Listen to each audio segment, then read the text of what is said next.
And we are live. Sorry for being out for so long. Yeah, I went out for some milk. Went out for some, well, let me find it. Oh, I don't have it because that's only on the, damn it.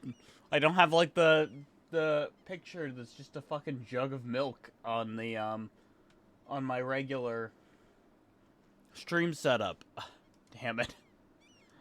For context, anybody who hears that, like, might be going, what the fuck do you mean? On my marathon scene collection,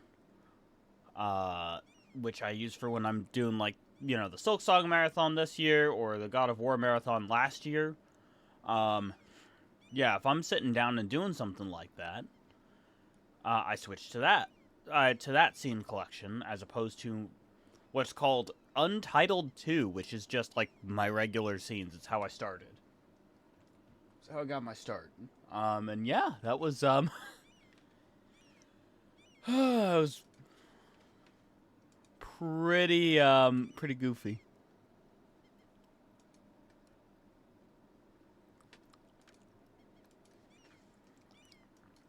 But yeah, what we're doing here today is just, trying to get some achievements before the sequel to this game comes out. I know I'm not getting all of them, sadly, but because I started too late, because the motherfuckers started hinting at it too damn late.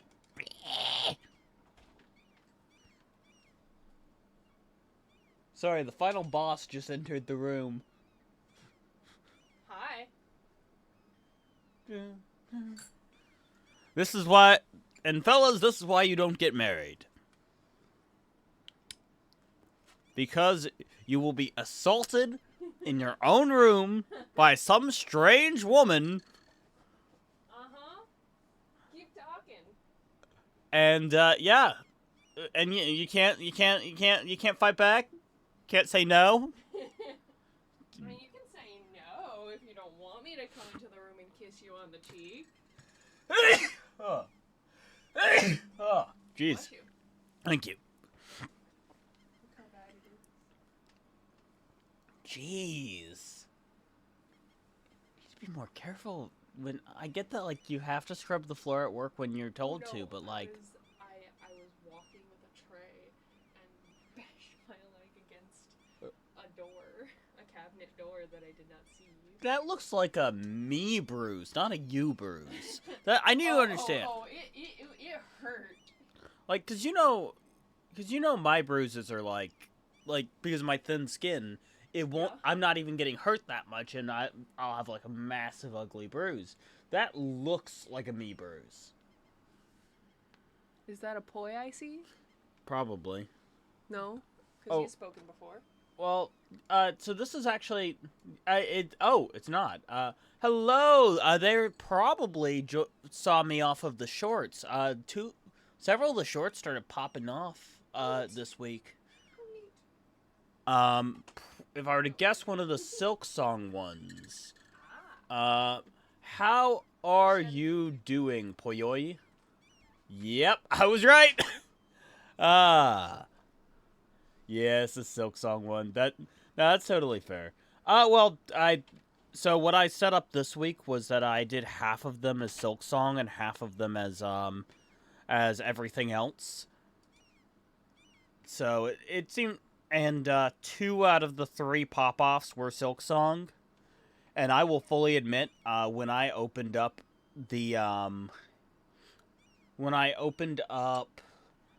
my Twitch account while I was going ahead and getting everything ready for stream, I saw right in my activity feed, I saw a new follower, and I'm like, oh, there's a new follower. Well, I have a moment while I'm doing the normal stream will start soon, let everybody pile on in. Quote unquote everybody. Most of my viewers pop up later. But later into the stream, but yeah, I just saw that you had followed, so I was like, I'll go check. I'm a small enough streamer, I can do that on occasion. Anyway, how are you doing today?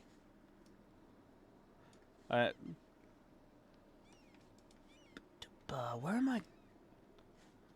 Where am I trying not to die? Okay, so... Oh yeah, this is a campaign to... Oh, right, the Ottomans shafted me. I forgot. Because they probably... Yep, okay. I hope this run doesn't end up being a dud. I'm doing alright. Just trying to get a decent amount of... Basically, I want to get... what this stream is me trying to get as many achievements as possible for for this game, EU4. It's been... The sequel's been announced after, like, 10 years, and I was like, hey, I want to knock out as many of the hard ones as possible. Actually, I wanted to get all of them, but they didn't give as much time as I was hoping. Anyways, let's see here. So where was I sending them to?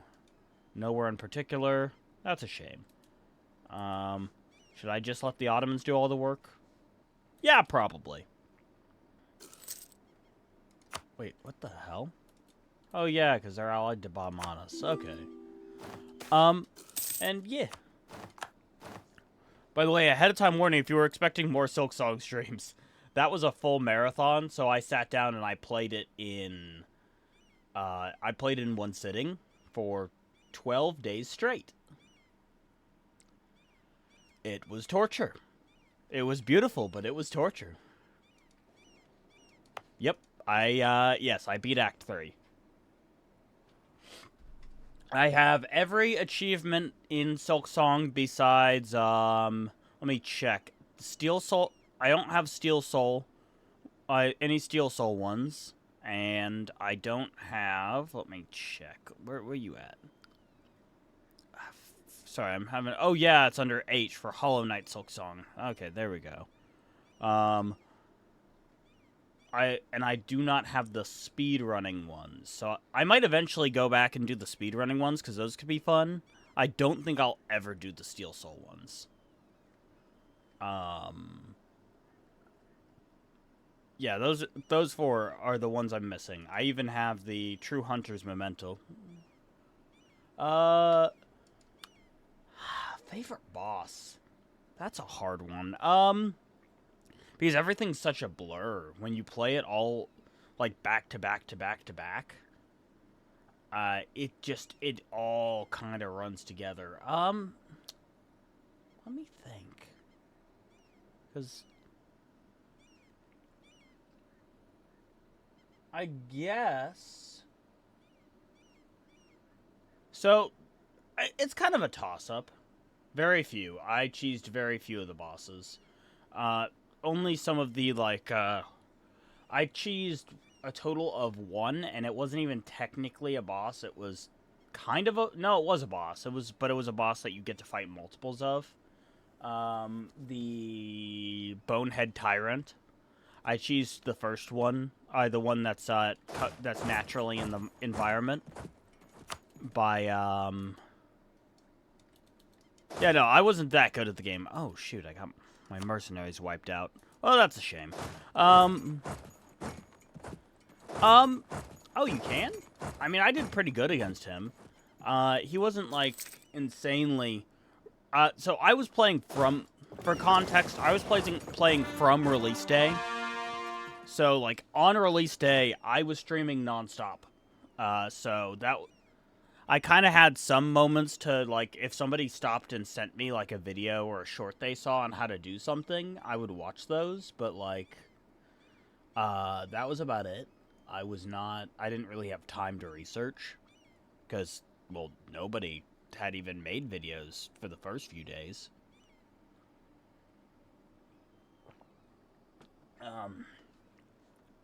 But my favorite, I guess... I'd say it's a toss-up between the... I really liked... I know these are probably basic bitch answers, but I really like the... I liked the, I think it's Last Judge or whatever, because it kind of showed, hey, this is where things get real. Because the Last Judge was about as hard as the False Knight in Hollow Knight. And I was like, oh... Oh, and this is only Act 2. I hear there are 3 acts.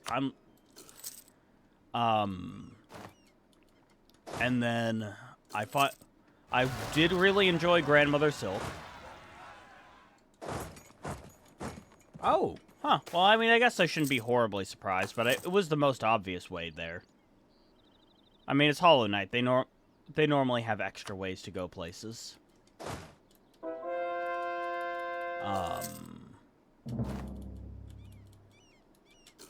Let me turn this to speed 4 just so I can react to things while we talk. Phantom? What do you mean, Phantom? I hate BioWater with a passion. With a passion. BioWater makes me feel like this. Yes.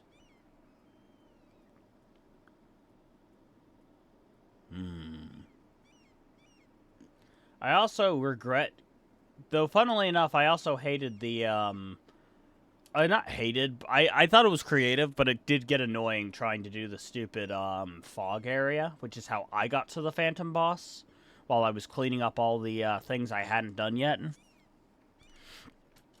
But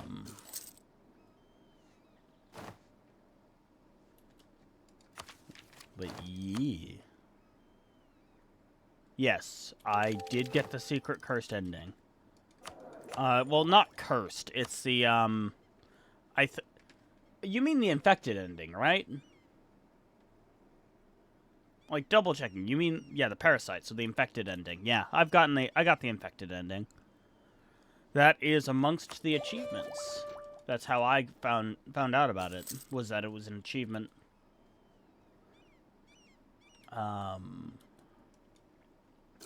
And I thought it was such a cool idea to do it, so I was like, okay, why not? Ottomans, you dragged me into this. You better fucking win this. Excuse me. Oh, and so I enjoyed Grandmother Silk, just generally. It was a good fight. And finally, I actually liked the final boss the most, probably.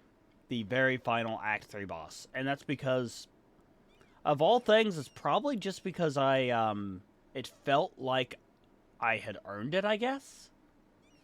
You know, I'm working hard, and then I finally actually make it. You know? Let's see if I can't, dissuade them. Okay, I've already dissuaded them from what I can, sadly.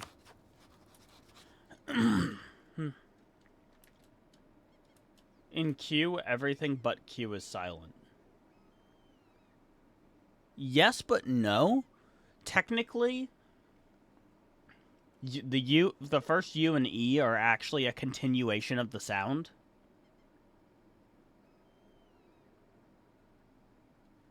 So, but the second U and E are silent. That is correct.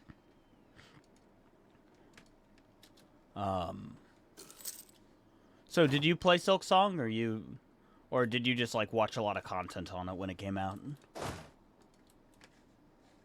Yeah, you did? Okay. I'm assuming. Wait, no, that was too quick. That might not have been a response to that. That might have been a response to early. I always forget the time lag. Oh, I gotcha. Yeah. That does in fact make sense. Okay, it's like what, 5? It's normally about 5 to 10 seconds, depending on how bad Twitch is going right now. Okay, go ahead and get that for tax buff. Not yet. About 2 seconds. That's not bad at all, actually. That's pretty good compared to my normal. Yeah, I need to core places that have Persian provinces. And I've already have I made them a, no, I have not. Now it got longer. Yeah, it happens. It is the nature of Twitch. I mean, a certain amount of lag is necessary, but it gets worse. It gets worse at times. I do look forward to going after Persia again, but Ottomans, I hate you so much. Wait.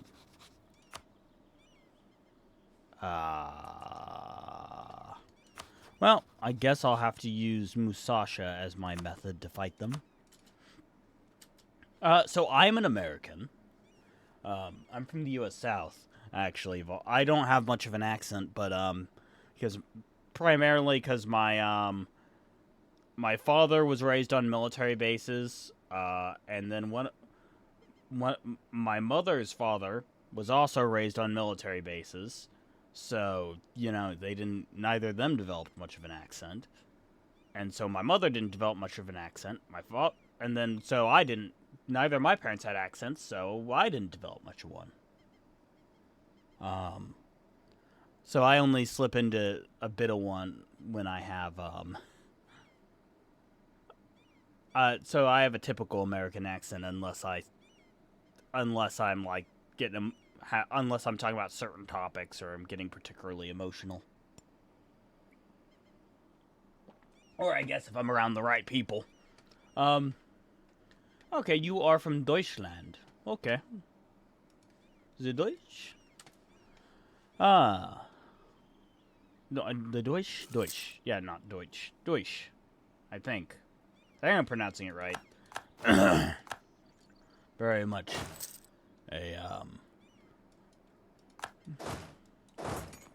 But, okay.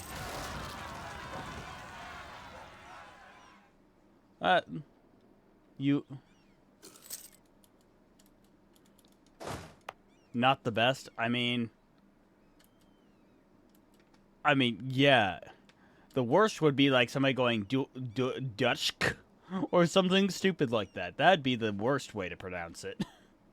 That'd be the objectively wrong way.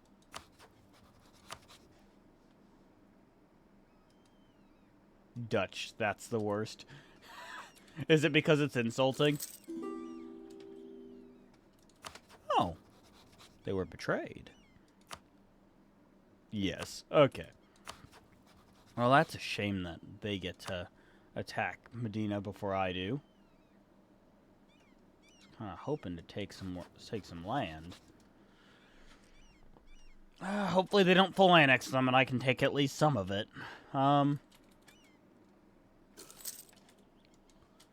But yeah, I gotcha. We actually. So this is the funny thing. In spite of being an American, Americans are a very large audience. Okay, Alamein. Anyway, sorry, that was... because that's what the French call you, if I remember correctly. Alamein. I will never be able to pronounce it correctly because, I do not speak that barbaric tongue. I mean, what? To be fair, I technically don't speak German either, but that's besides the point. I refuse to pronounce French things correct. Damn it. And there goes the ads. Okay, well, I'll just leave this running to let the wars tick onwards. Yeah, Alamein. That's about Burqa. Okay, of course they do that. Germany is French? What? What do you mean by that? Like the word Germany is French? Because that is rather interesting if the word Germany is French, but they also, Jeez. Oh, hey, boy. Yeah, there's another...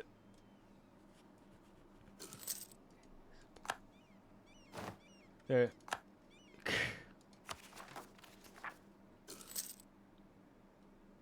That ad transition was something... it happens. It happens. By the way, so now there's Poi... So, yo, Poi, there's, now... Well, I guess I have to call you Poi Poi and Poi Yoi now, because, you, both the same dang thing. Going on there. So yeah, Poi Poi. There's another Poi.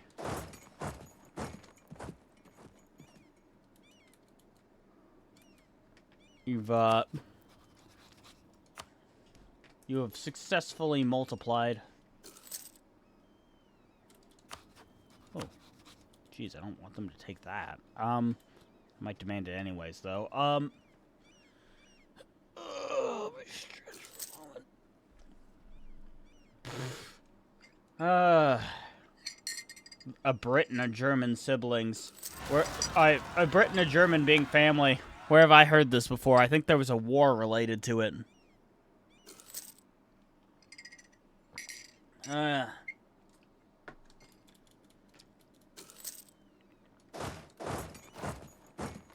Jeez. I freaking wish, but I'm pretty sure if I accept this white piece that the Ottomans are going to be really upset, and I can't really afford to lose them as an ally.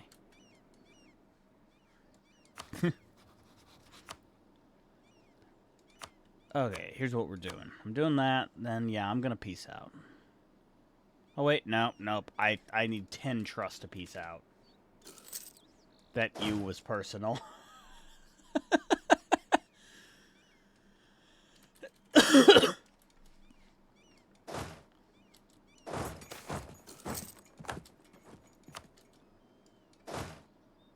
Oh, jeez. Fucking hell. Yay, a lasting impression.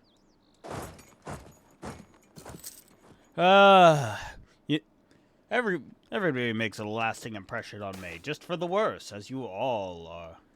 You're never saying bloody hell again.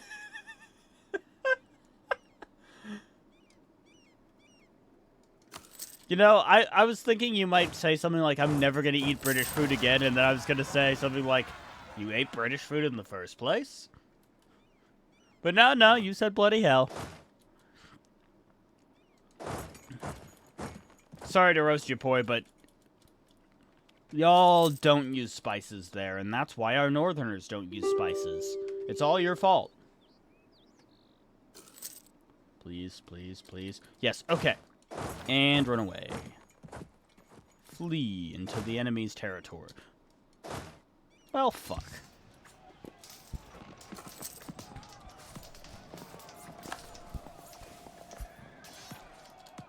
Still chasing that disconnect from last week. Made it better, but now it has no error to trace? What do you... Sorry, what was last week? What happened last week? I remember you were having some issues when we were playing Repo, but... That might just be your family, man, because most of the Brits I know of don't really use, like, strong spices. And to be fair, that might also just be a European thing. For instance, I use things like... The spices I cook with the most are, like, garlic, or, like, as a base spice, is, like, garlic is oftentimes a good base, or I use things like cayenne pepper and paprika as a base, depending. I really like cayenne. Spicy.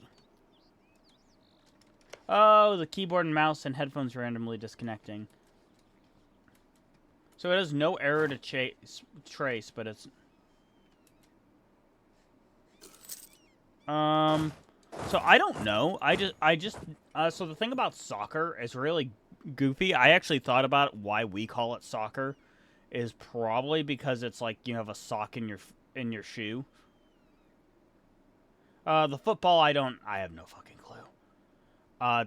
Though you could also ask Australia that. You could also ask Australia why, because they also have their own Australian football is another thing. There's American football and Australian football.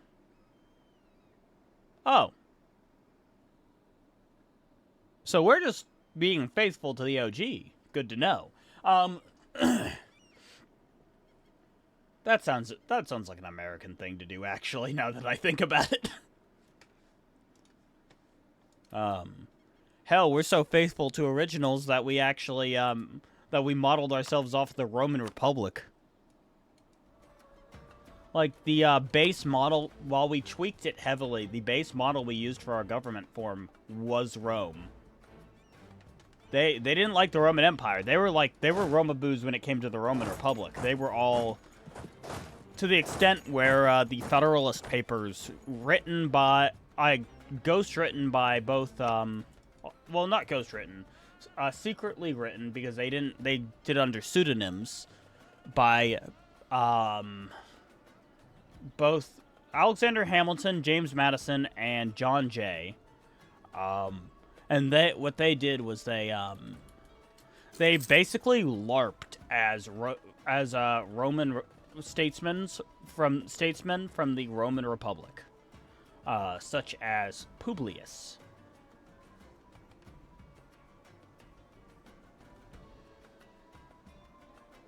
I'm pretty sure the USA was colonized by Europeans. Technically, though, actually, I guess technically we didn't conquer it. We didn't colonize it. We conquered it.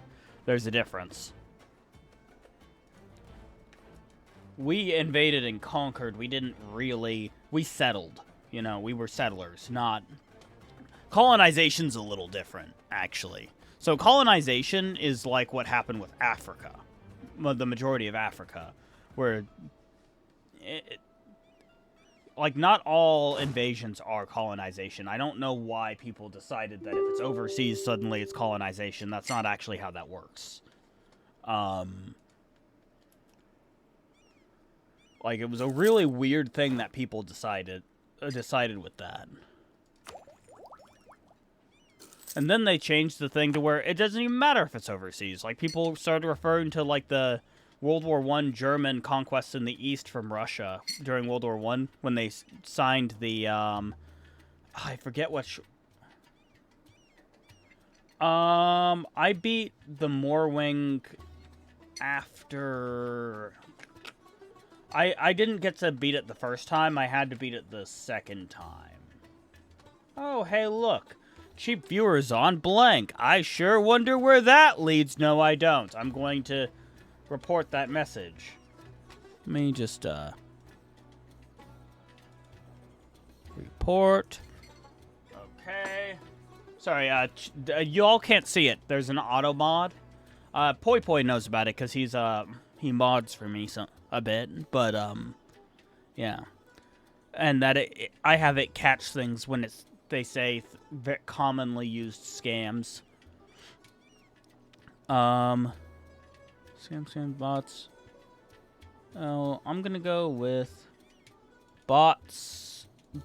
And then a bot selling viewers. Submit report. The moment it gets looked at, it'll probably get banned, just like most of the ones I put in for like that. But yeah, so I fought it after the, after I had gotten the fleas to move for a second time.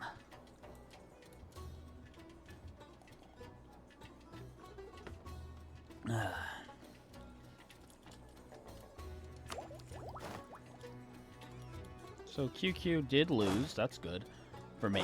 Now I need to pop up out of nowhere over here, and I need to figure out my economy. What's going wrong over here?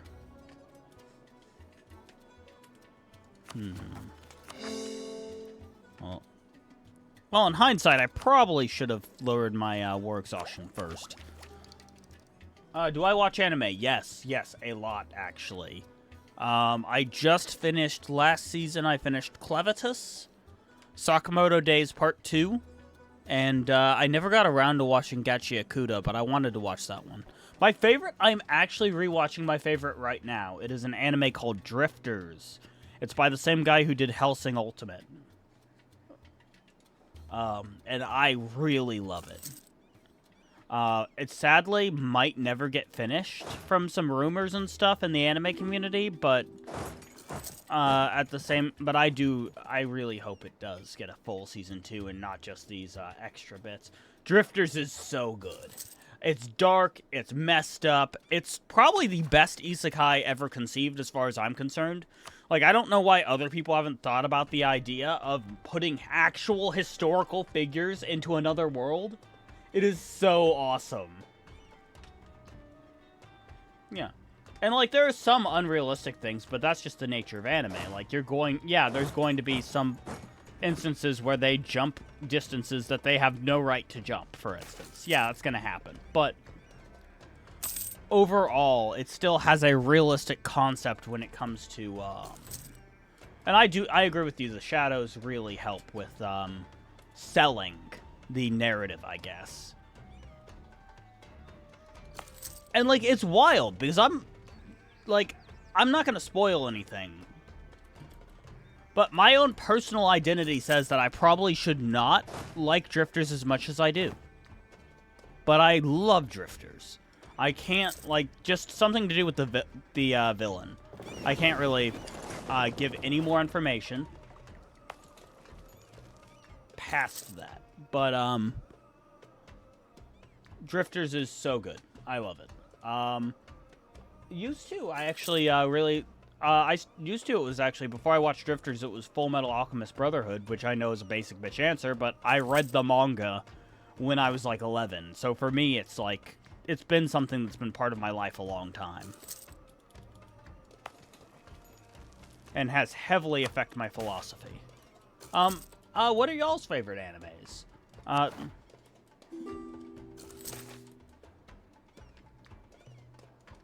Oh, dude, the art style's great.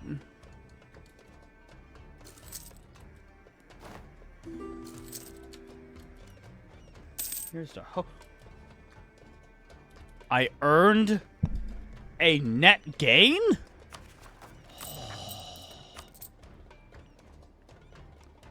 Okay, it's time to do debt cycling.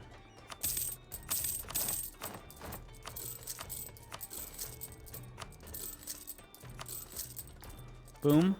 And then pull out a...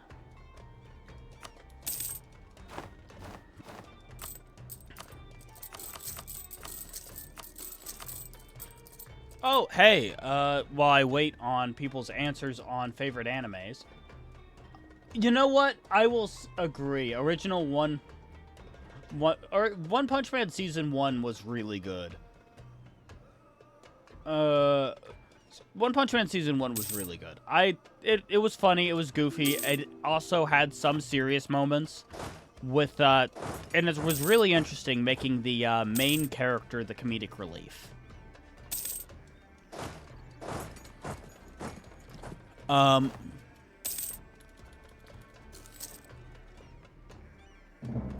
Another one I'm really excited for the new season of it.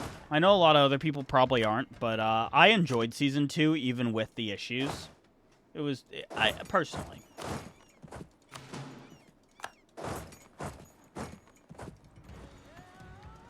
Aw, Poyoi left.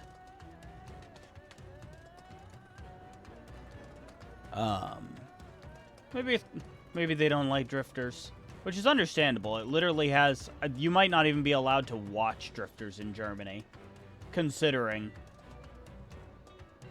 I'll message you. Actually, let's just say amongst the characters in that anime was Das Führer.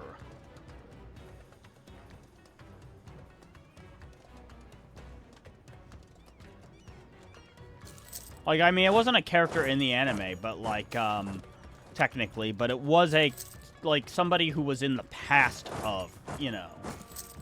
Like, not a active character who was alive, but, like, somebody who was long dead.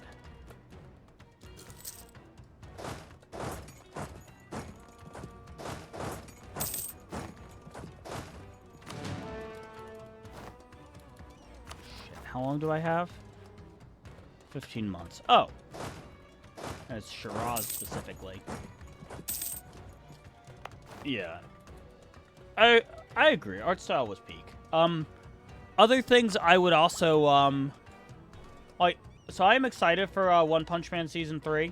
because it is coming out, like, on the 10th, I think.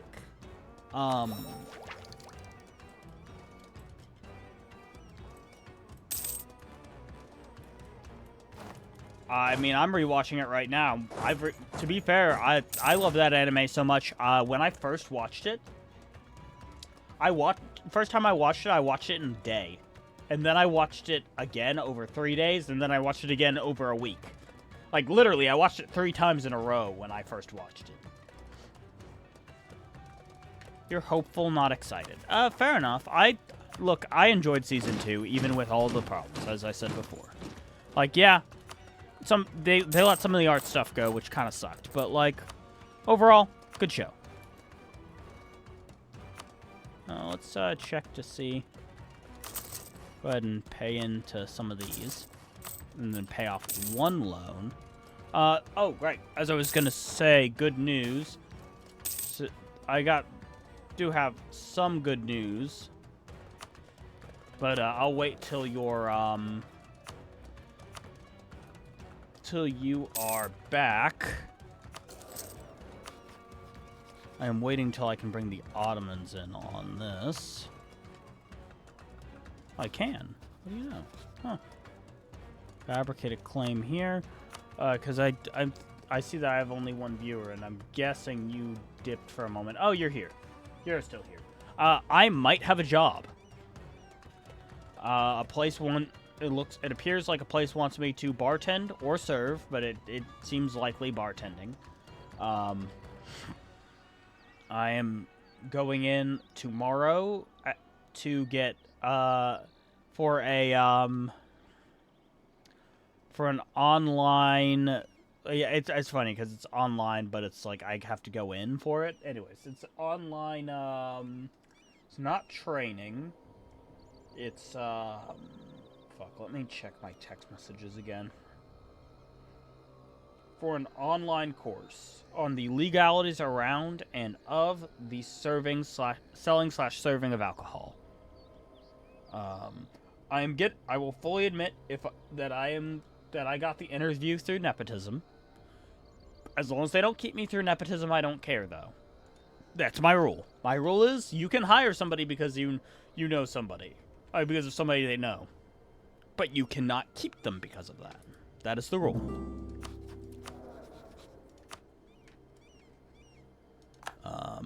Yeah, my father knows my father's actually good friends with the chef, which is wild because my father doesn't normally have like close friends, too many close friends, and so the fact that he made a new close friend is wild to me.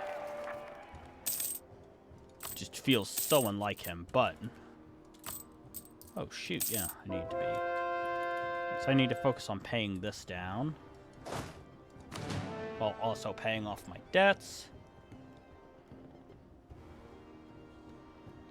Why the hell do I even have this fort? At that point, just put one on the capital. Oh, I know why I have that one. I know why I have this one, though. Anyways, I'm gonna run to the restroom real quick. I will be right back. Hey, it's about an hour in. What do you know? Anyways, be right back.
I am back.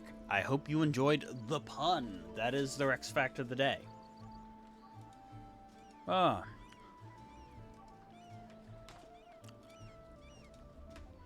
Okay.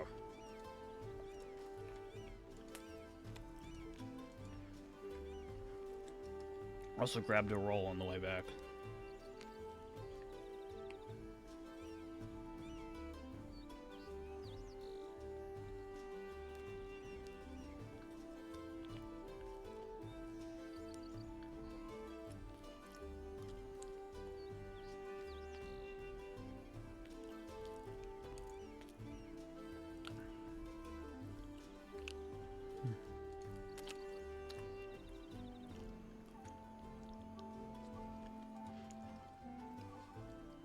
Politely, fuck you. I mean, that is the objectively correct answer you gave, and politely, fuck you. Yeah. Yeah, that's, yeah.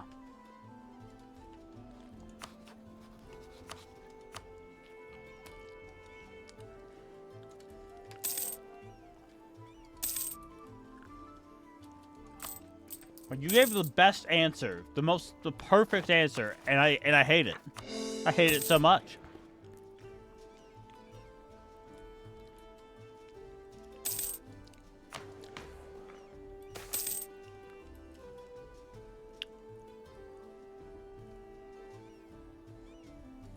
Okay. I'm to actually try to figure out my economic situation.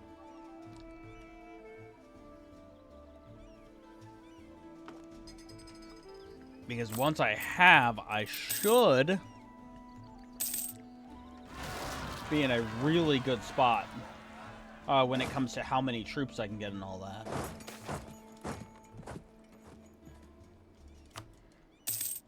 Yeah, so it's quite possible that I'm getting a job as a bartender. It's not locked in, but yeah, I'm going in for education tomorrow, and then next week I am getting to work.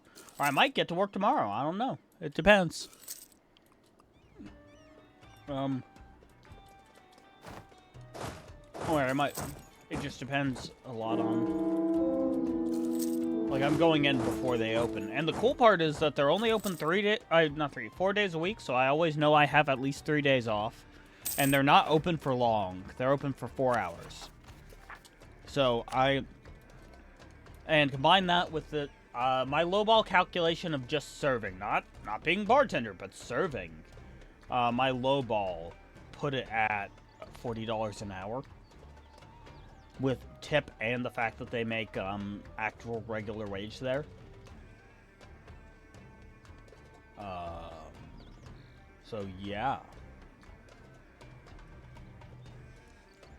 And as a bartender, I might make a slightly higher wage, but probably not too much, but I definitely will make way more tips. Bartenders, because the nature of, now, the sucky part, the one rougher part when you're bartending at a restaurant as opposed to a bar, people don't, if somebody's coming up and they're not just drinking, but they're getting food, they will calculate their tip at the way you calculate for food, as opposed to if you're, on the other side of things, a lot of times you would just calculate tip for, like, a lot of times, when you just drink, you end up paying, like, a 30% tip, as opposed to a 20%. Do I know why? No. No, I do not. I don't really. But, yeah, I like, for a $3 drink, a lot of times people will give you a $1 tip. So, but if they're eating food, they'll normally just factor it all into the tip. But on the other side, it doesn't really matter that much, because it's like, this is like a high-class establishment. This is like, bills will run people generally $100 to $200. Well, it's like $50 to $100 per person is a decent average. Maybe less, if they're really trying to save money.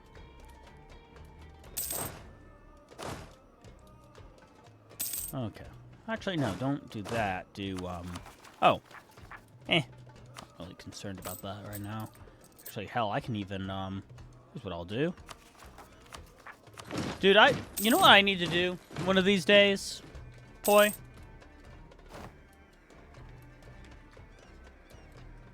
I need to teach you Magic the Gathering, because I do genuinely think that you would probably enjoy it.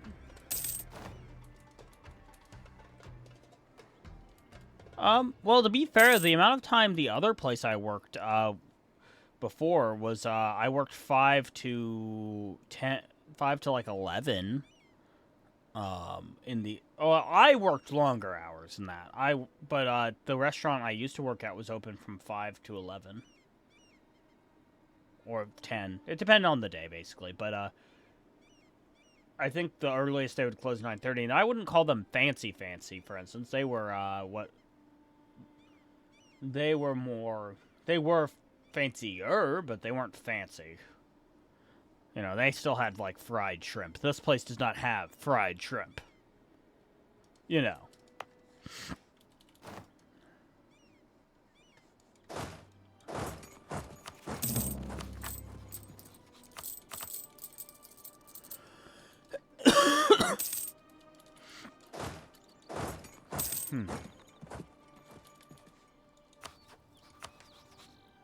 Oh, so I can do it this way and have an easier war. As opposed to if I do it this way, where I have to fight the entire armies of hell. They know that... Okay, here's what I want to make sure that they know.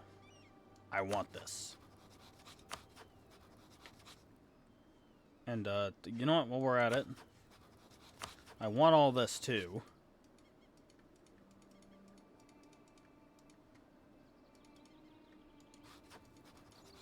Okay, they know that.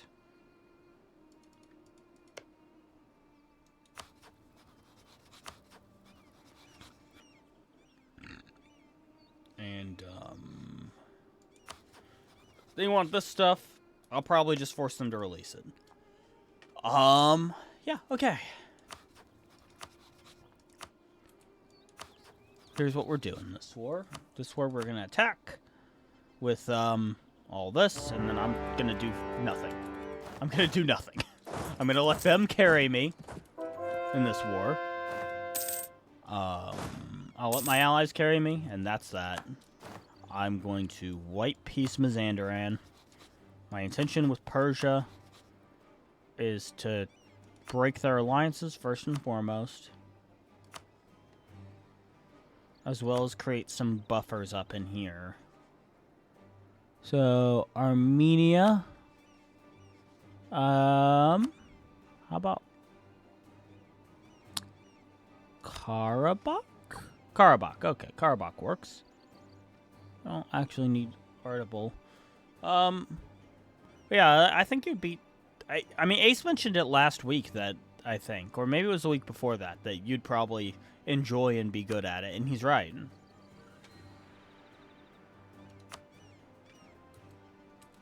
You'd probably like the efficiency of it.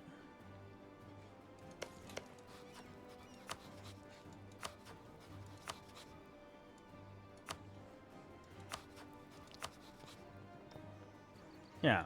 Like, especially, honestly, like, me and Ace mostly play Bracket 3, but honestly, you'd probably like Bracket 4 and 5. I like Bracket 4 and 5 a lot. I just don't play it much.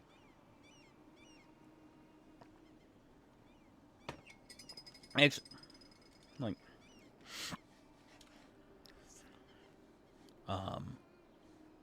I guess I'll go ahead and preemptively do this, so I have a land route now. Around.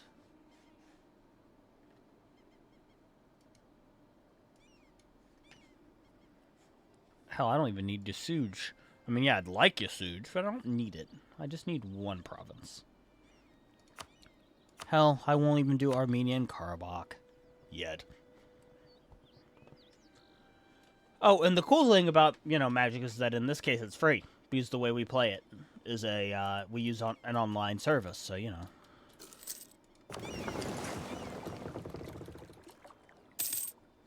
Do my bidding for me, Ottoman. Ah, ah, ah, ah.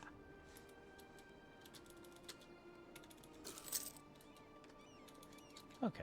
I will, in fact, help you to pressure them, Mr. Ottoman.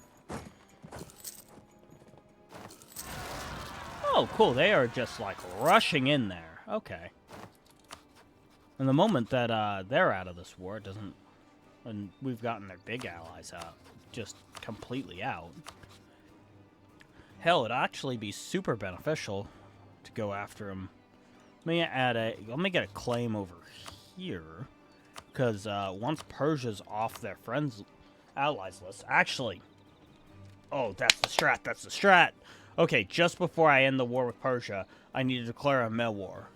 Oh! And then that'll break their alliance, meaning I can use less to actually... Ooh, and they won't like each other anymore, so it'll be harder for them to re-ally. Okay.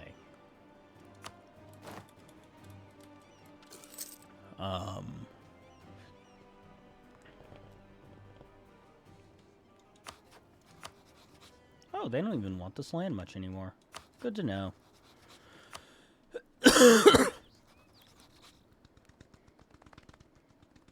And after this war, I need to declare war on the Mamluks immediately and drag the Ottomans kicking and screaming. And then put them to work in that. So that way, I can start plotting my invasion of the Mamluks.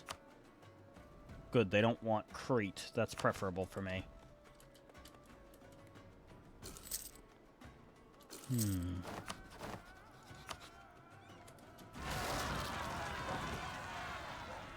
Okay. See if I can white piece Mazandaran yet. No, not quite yet. I'm gonna have to wait till they get pieced out. Oh! Well, that makes this cheaper. Not by a lot, but still.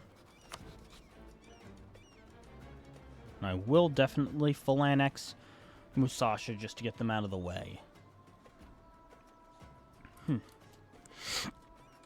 But yeah, yes. I have allergies year-round, and I get them indoor as well as outdoor.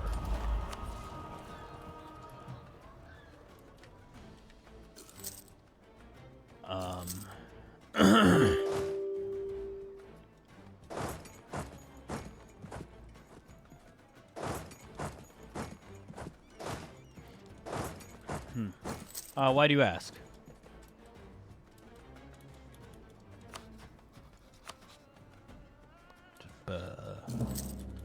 Oh.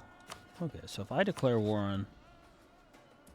So let me get a claim on Melwar. Fabricate a claim on Sewan. Okay, do that. Then if I declare war... A HEPA filter. Let me look into that. Filter.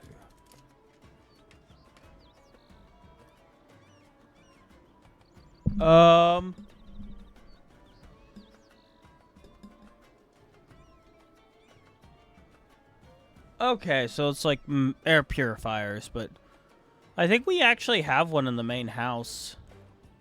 I just don't normally run it because it's so loud. I used to have one out here, but I don't know, it got annoying. Well, I mean, it has a fan in it, but it doesn't actually cool the room. So I would say that, and a fan is kind of pushing it. Like, it doesn't add to the airflow enough to significantly change that. Okay. Yeah, it's time to go ahead and declare this war then.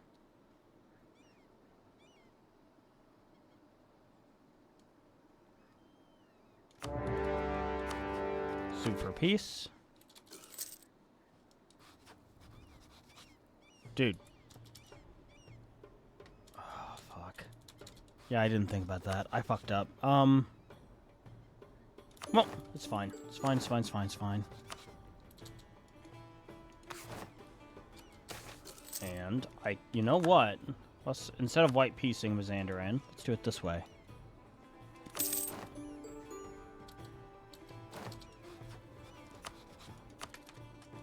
There we go.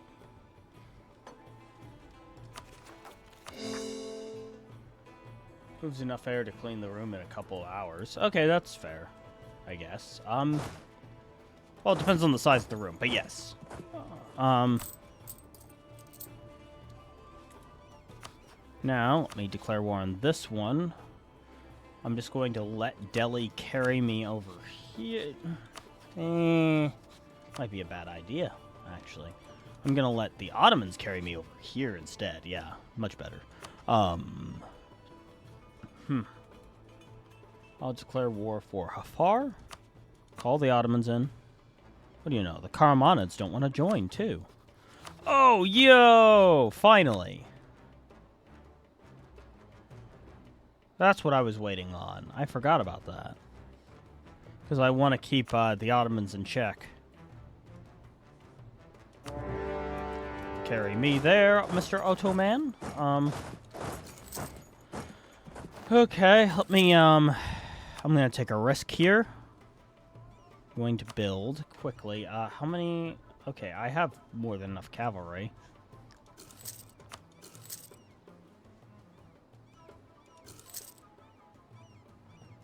That should be.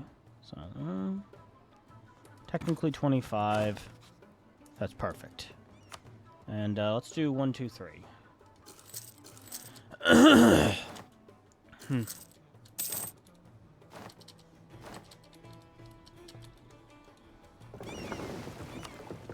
Fuck, I don't have the, whatever. They don't have Admiral either. Oh, fuck. Damn it. Yeah, I need to keep my fleet over here.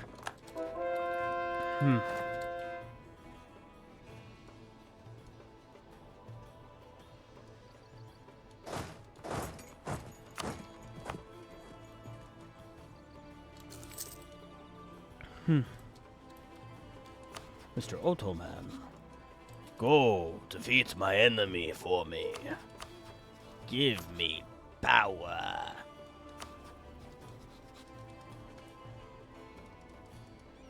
So, take stuff like this. How much do they want? Tabuk? They don't. Good. Because this... when we finish out our war...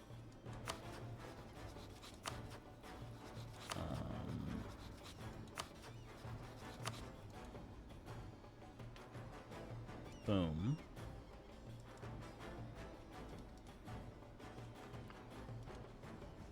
Okay.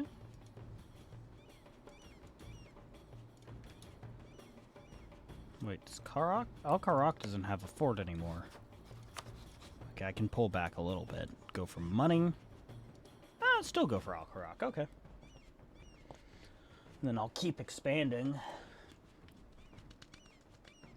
So I am plotting. I think I was afraid that this game was a done deal, but I think it's good. I think I still got it in the bag. I cannon.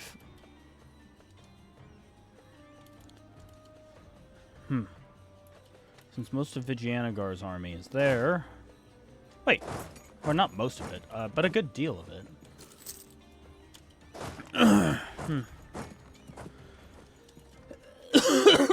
Excuse me.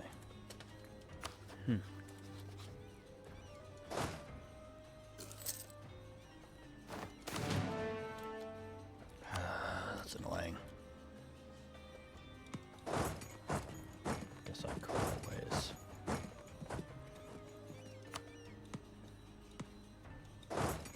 Okay, so all I need to do to get access through there or take that. Well, I'll just take the fort then. Oh, wait. What? Oh. One too few, I guess. Or... yeah, it's only 23. I should have 25, meaning 28 total. Whatever. It's fine. It's fine. It's fine. Leave the spy network building there, but also build one in Vijayanagar.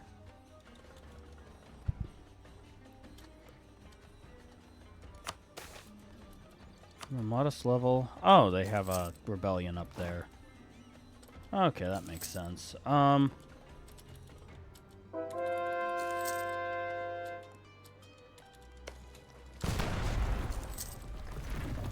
gonna go over and defeat the... Delhi, why are you a disappointment?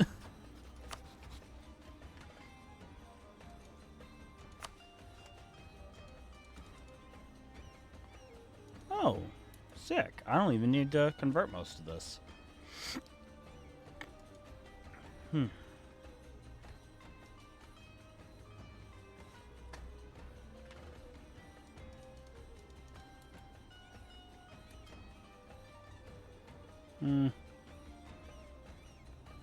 Maybe not this far. There we go.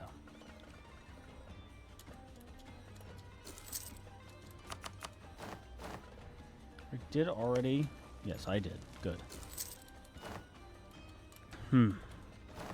I'll let the Ottomans carry the Mamluk War, because I think that's a good idea.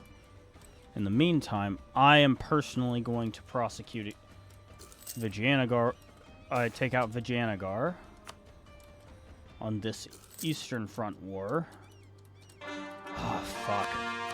Yeah, Delhi is... I didn't think that Delhi would be so bad. Oh, and that's happening. Oh, no.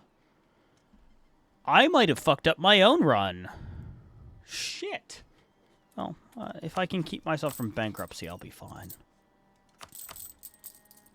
28. Can't do that.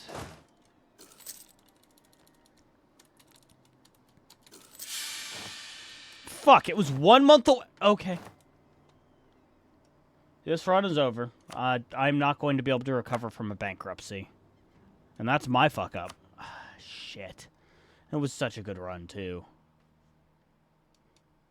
Like, because the Ottomans allying Karaman was a huge net win. Yeah, they ended up getting Akkoy and Lu, but, like, it was still a pretty good one. Like, it was a give and take. Because Karaman gives them permaclaims.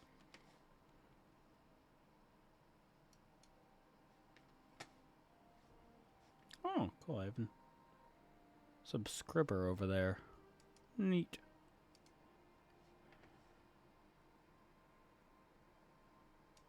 Oh, what is this? Mardi Gras is going pretty well. Ring the bell.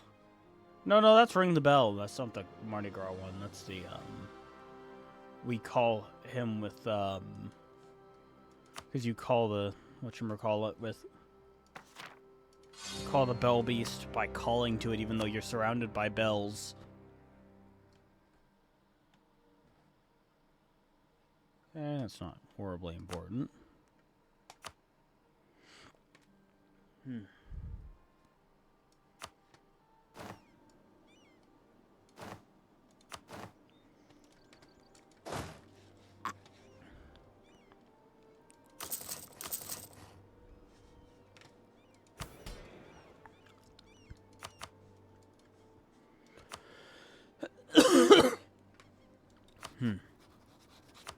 So my intention is to start off a war with Hormuz pretty much as soon as the month tick goes over. And have it. 12 came in.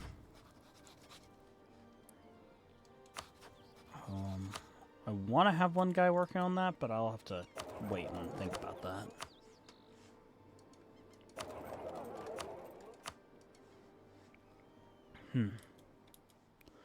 Let's see here. I want to keep that low.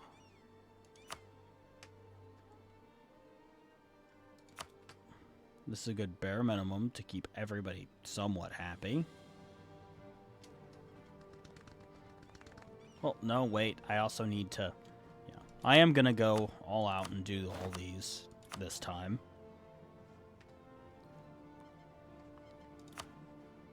There we go. And 40. So, yeah, each of them do, in fact, require... Well, I don't need to do the Emir's one yet. Or the Ulemma one, for that matter. This is almost 50. This is 3.5 below. Do I need this? Not really for what I'm doing. I'll do this, add this later. Do the Demi need anything? No. Okay. Perfect. This is...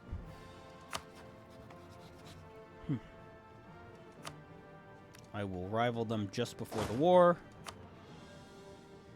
Well, I can do this. Let's check if mine... Honestly, I'll take it. Here's to hoping I get as good of a leader as I did last time.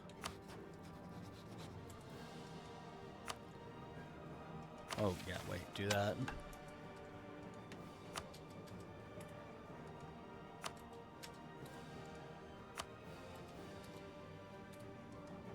Is there anybody I want to ally as my insurance?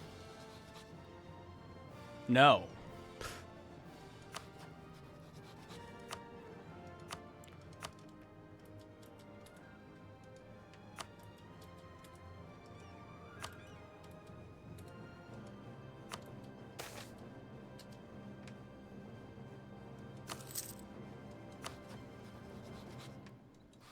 Surprised they're not considered a nation of import.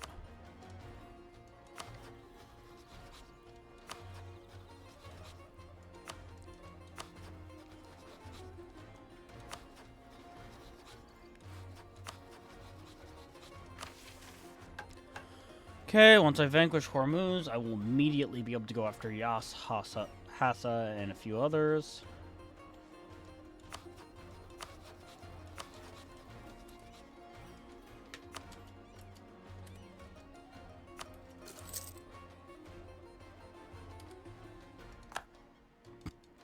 Okay. And if I continually... Nope. I can't take Nash land, so I do not want. I can't take anything but Hormuz's land. And Yas's. So if they ally Yas somehow, I will take that deal. But until then...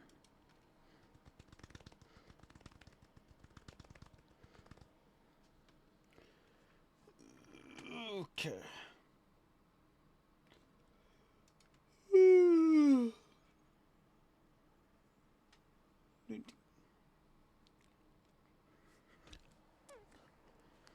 Okay, and I have till 8, so 3 more hours on stream. Excuse me.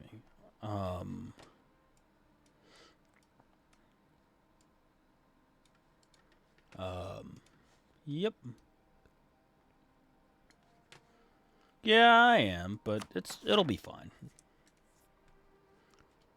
It's not the end of the world.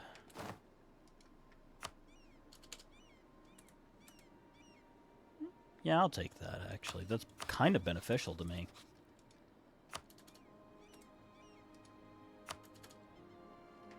Nope.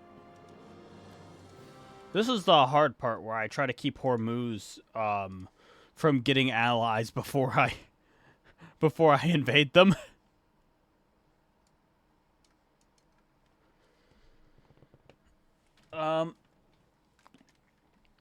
Jeez, I need to finish scripting that one video.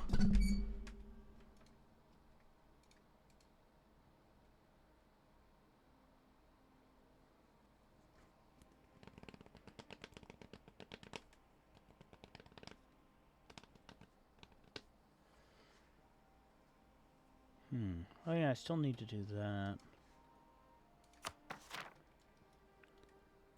But yeah, you're right. I didn't get a full night's sleep. Fuck. Well, that didn't work. I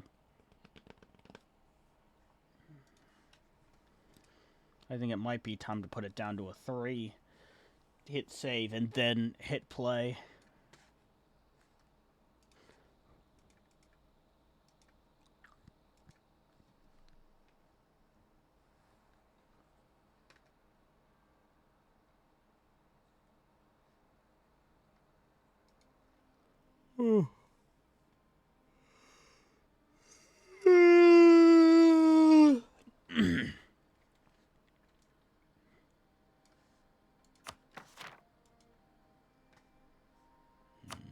Okay.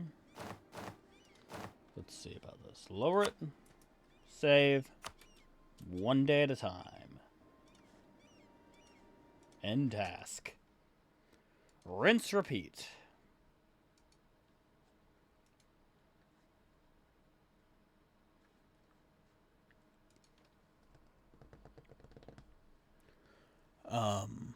Yeah, actually, it's good that I'm tired because I need to get up at like 9:30 a.m. tomorrow. Like, I'm gonna end our stream at 1 tonight, as opposed, if we start at 10:30, I'm ending at 1. That's let's see, 2.5 hours still, but it's not like sometimes we go till 2. I think the stream is officially speaking set to go to 2, but nobody joins at the later end anyways, so like it's not like it's that big of a deal.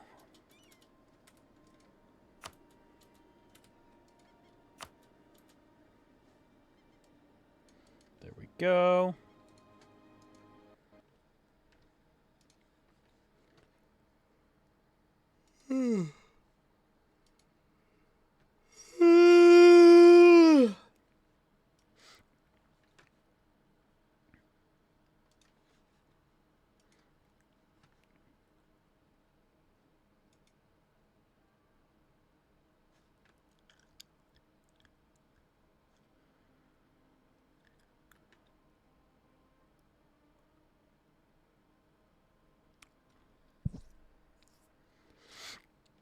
Okay.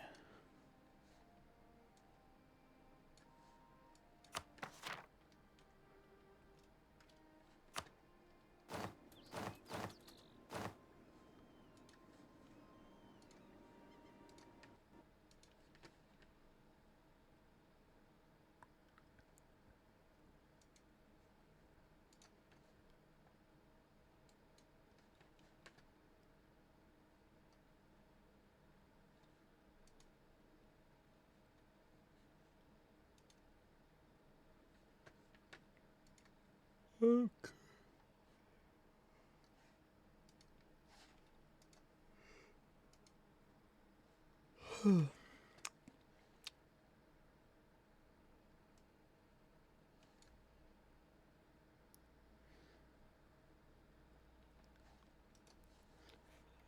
Okay.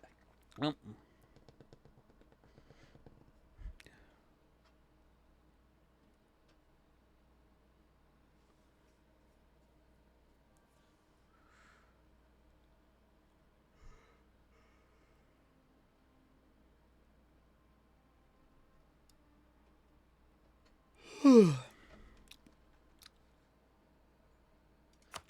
Trying to at least get this to the next stage before to the going to war stage before I go and make another caffeinated beverage, another gamer subs hashtag not sponsored, and I made it.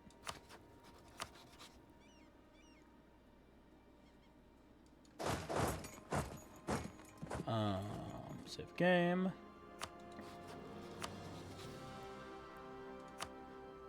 Really matter that much, which what I do the war for. But anyways, I'll be right back. I'm gonna go do that, and yeah. Yep, need my mug. Oh, I better swap over screens.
And I am back.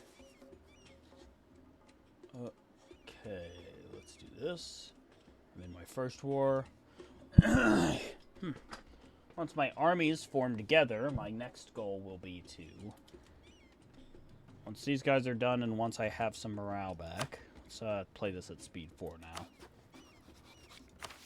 And I guess I can go ahead and build a spy network in Yas, because that's probably going to be my best solution.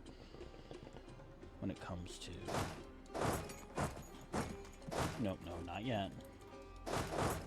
Yeah, don't do that. Don't do that. Jeez, really? That's morale. Fucking hell. What?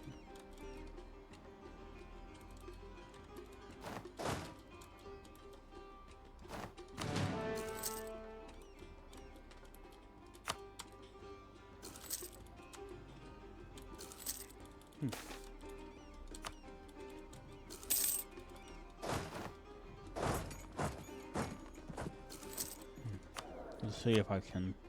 No, I do not have any benefits such as that, sadly. Oh. Neat.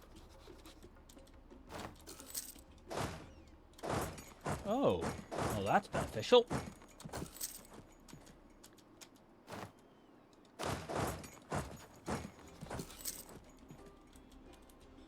Okay. Are they making troops anywhere else within my sight? Yes. Yes. Okay, good. That's actually weirdly a good thing, and the reason why is that means I can run around, wipe out their entire manpower pool.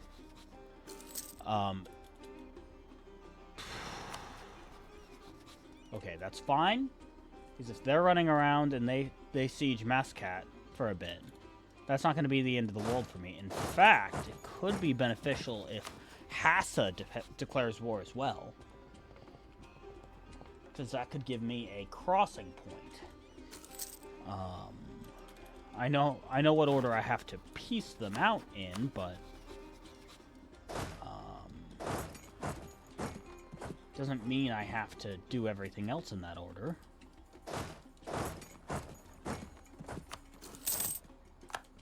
Okay, let's see here. They are down to 1,000 backup.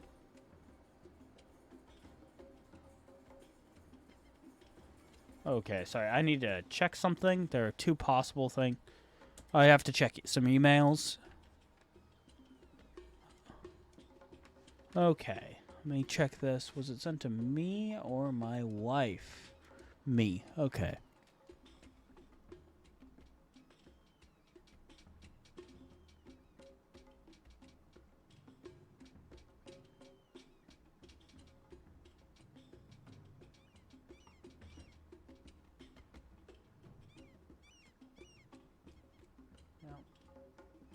Double, triple check.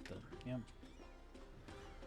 It is correct that it is not currently. Sorry, I have to check this. I have the email up, but I do need to go to another place on it. Once again, apologies.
Sorry that this is taking so long.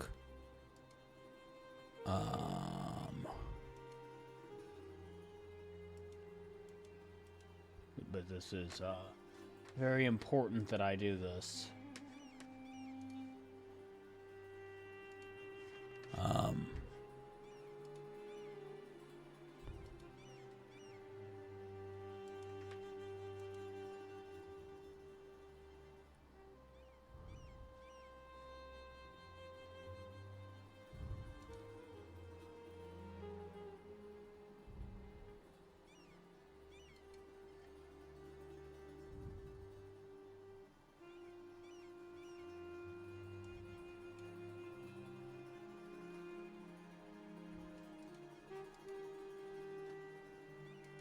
The fuck?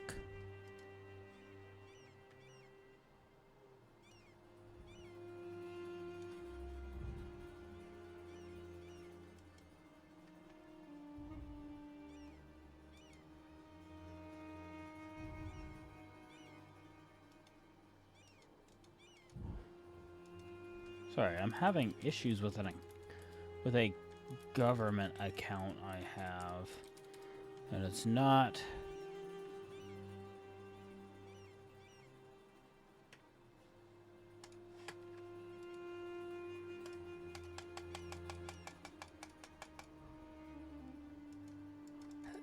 That's fucking weird.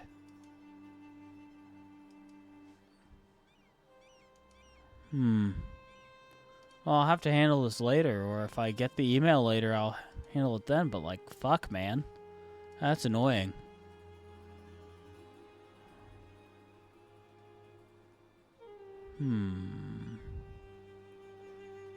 Give me one moment. I need to also check one other thing before I get back to the game.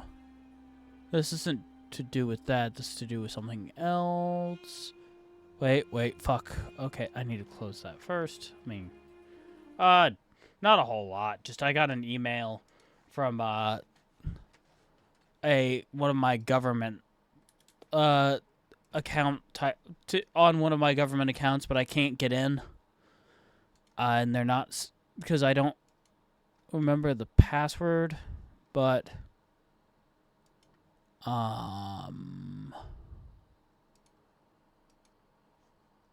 whatchamacallit? Yeah, there was just it's a whole thing. I'm having to check something real quick. For my own. Yeah, okay. Knowledge now about something different.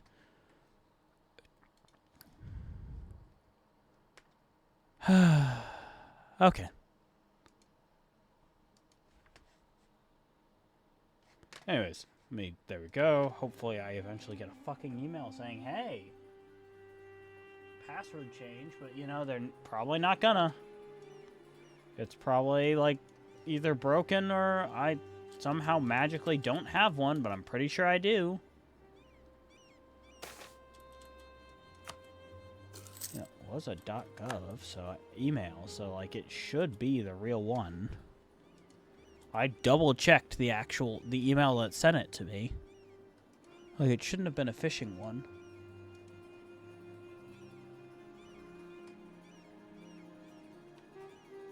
Yeah, it's the official one, so unless they hacked the government email.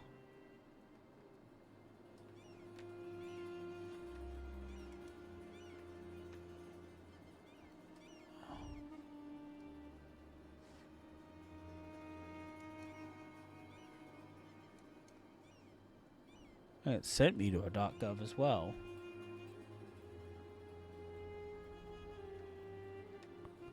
Let me do one more. Oh, there we go. Yeah.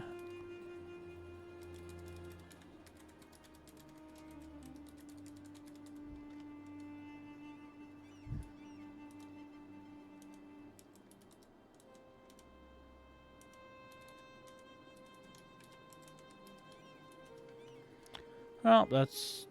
yeah, it's frustrating.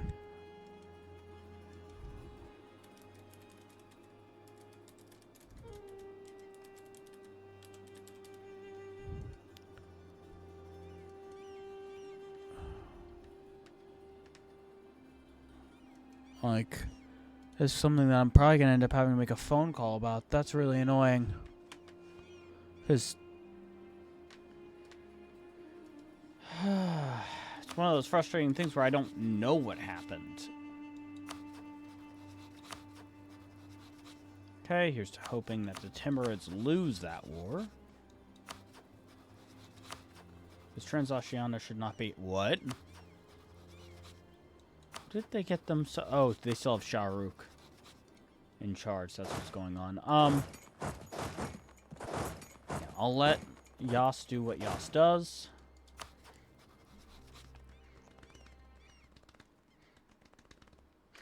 What I'm plotting to do is...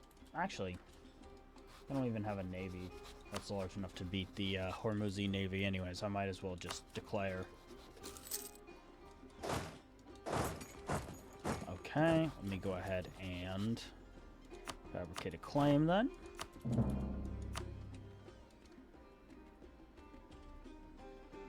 I do have an iPhone, but I try not to use password management when I can. For one thing, I actually instead I have a system that I will not explain any further because yeah, I have a system. It is a system that only I and my wife know, and my wife has most likely forgotten it yet again. And that's that. I don't need to,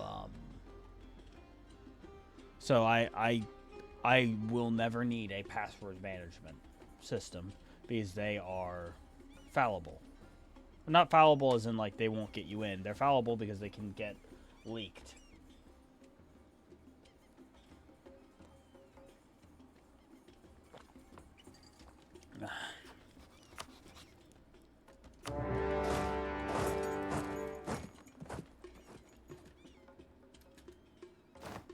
Did the Mamluks declare war on? Damn it. That's not good. I should probably improve relations with the Ottoman now.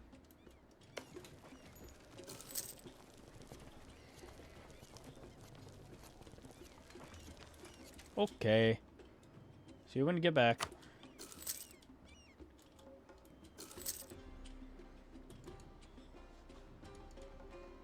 My intent is to take all of Hormuz's mainland.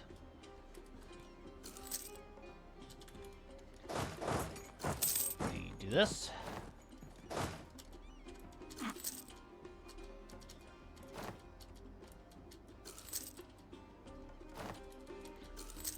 Okay, so they're gonna try to retake their land, but I wish in hindsight that I had defeated them, but Hormuz, how do you have that many soldiers?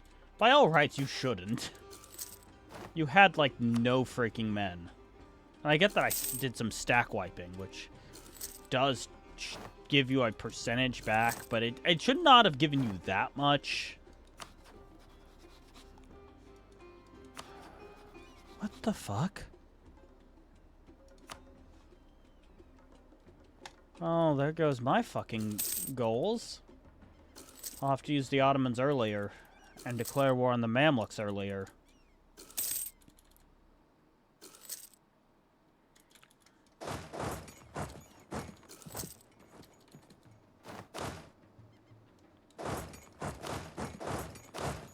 Go here.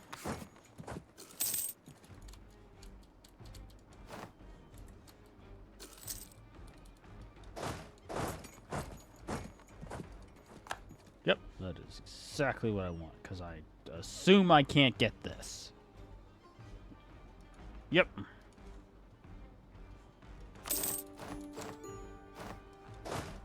I should probably start getting a claim over here, because that will be a relatively easy war to quickly fill out.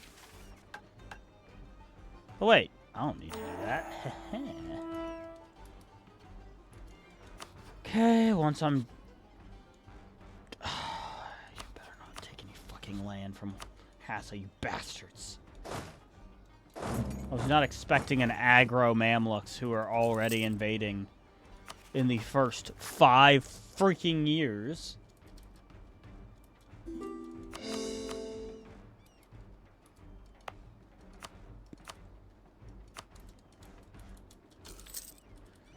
Okay, let's see how... Ooh, good. I have a lot of my crown land back. What do you know? You don't say.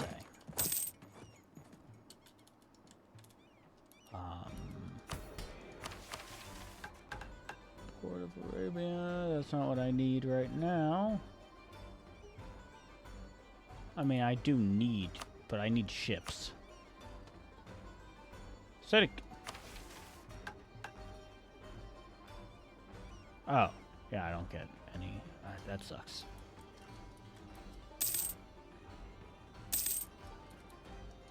Just kind of stuck here waiting. And they are losing. And they no longer have Shahrukh, so the Transoceanians went home. Did the Afghanis go home? They did. Did the Kyrgyzstanis go home? They did. Did not. Fars went home, though.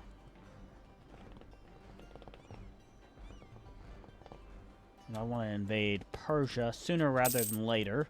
Preferably this time before the Ajamis start getting big ideas.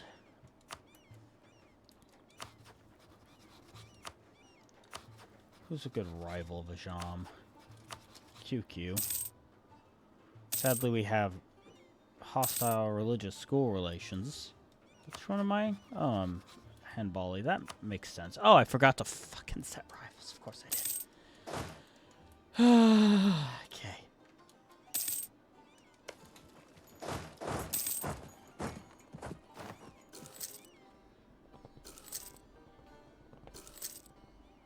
Okay, they're going to end their war probably right after they take this.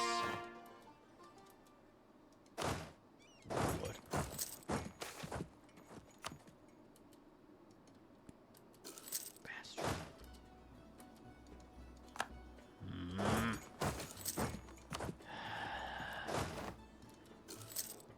I'm probably gonna have to do another reset like this, like, sadly, like, today.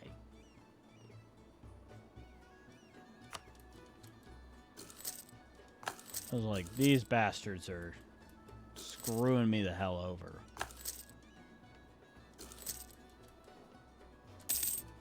Okay, please. Get out of my fucking war. Yep, they screwed me over. So time to do a reset. It sucks. I hope this doesn't become a Najd situation where I had to do... Normally, it would take me like 20 or 30 runs just to get to the... Wait, no, of course that's not going to be the problem. Silly me. Now I think about it. Yeah, that's not going to be a problem.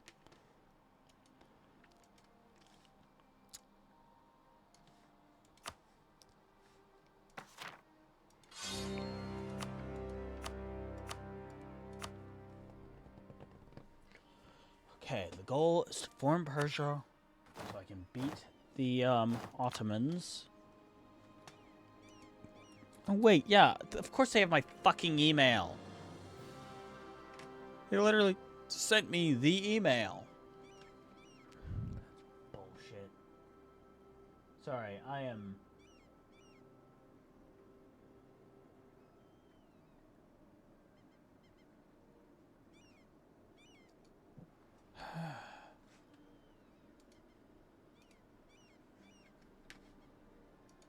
Oh, fuck. You know, I haven't checked today. Some finance, since nobody besides Poi is watching. And luckily, I do not have a, full screen. I can check this real quick, too. Check some of my financial stuff.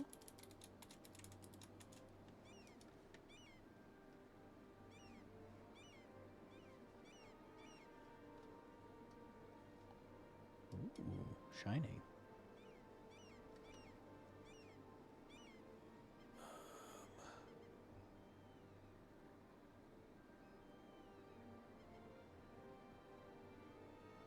Oh, cool. My first sale happened.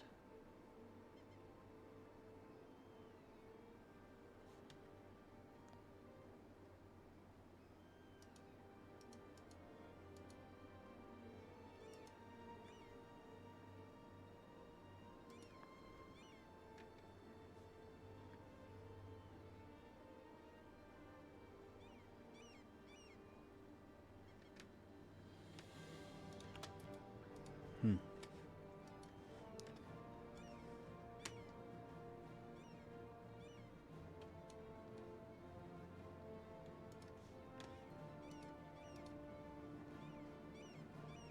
Oh, Varus sent a meme. Very good. I will watch that in a moment. I'm actually going to send something to Poi, though.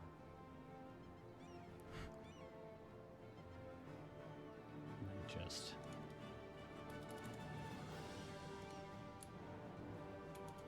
Hmm.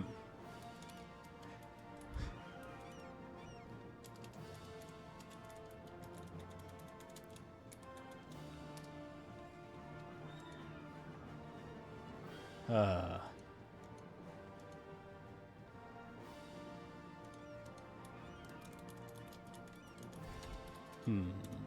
There we go.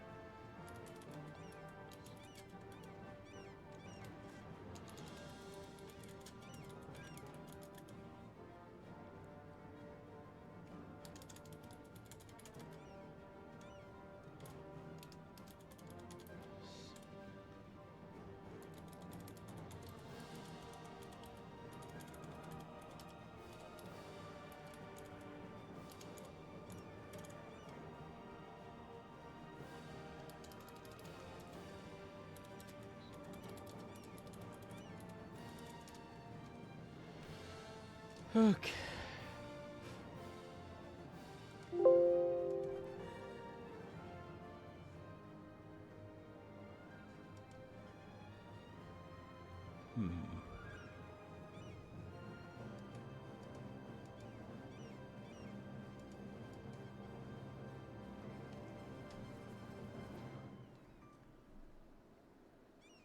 Okay. And, sorry, I need to check one other thing.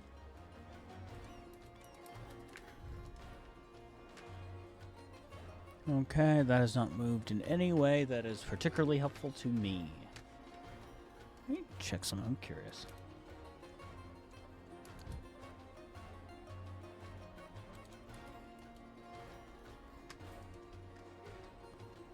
Oh.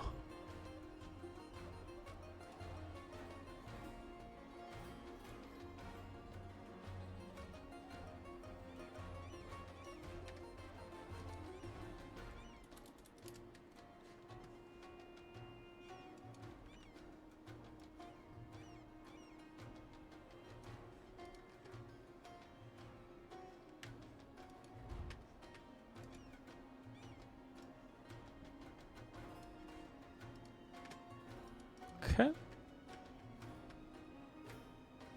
There we go. So yeah, now I've checked that.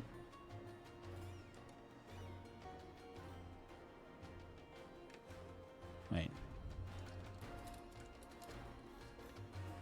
Good. Okay.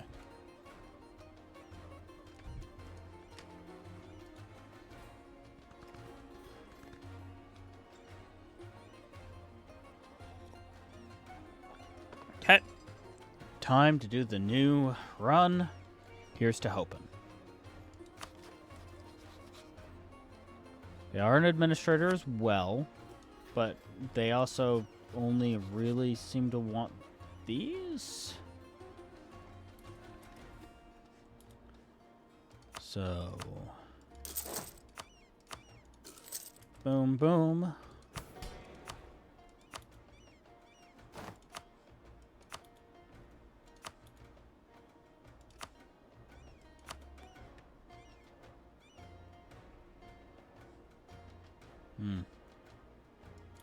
This is the one I actually have to do it with. Don't have to do that. Do that. And denouncement. I will save that for just before the war. This time I'll actually fucking do it. I have a discipline guy if I really need him.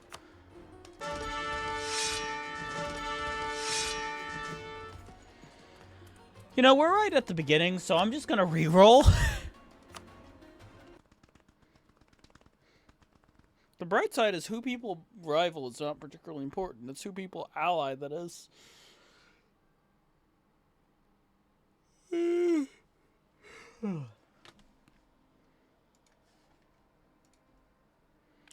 Maybe that's a downside because I can't really line things up exactly how I want them.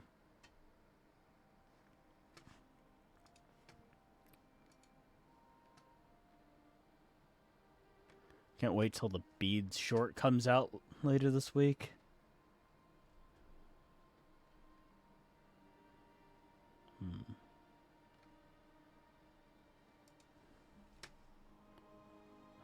Okay. Wait, shit, no, fuck! Okay, how do I wanna... Because I do want to get started on a project soon. I have a couple that I want to do, actually. I think I'm gonna have to put off that Into the Breach one, since that's more evergreen. I'll put off that one till, after the first of that. Yeah, okay. Anyways, I have so many challenges I want to do, is an issue I run into, as well as I have so many videos I need to edit. Like, currently, I have 5 that are all the raw footage editing is done, and I'm currently scripting. And then I also might have just gotten a job, and I still have a business, and it just adds up so much. Like, honestly, I'm probably gonna have to, if I am getting a job, I'm probably gonna have to use a percentage of that money to hire some help, because I need help. Like, yeah, I won't be able to pay them. Well, maybe not hire, quote. There would be contractors, but like, well, this is technically hiring.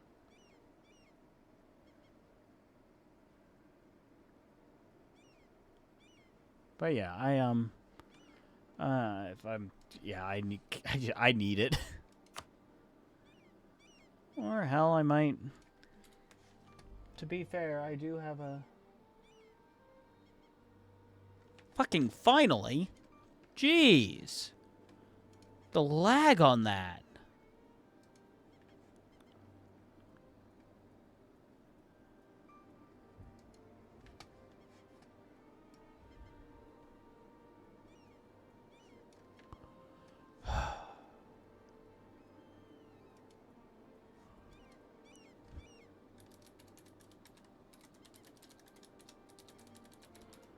Well, yeah, it expired. You motherfuckers didn't send it in time.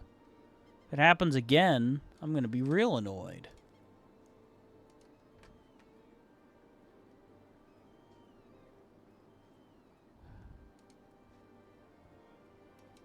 See, how about this one?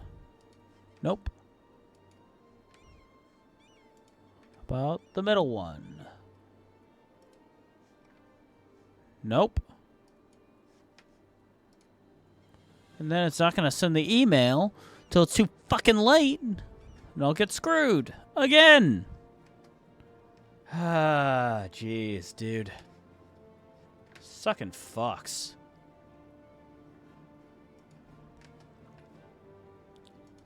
Ah.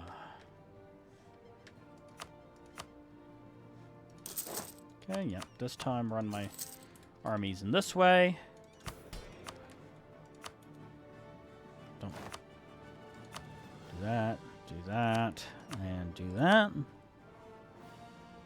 And do that. Okay, that's it. That's all she wrote. Okay. That sucks, but... Yes! Something that's actually useful for combat! Woo! Okay. Let me just run my trade. And these hands.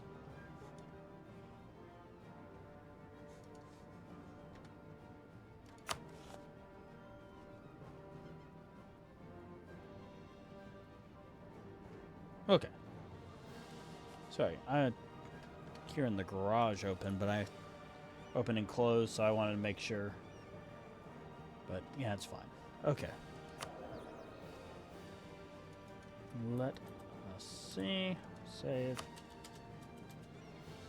Wait. Ooh. It probably sounds weird, but this is actually a benefit to me. Also, this is not a problem either, surprisingly. As long as Yas doesn't get too many...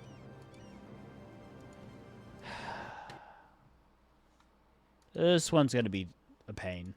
And yes, I know, everybody's like, Rex, a lot of people are probably, all the hardcore players are going to, why are you re-rolling? Shame on you.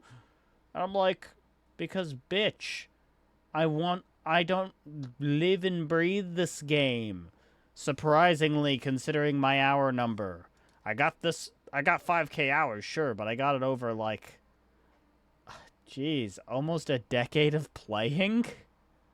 I first got this game when I was 15. I'm not gonna play, like, you know, no.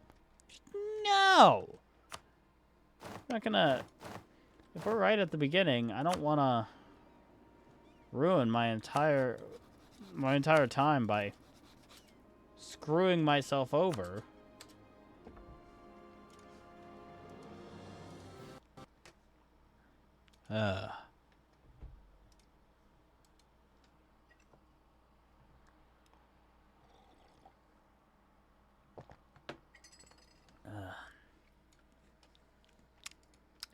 This is gonna take a while. So yeah, I guess the way I could handle it is I could run the stream for an extra hour, cut it in half, do 3 hours of EU4 or EU5 when it comes out, and 3 hours of whatever I'm doing. Could do it that way. I would like to do 3 mountains before I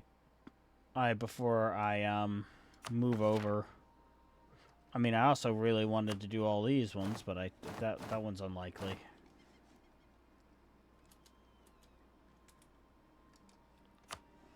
Oh yeah.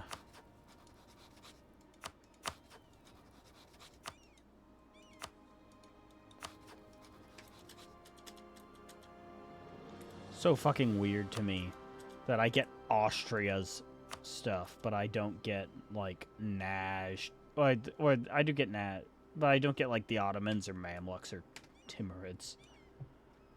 Because I do not want Nash allied with the Timurids. That would be bad for me.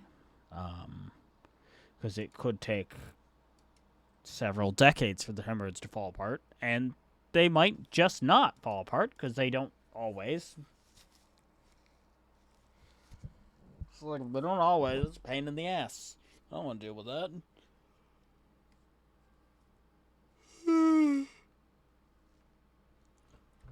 I already have to deal with the Mamluks. I don't want to deal...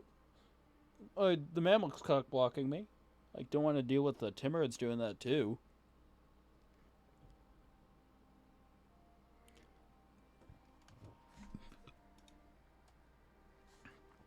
Okay, let's see here. Boom.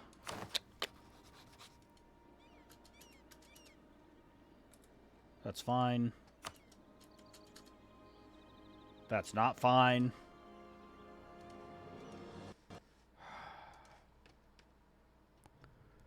Yeah, I guess, okay, because so, thinking about game order, yeah, I think so, for context, I have 2 things I'm planning on doing.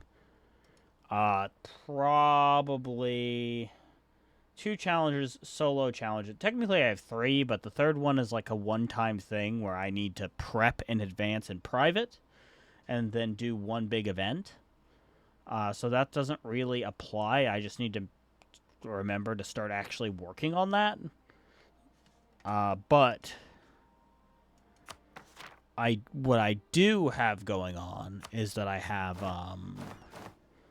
the ones that I will give away is that I want to do a special Pokemon Nuzlocke. It's very special. And I want to do a... Actually, I want to do multiple Pokemon Nuzlockes, but they're all under the same special rule set I have devised. And I just want to go through the games. And like the regions. So I'll do like Fire Red, then I'll do Soul Silver, then I'll do I'll keep doing shit like that. The other one I actually have I have a challenge with that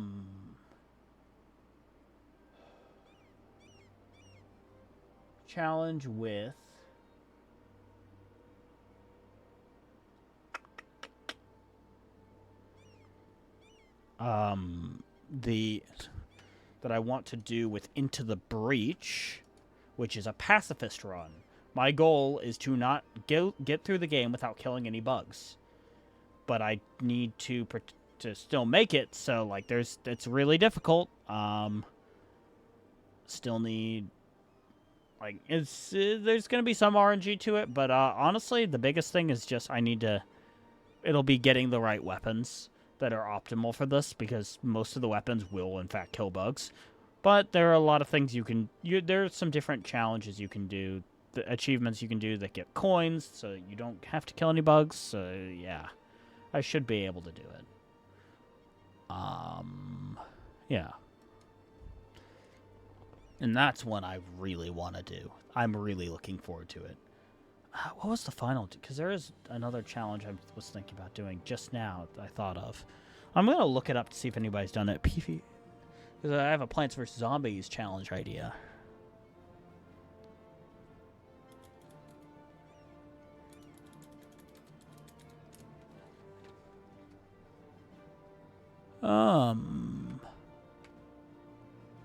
Well, that's 2. I don't want 2. I mean the OG. Okay, let me mute my desktop audio so nothing goes off. Oh, well, speaking of which, guess who just posted Finally, a video. The very last world of the... Shagrots. My man does... So the dude does a PvZ... he does mostly PvZ right now, but he does a Plants vs. Zombie challenge every year. Hello. But sorry, I'm looking up if anybody has done what I just thought up. I'm not going to say this one because I want to... I'll tell you in private, but I'm not going to put on in a VOD where somebody could technically see it.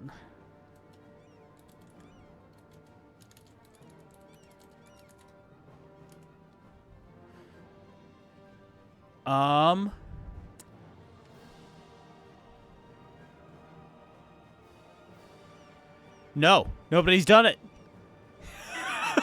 Yo! They've done it with 2, but they've not done it with 1. Yes! Oh, but how would I do the fucking...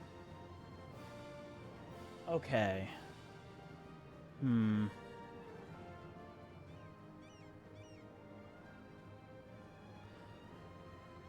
Okay. Maybe. Sorry, I'm trying to figure out I have an idea for a challenge I want to do.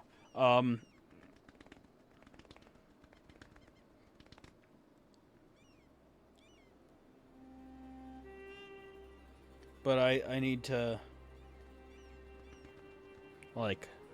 I can message it to you later, but... Oh, yeah, I messaged you a funny picture, if you will. I did not talk about it on stream. I did mention that I was messaging you something, but I did not say what I was messaging you, so, like, you know. That one is to be kept to DMs. It's a really...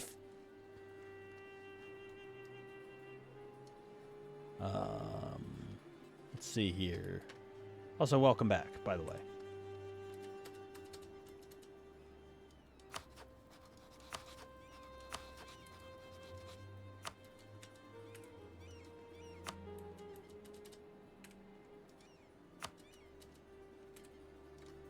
Boom.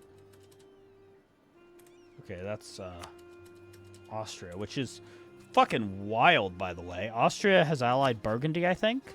which I hope this one works out then, because once I expand and to the point where the Ottomans don't want to stay allied, I could ally Austria and Super Austria after the Burgundian inheritance.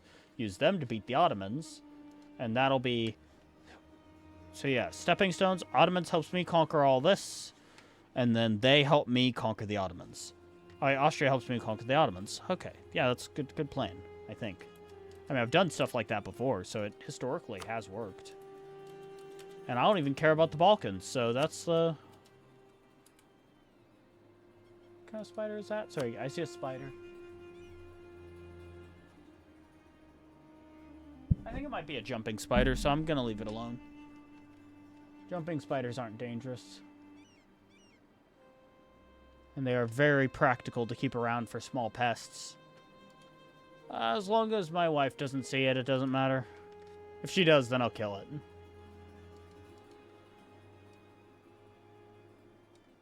Yeah, we should... Oh, let me fucking click that. There we go. Move these guys in advance, because I know my first war is always going to have be fraught with certain problems.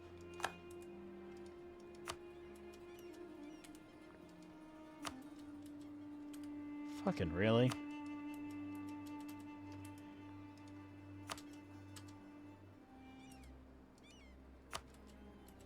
At least they have to go all the way around to get to my troops that are going to spawn at Ibra. Let's see here.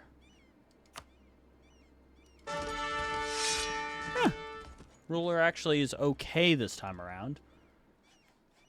And for anybody new who sees, who just popped in, I'm gonna go ahead and warn you in advance. I'm not some super hardcore gamer. My game mysteriously crashes on occasion. Wink. Wait, fuck. Let me... I actually have a button for this. I need to use the button. Wait, no, wrong one. Wink. Oh, was I winking with the wrong eye? No, you're not supposed to say wink.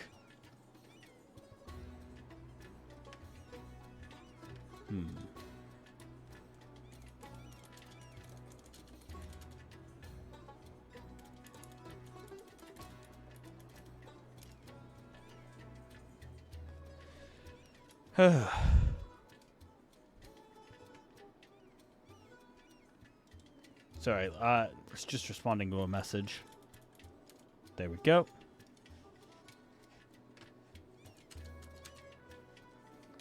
Oh, hey, what do you know? My game's about to mysteriously crash.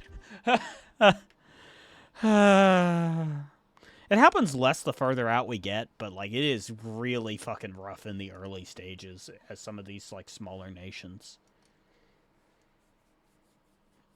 Like, not even, like, the medium-sized nations are easy. It's the small ones. Like, the Oman, Mzab, Najd. Actually, I didn't do it with my Najd run much until late on in my attempts. It took me hundreds of attempts to get the Arabia achievements.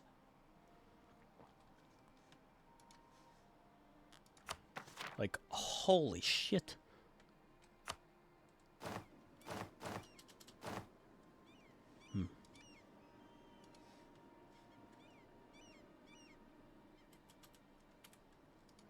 Okay.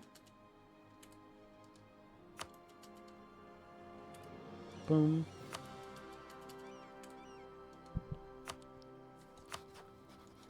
There we go. And let me set my rivals. I'll start getting a claim on Yas. Because Yas Queen. And, okay.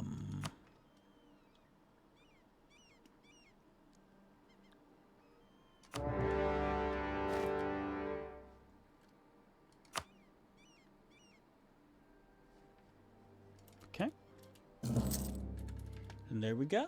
Should be all good.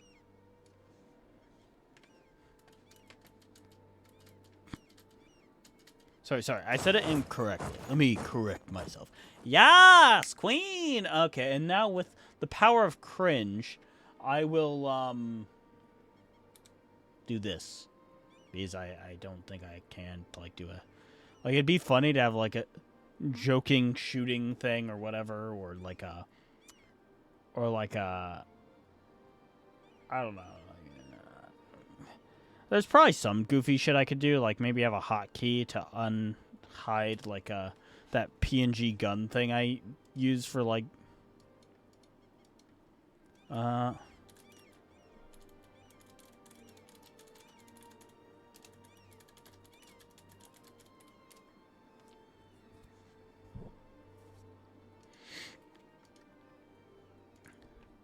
Okay.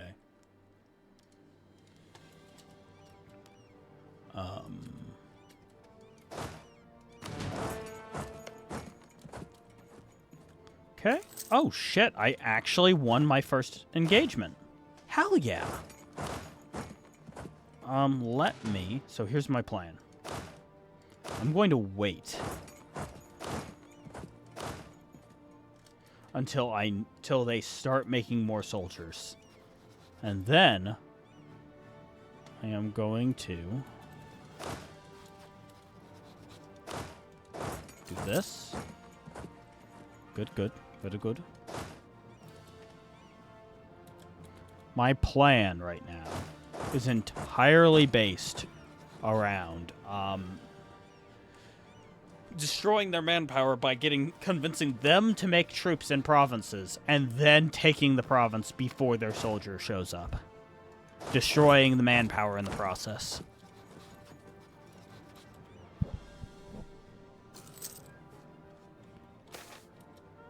Okay, there we go.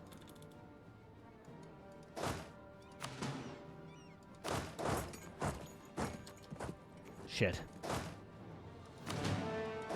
Let me just go here this way then.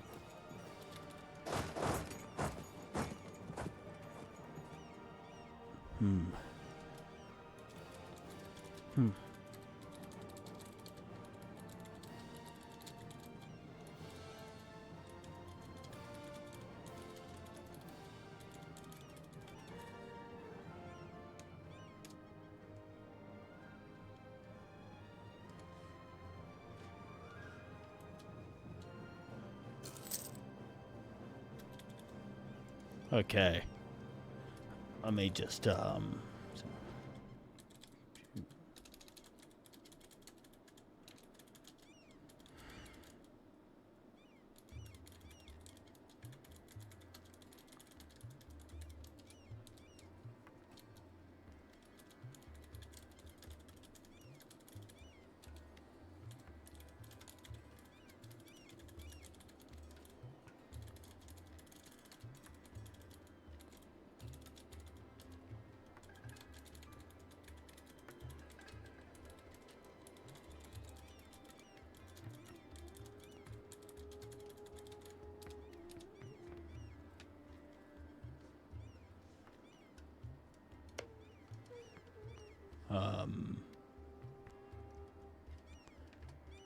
anyways, let me see here. Thumb take there. Oh, hey, look. It's a bitch.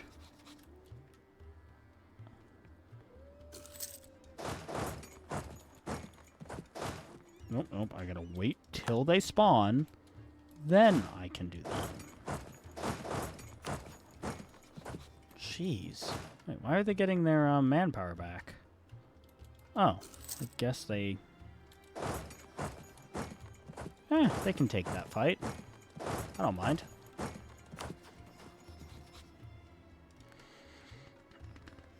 I wonder, can I co-belligerate Jabbaseer still? Yes, I can. Hell yeah. Hassa has no allies, so I'll fight them after my war with Hormuz. I will be back, because I need to run to the restroom. But, yeah. Shit. Yeah, I accidentally clicked on my, There we go. Sorry. I'm trying to set up my decibel thing. So -2 is about correct with where my mic settings are, I believe. So I'll be right back.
Okay, I'm back.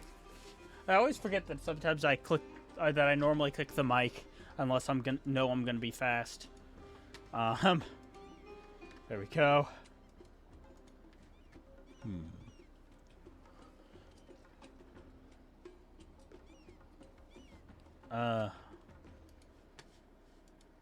So I am gonna wait here on that. Let them do that.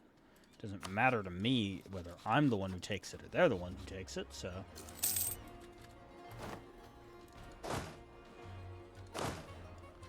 Reunite my soldiers.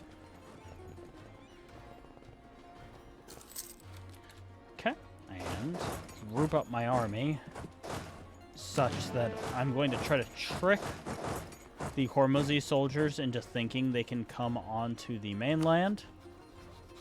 They probably just chose not to go to Withajam, which is fine.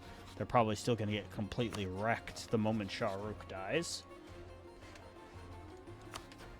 Yeah. Okay. Oh, and here, I'll message you the PvZ challenge I'm thinking of.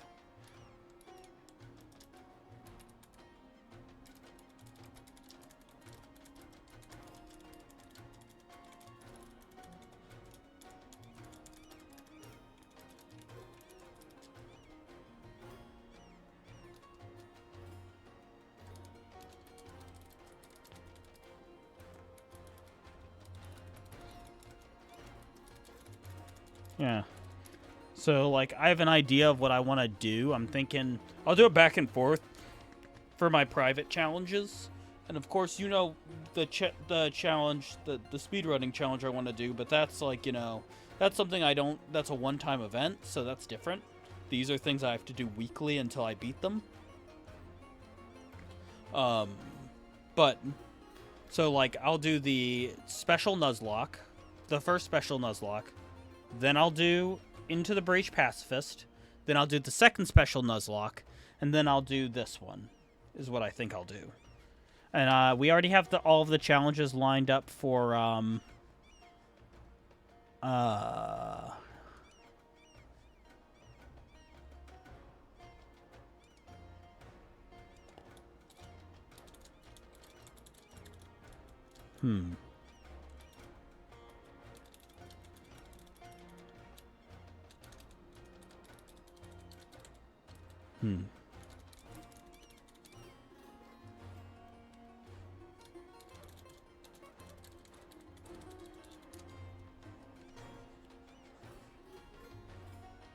Okay, there we go.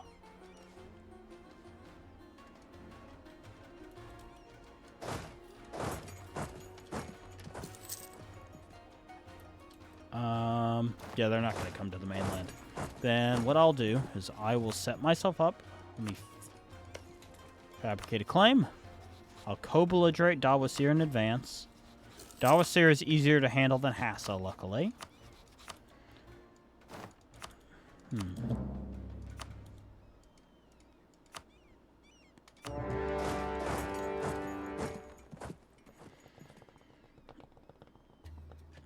Oh, hell yeah. Keep running. Keep coming, Mr. Hormuz. Yes. The challenge I just messaged you, I think it'll be pretty... I think it'll get bad in the roof levels. Because the roof levels, that means you don't have the vast majority of the level. Oh, shit. They'll also have to be... Oh... There'll be one thing I can think of that might get in the way of the idea. That I just thought of. But I mean, I might be wrong, but that's...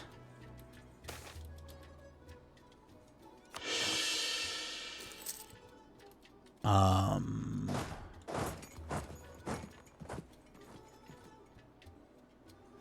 100%.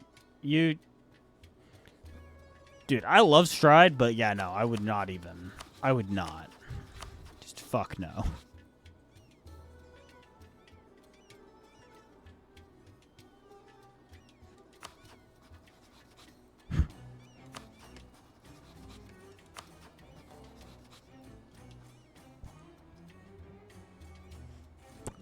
Oh, that's the Mamluks, duh. Okay, let me speed this up now.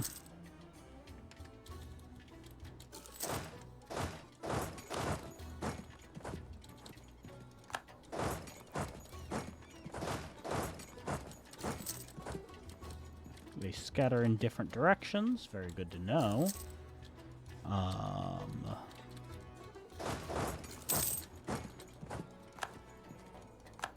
Oh yeah, I should probably start improving relations with the Ottomans now. Because the moment I take Hormuz and am capable of invading Hassa. Yeah, no, that's fair. Dude, that's fair. I wouldn't want to speedrun Stride with disconnecting shit. I'd give up. Again, not to be like, I'm not being a doomer here. That's just my thought, how I feel about it. You know? Like, I'd rage quit.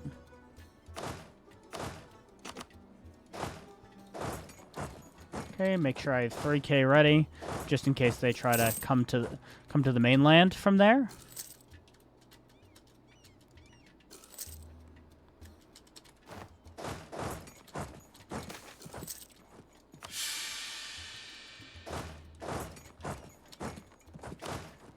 Okay.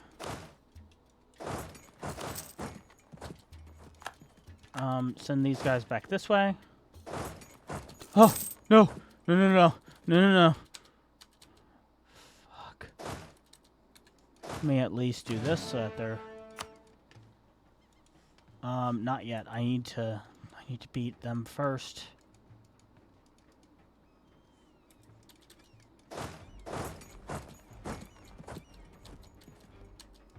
Fuck, I couldn't even retreat in time.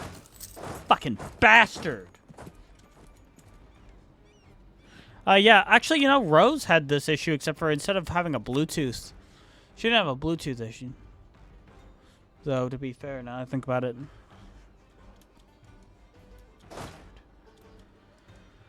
Oh, I hate you so much, you rat bastards.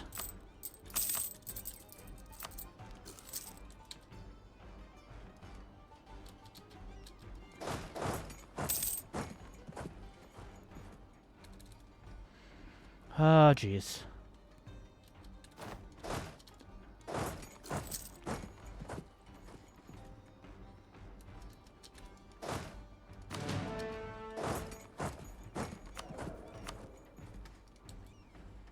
Here's to hoping.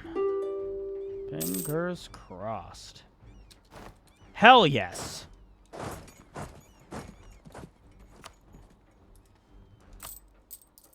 You think it's because your Bluetooth card needs a USB header?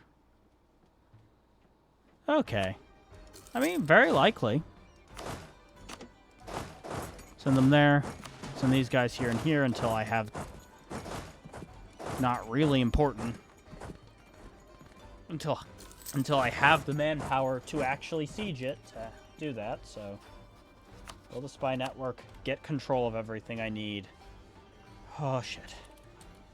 Sorry, this is, like, actually nerve-wracking. Let me try to send these guys to land that they're not. Get hemorrhaging troops on. Fuck! Sorry. That's just... Oh, that's frustrating. So I'm... Maybe... Okay, yeah, next time I'm gonna do things differently. What I'm gonna do is I'm gonna purposefully not peace out Yas. Because that... purposely not take Yas, even though I'm going to declare war on them. And I'm going to go out of my way to, instead of taking provinces, which I think is returning the manpower, I think I'm just going to wipe them. I stack wipe. Oh, shit, I fucked up. Ah, jeez.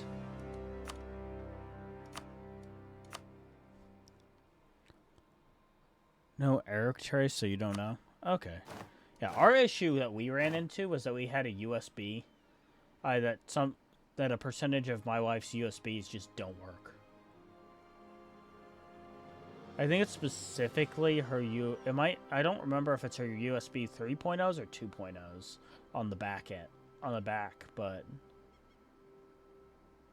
and I don't know what caused it, but none of like the changes we did fixed it, sadly.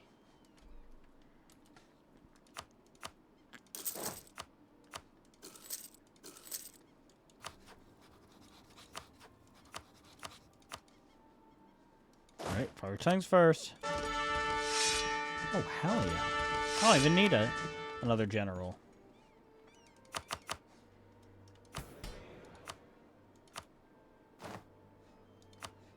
Boom.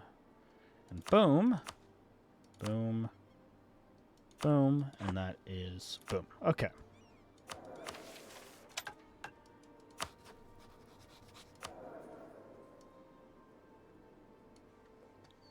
Yeah. Well, we got a USB splitter, so it was fine. It's not like she's playing super high reaction time games. She's not playing a FPS or a MOBA. She's fine.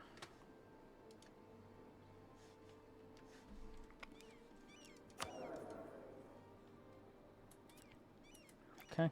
We hit save. Before anything...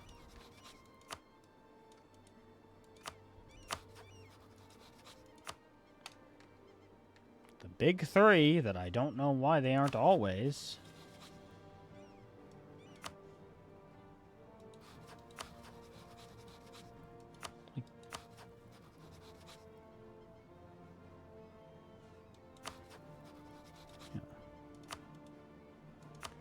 Like all these guys should be in my special interest. Like,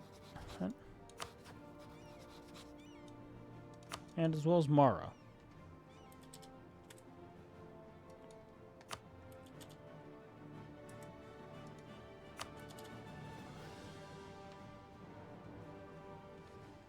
Okay.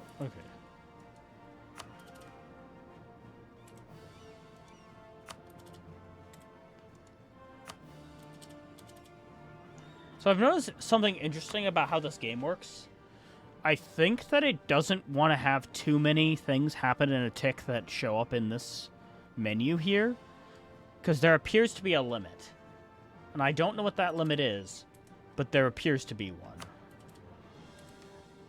Because the more things I have as countries of interest, the less things seem to happen over here per tick. Like, that was 4 things. It's... Okay, so maybe not... I don't know. Alliances, at the very least, don't seem to happen as much. Like, you don't get 4 alliances in one tick when you have things showing as countries of interest. Maybe I'm wrong. Maybe it's just a what you see kind of bias.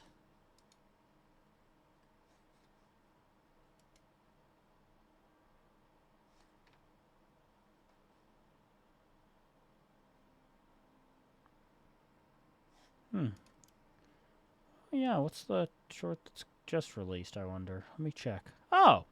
Yeah, that one's not going to get views. Neither of those are, actually. That's a shame. I don't know, maybe Nicest Gate will.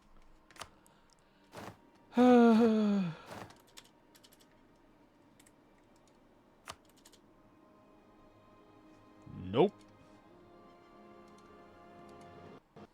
Stop being friendly with my fellow Arabian countries, Mamluks, you bastard.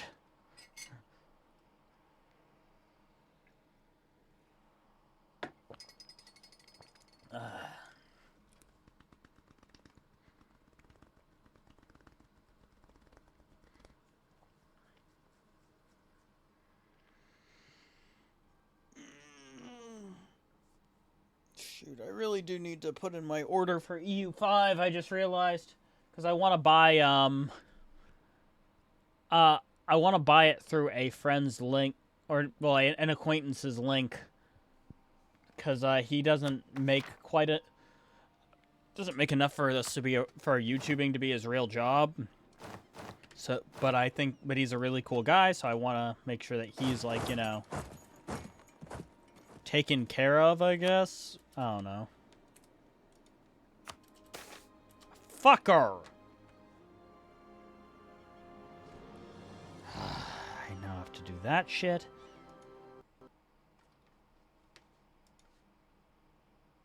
Yeah, events happening during when I'm having to go tick by tick is, like, sucks.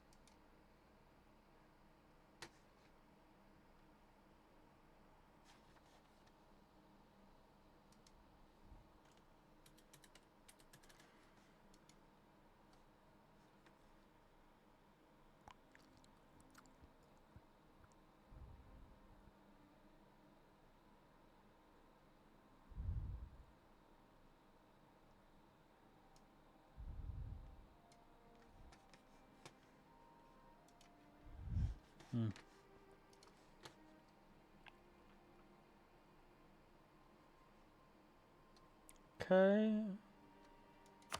Go back in.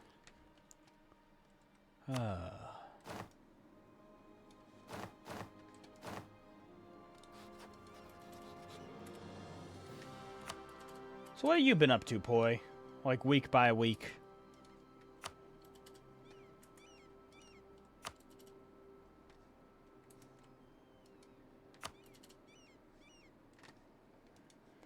Oh, not week by. What you been up to last week? Over the last week, not week by week. Fucking.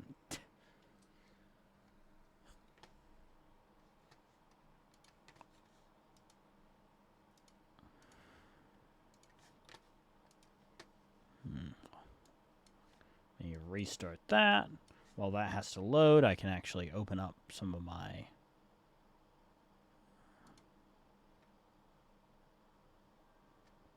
Actually, no. I need a new section. It's going to be called Content Organization. Content.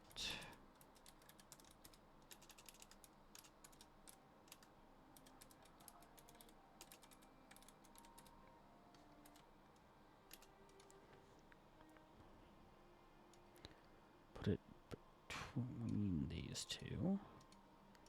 And the first one, trying to troubleshoot your issue. Fair enough. And then the channel will be called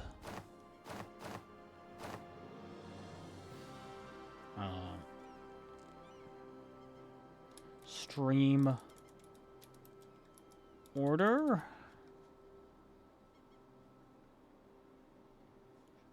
Stream Challenge Order.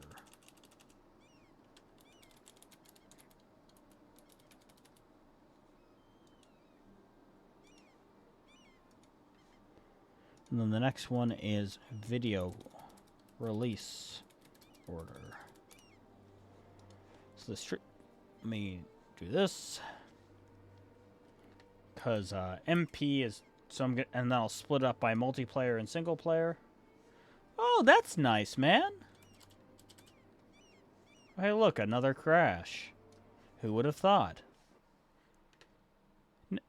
Never could have happened to me. I hope Varus gets to pop in today. Actually, you know, let me quickly mute the desktop audio. I'm going to start this loading either way. And then I'll click on this.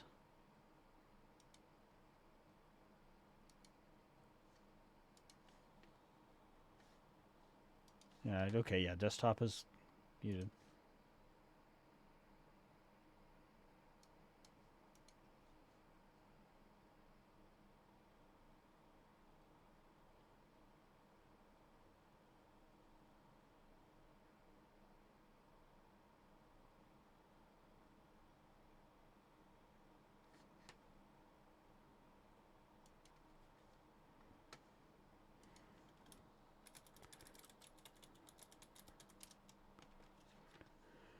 Okay.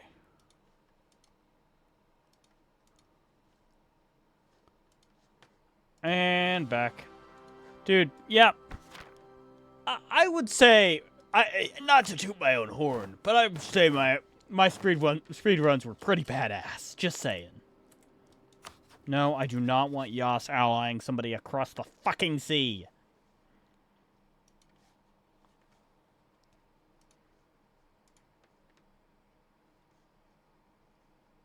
Play. Okay, go over here. Let's see here.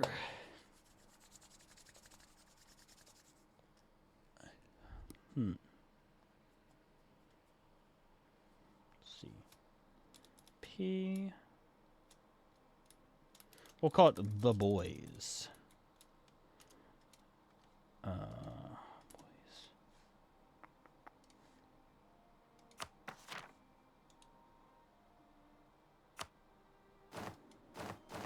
Discord, why are you broken? Anyways. So we'll do repos right now. Follow that up. So it's repo. Then what was the fucking next one? Oh yeah, next one. So repo, no.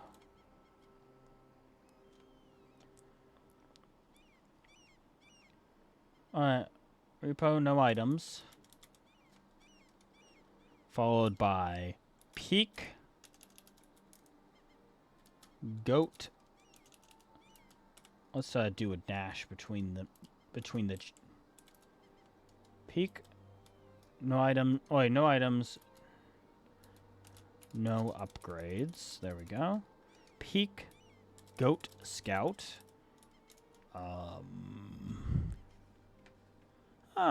And then after that.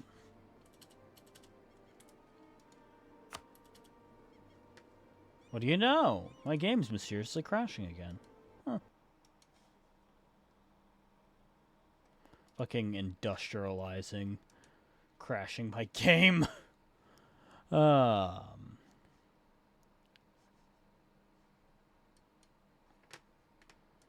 that.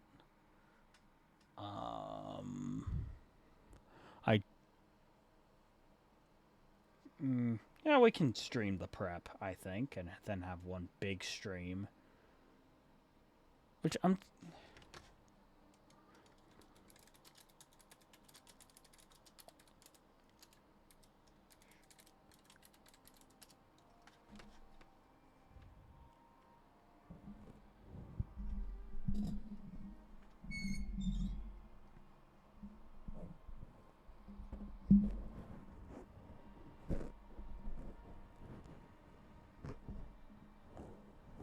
Okay.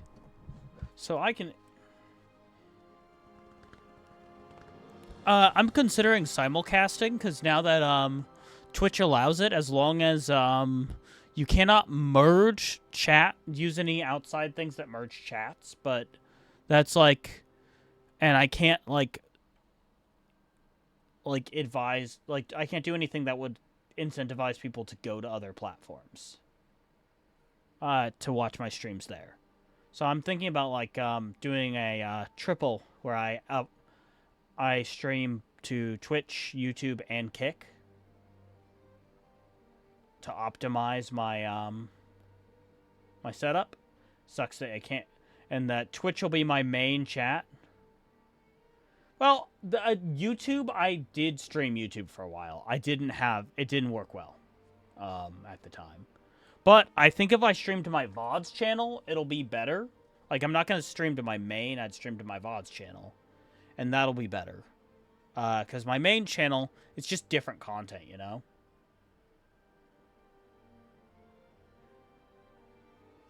Also, Twitch has a lot of tools that...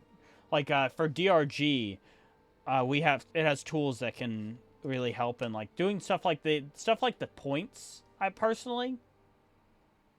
Points are great. To the extent where... And people actually use them, by the way. People in the chat actually use them. So I actually view Twitch as the best platform for streaming out of the three. Well... Yeah, I don't know a ton about Kick, so I'll say Twitch. And I also will say Twitch because I think I might get banned if I don't say Twitch. But some people don't want to make a Twitch account and want to be able to chat, and I will still interact with them. And I mean, because the fact of the matter is, this is going to sound wild, but I am more than capable of upholding 3 conversations at a time.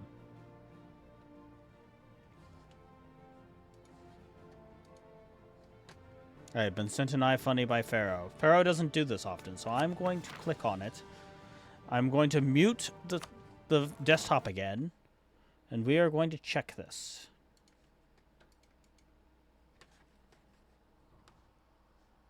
Is there no sound to this? No, there is. Why are they always...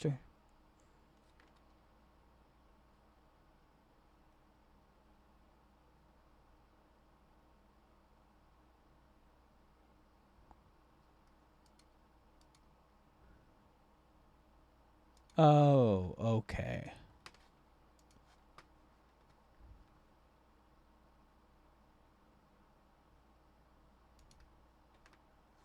Now I understand. Sorry, it's a weird meme. It's a bunch of, like, car memes. I get most of them, though, so it's funny. Here, I'll send it to you. Because you'll probably like this. Oh,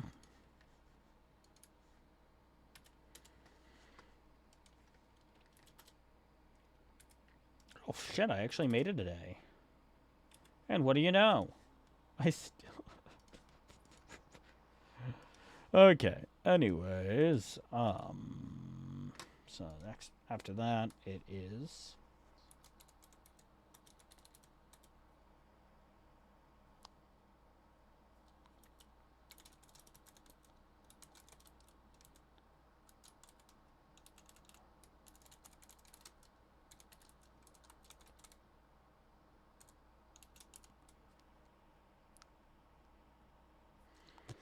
My favorite one is the jumping a battery. I think jumping the battery was very funny. Then that one.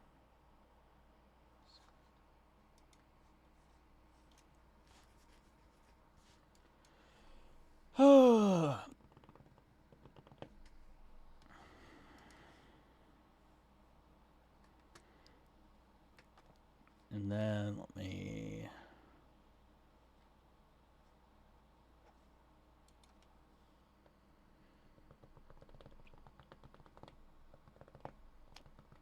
Because, yeah, we have 4 streams lined up. 3 more challenges lined up after the current one. Oh, yeah, and this... Okay.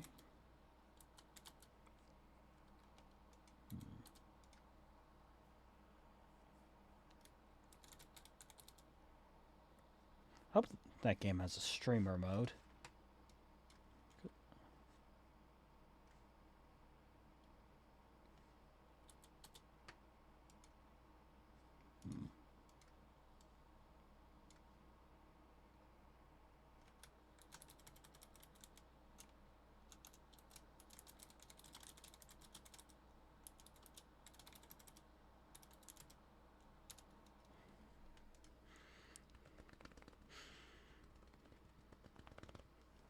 Okay.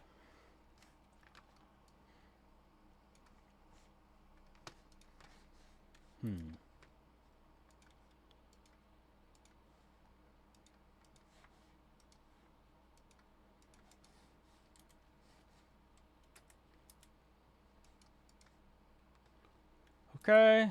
So, save again. And what do you know?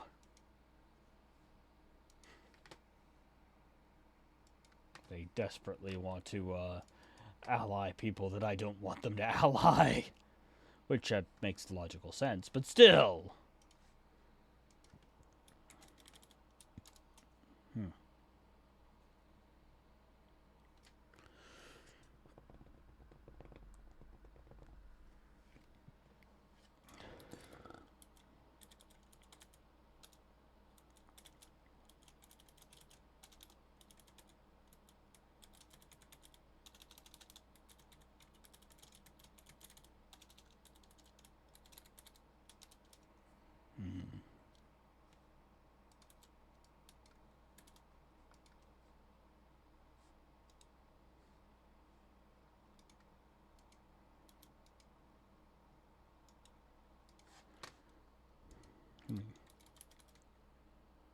Okay, yeah, that's the correct way to spell that. Let's get into this.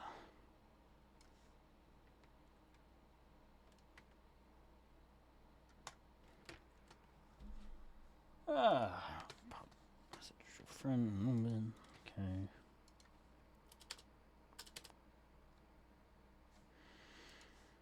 Motherfucker.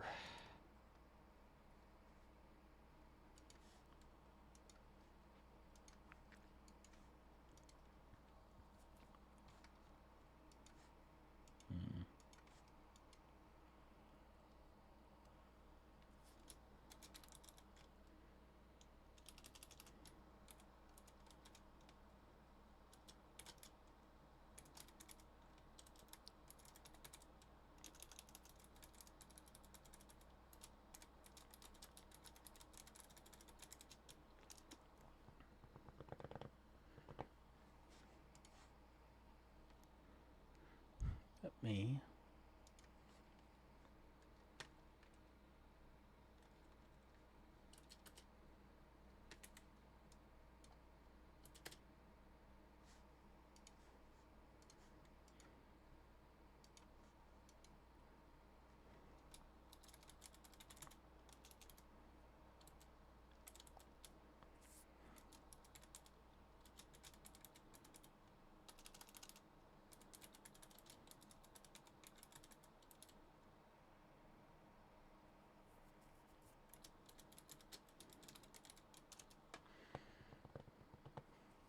Okay, let me start this up again.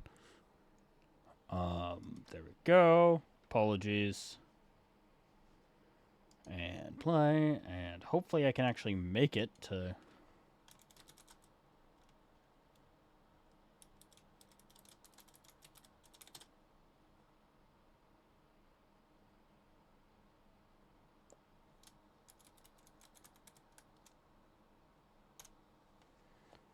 Okay, so I actually have about 4 lined up with each, I think. Yeah, okay. Cool.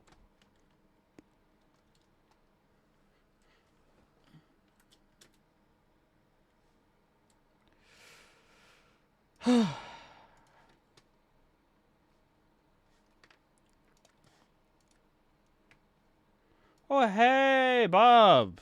Bobby, how you doing? Sorry, I was lining up my, while I'm doing restarts. Bobby. Well, that boy ain't right. You're doing good? I'm doing good. I actually might have just gotten a job. I don't know if it's not like it's not a done deal. So, I'm going in tomorrow, to get for a online course to take an online course on their computer there, and about and so let me lead off with. Let me be clear. I got the interview because of nepotism. My father knows the chef. Like, I have no issue, but as I've said before, and I will say again, I have no issues with nepotism. When it comes to hiring. I do have an issue with nepotism when it comes to keeping. Do not, like, it's okay to hire somebody because they know somebody. It is not okay to keep somebody because they know somebody. You know, if somebody sucks, somebody sucks. Right? If they aren't worthy of the job, you can always demote them or fire them if they're really, really that bad. You know.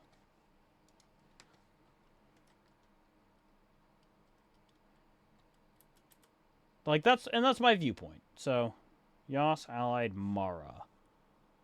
Okay, I could do that. I can go for that.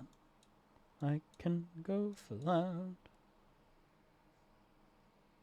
That's perfect, because that puts Yas completely cut off. The only issue is just the difference in directions of where I'm going, but that's about it. Okay. Yeah, so, anyways, and it would be so it'll be either serving or bartending or both. Serving, bartending, or both. It's looking like bartending because the course that I'm going to be taking while I'm there is on the legalities of and around the serving and selling of alcohol.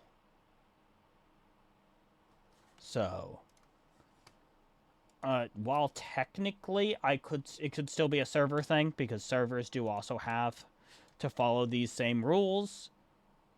Bartenders have a heavier weight on their shoulders when it comes to stuff, and I think, judging by certain stuff that I know that I should not really be talking about, it sounds like things got shuffled around, and they might be down a bartender. Yes. If they have little umbrellas, I don't think they do. It's a more high class place. I'll be making more like old fashions and stuff. Probably. I'll be pouring wine, making old fashions, maybe a mimosa, because mimosa has wine in it. I think rich people like mimosas. I might be wrong though. Oh, and This is gonna sound weird, but to me, one of the really cool parts about this will be...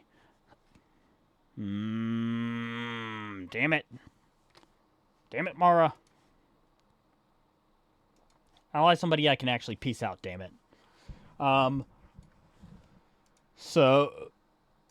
really cool part about all this, if I am going bartender route, is that, when this higher class place like this, I mean, rich people come in and all that, The fact of the matter is, rich people also pay for higher class booze. Meaning, I get a bigger tip, not without it being any harder.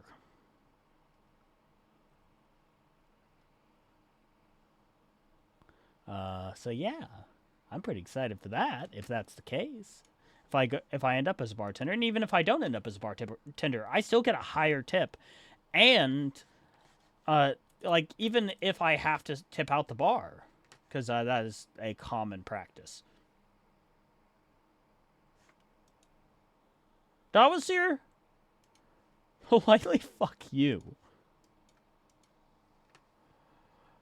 Sorry, I'm just trying to get... I don't want to... So my goal here is to fight Hormuz without them having it... Hormuz without them having any allies, and Yas can have one ally, but it needs to be an ally I can fight. It can't be like Baluchistan. It has to be like Hassa, Dawasir, Mara's fine. It can be, Najd, like those guys. I don't want it to be Shamar, because I can't... Actually, no, I don't want it to be Najd either. I want it, it needs to be a neighbor of Hormuz. And those are my requirements. The alliances are not consistent. I've noticed that they aren't. It's just I will fully say this run is a little more cursed in how frequently they try to get allies. Okay, they allied them. Mara allied Aiden, that's fine. I don't care about Najd allying Eniza. Yeah, they're going to get wrecked, but that's their business, not mine. Okay. They allied Hormuz, which is not fine. So yeah, it's not a restart, and it's not consistent in the slightest. If it was like a seed-based thing, oh my gosh. Would it be difficult? If you roll the seed every month and that decided what everybody's going to do for alliance attempts and stuff, that would suck ass. Because then you really wouldn't be able to do anything.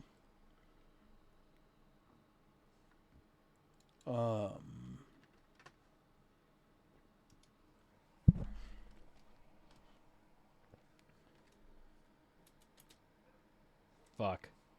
Already. Oh yeah, and I need to be... Oh yeah, I already wrote those all down. I just wrote down the order of which streams are going to be happening. I'm also going to be in the next couple of weeks trying to start multi-streaming. So that I can get hopefully pull a larger audience. I know that I'll make sure Twitch is where the interactions are going to stay, and Twitch is where the main chat's going to stay. I'll still interact with people who are talking in my other chats. And I'll just say, hey, to YouTube chat, I'll have to verbally say who I'm responding to, unless it's to the Twitch chat.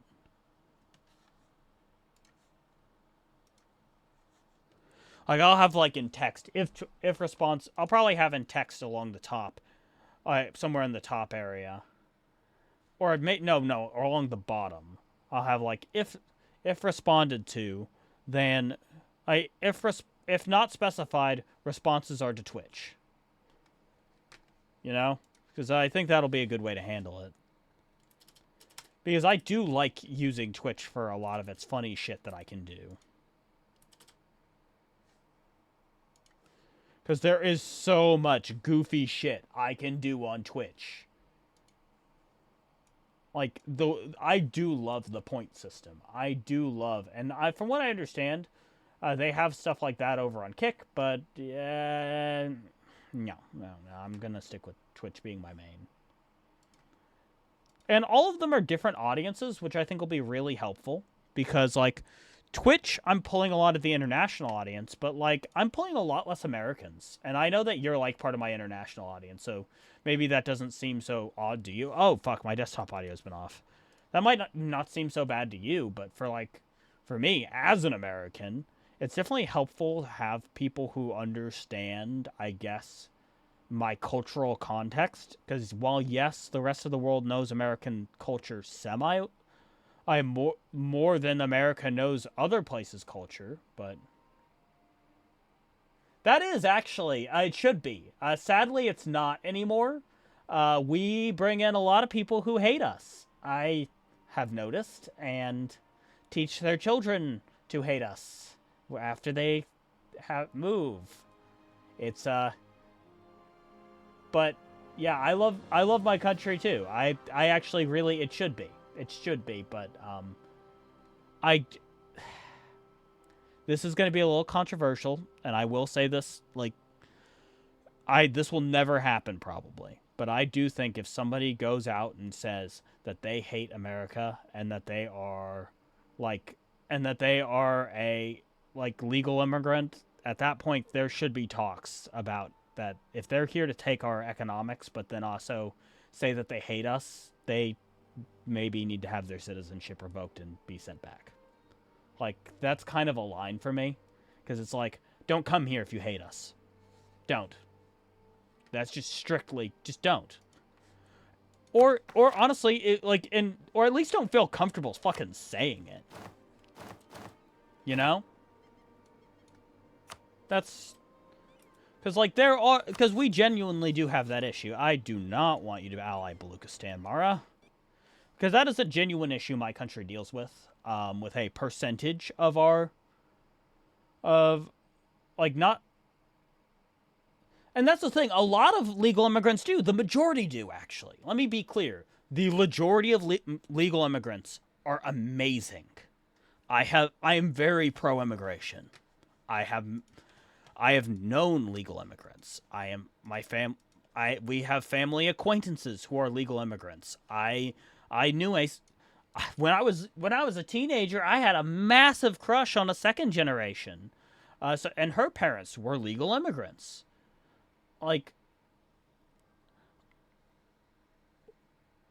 Yeah, no, I love immigration generally. I am a little concerned about the rate of it at the moment, just because I think it's better to have an increased odds of integration. But I love it as a concept, and I think it should always be part of America, to an extent. That's just kind of my viewpoint. I think any of the people who are saying we need zero net immigration are ridiculous. I think those people are fucking insane.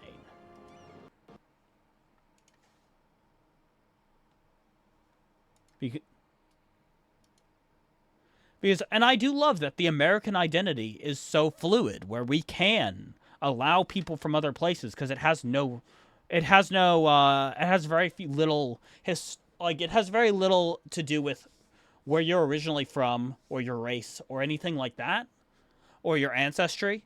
It first and foremost just has to do with ideals that we hold, and the fact that that you moved and live here, and that you're a citizen. That is we have one of the easiest cultures to join. Oh shit, ad break.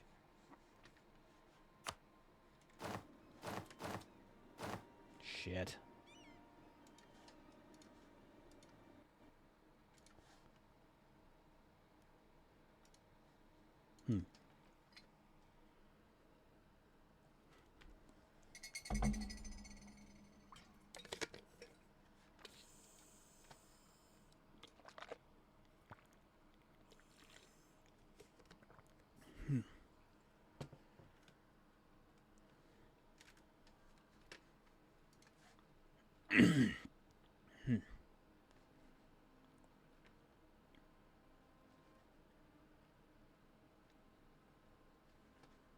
I will wait for him to be back from...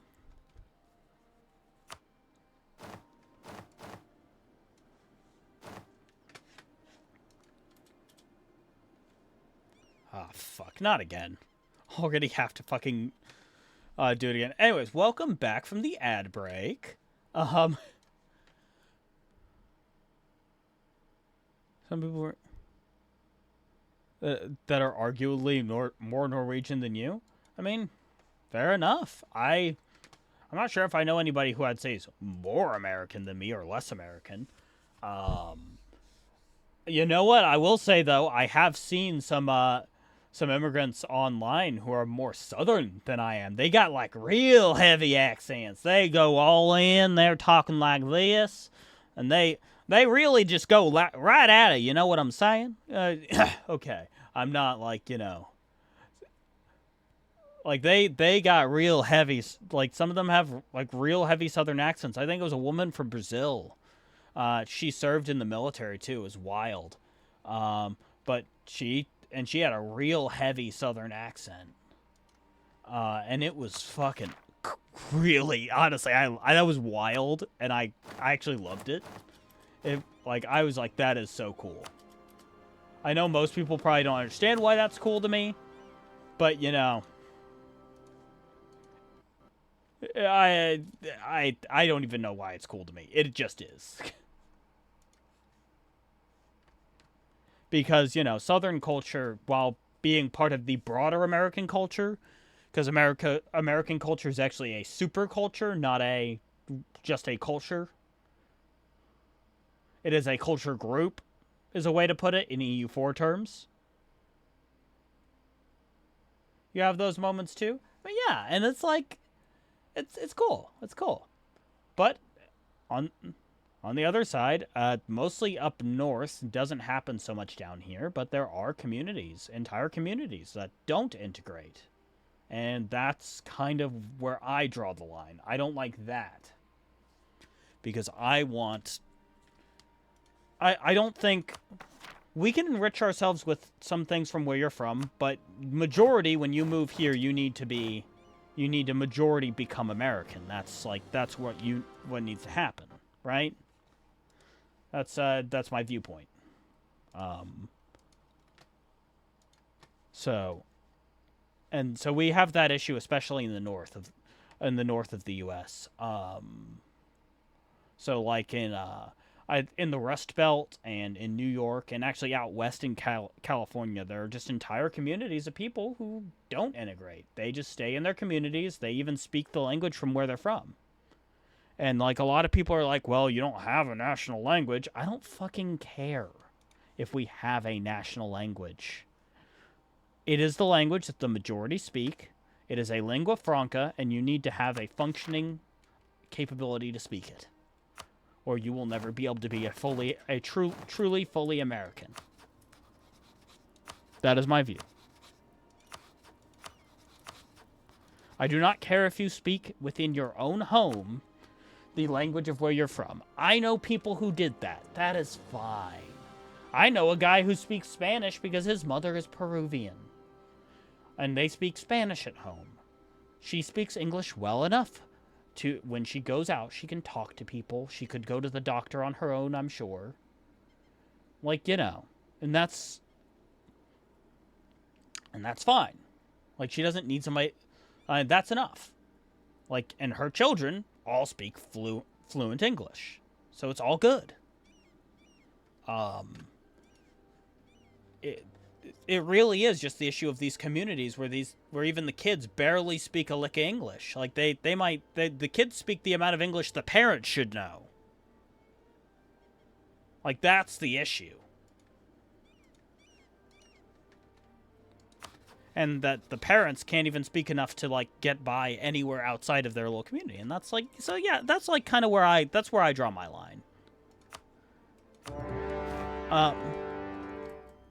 Like other people want like complete fluency. I'm like, no, I don't. If you're first generation, you don't need to be fluent. You just need to be capable of communicating, having a good conversation, like being capable of discussing like the bare minimum stuff that you need to be able to discuss in daily life. You know, that's kind of.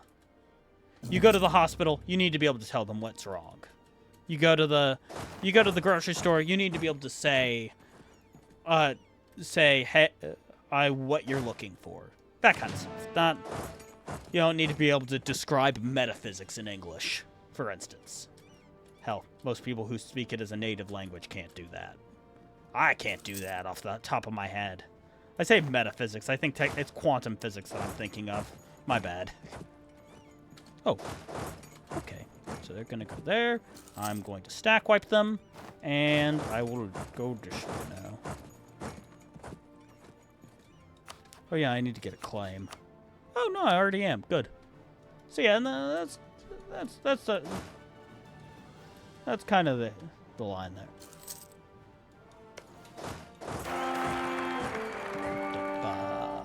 Let's see here.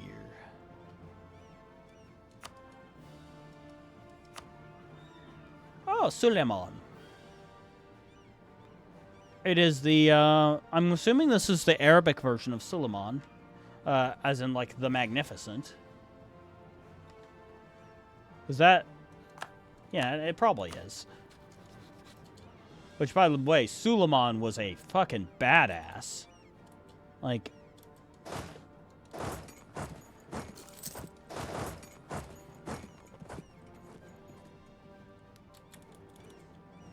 Some are going to start popping up over here, so I'll need to go and wipe them out.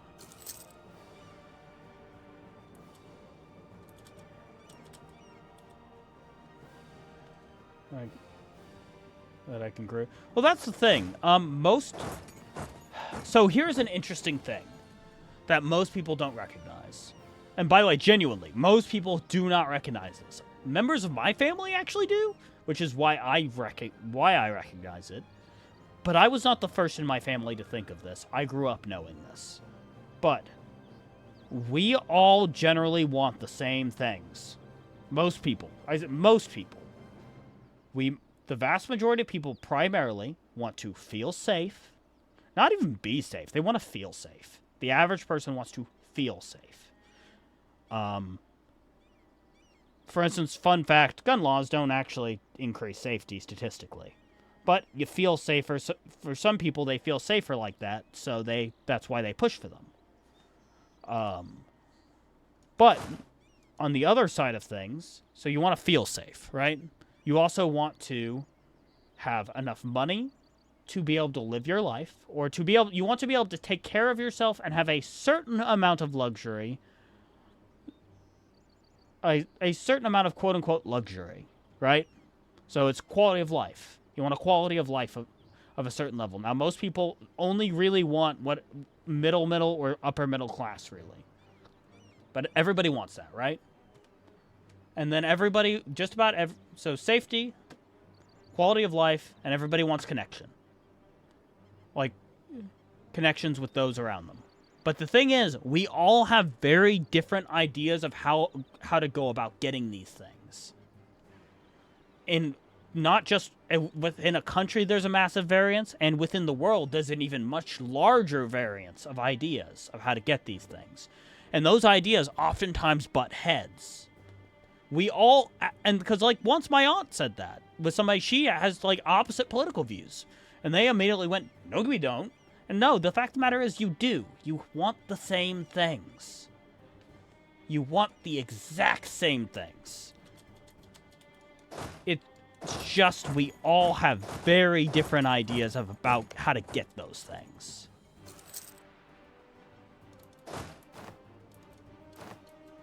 And that's okay. In fact, that's the best thing, is to disagree and have differences in opinions.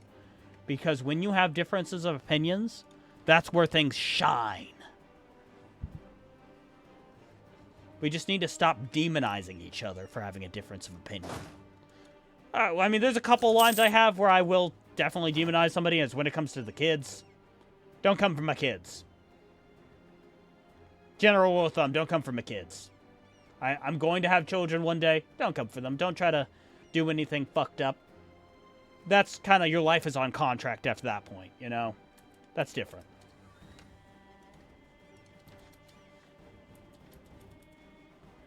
Yeah, I would agree that, actually, I would say that a large percentage of people live in a bubble. On both sides of the political aisle, might I add. And in every single other facet.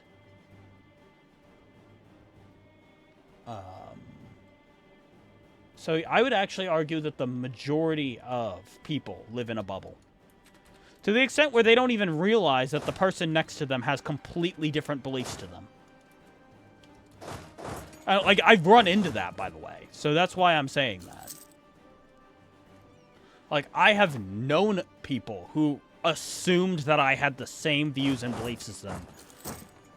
Automatically. Because they thought that that's what made you a good person. That's what a lot of people are taught. And... well, not actually, weirdly enough, I've run into that more with one side than the other. Ironically. To my left-wing homies, I'm very sorry. But a lot of y'all do assume automatically that if you find somebody to be reasonable, you assume they have the same views as you. Like, I've run into that a lot. I'ma be real. Like, if somebody seems like well-spoken, or intelligent, or anything else you view as good, you automatically assume it. It's not like, and I'm not beating down on you, but it is a thing that happens. And I think, to be fair, because while I do lean a certain way, I do kind of still fall in the center as far as many things, and I lean one way for some stuff and one way for other stuff. Exactly, Poi. You get it. But then, Poi, you're also... Poi, you're also not a neurotypical, so... It's a weird conclusion to have. I agree it's a weird conclusion to have, but many do have that. It's an assumption. And the assumption is... they're not thinking about it. It's just an automatic click of, oh, they seem this, therefore this. In their head, that's how it works, because they have a view of somebody with certain views. They have an automatic... And yeah, no, I agree. No, somebody can be reasonable and have the exact opposite views of you. Maybe not the exact opposite, but they can be, you know... and that's... and there's also instances where somebody is reasonable in all things besides one, by the way. There are things I am unreasonable about, in no uncertain terms. I am unreasonable about certain smells in my house, because I have a stronger sense of smell and a more sensitive nose. Therefore, I don't want to deal with certain smells, because I am sensitive to them. They make me feel ill when I'm around them. I'll feel ill for a few minutes after I'm away from them. I don't like tomatoes, cooked, especially when they're cooking. If they're cooking, that's like, I can't eat a tomato, and if it's cooking, I smell it, and it's awful. I don't like beans. Beans make me feel ill. The smell of them. Like, yeah. And so, it's like, so I'm unreasonable in that regard. You know, I'm unreasonable for a good reason, but I am unreasonable in that the way way other people have to deal with it. That's fair, Poi, but you can't always have a consistent smell if you want certain things. So what we do in my house is we generally, because my family knows I have this issue, and it makes me feel, it has a physical effect on my body, they actually do attempt to not, they do cook these things, but they try to, like, put the lid on. I leave the lid on, run the fan above the stovetop, etc., to make sure that I don't feel ill.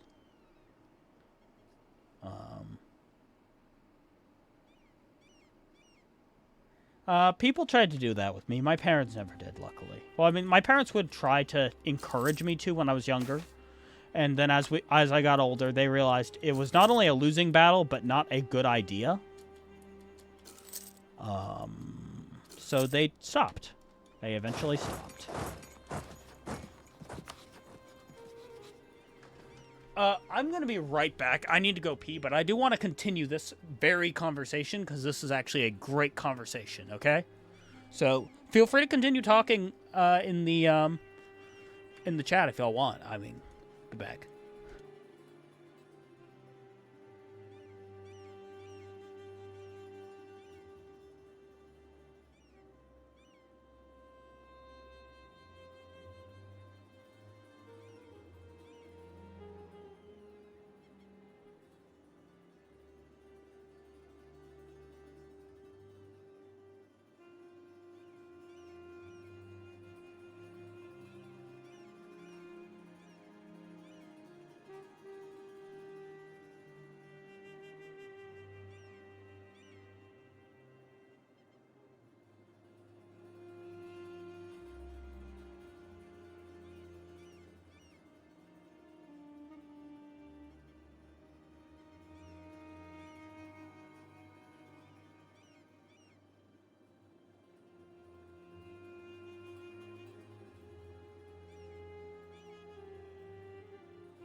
Okay, I'm back.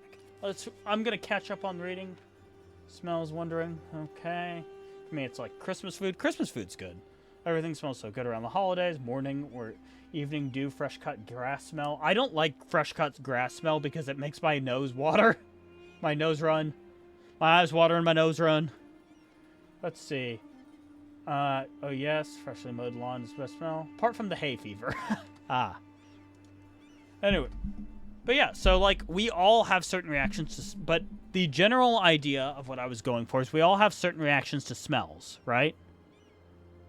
But in the same way, and us trying to mitigate it for if it affects other people can be unreasonable, right?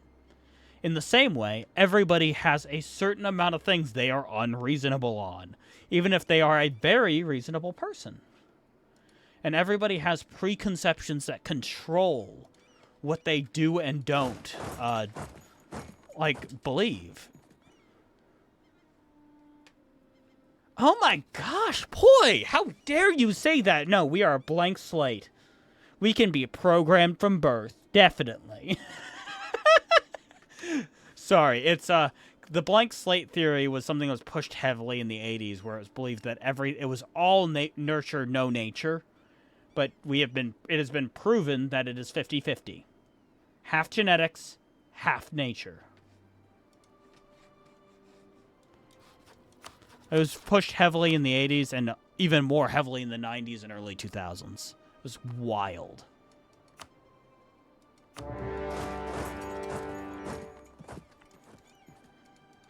Okay, let's do this. I'll try to wait for a little bit just to see if I can't.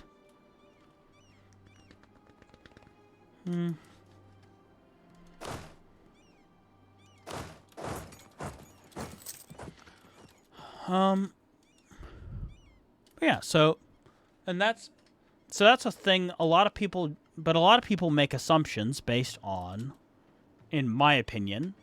Oh wait, it's ad break time, so I'm going to stop that conversation right there, and I'll continue it in a minute.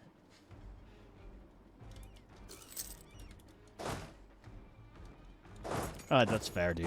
Musk. Well, it depends on the kind of musk. Oh, you're not getting ads, Bobby? Are you like Poi? Are you doing the Poi thing? Doing that Poi shuffle, or do you have the I forget what it's called. The thing that makes it so you don't get ads. That it's not on any streamer.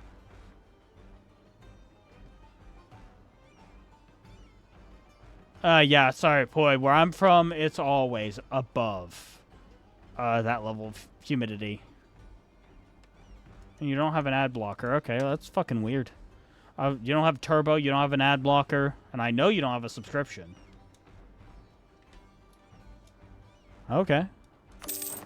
Like, fucking wild, but okay.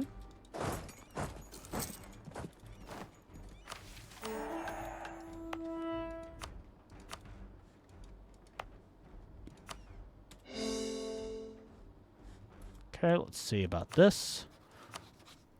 Oh, hell yeah. I should be able to, because I'm pretty sure yep. Oh. Nah, that's fine. Dude, I need you to understand. It is literally cents per ad. Which, by the way, Twitch is still giving the best ad rate you're going to get. Too, money-wise. Money per ad. Because it's live content. It's fucking wild. But, like, yeah, because YouTube nickel and dimes you. I'm getting like a cent per view, basically. Per ad view. Maybe 2 on a really good day where I'm getting like them good ads. So like for context, even with the, let me see how much ad revenue in the last, is this the last month? In the last month, which includes part of the marathon, I got from ads like a few bucks. Just 2 paid subs made more money than all of my ad revenue combined.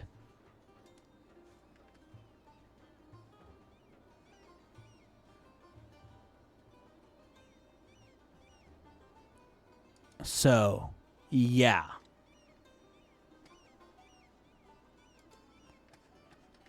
So it's like, it's not the end of the world. Oh, how's your streaming been going, by the way, before we get back to the rest of the,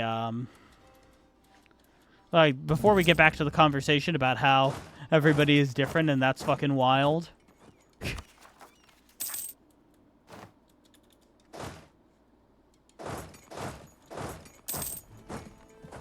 Okay.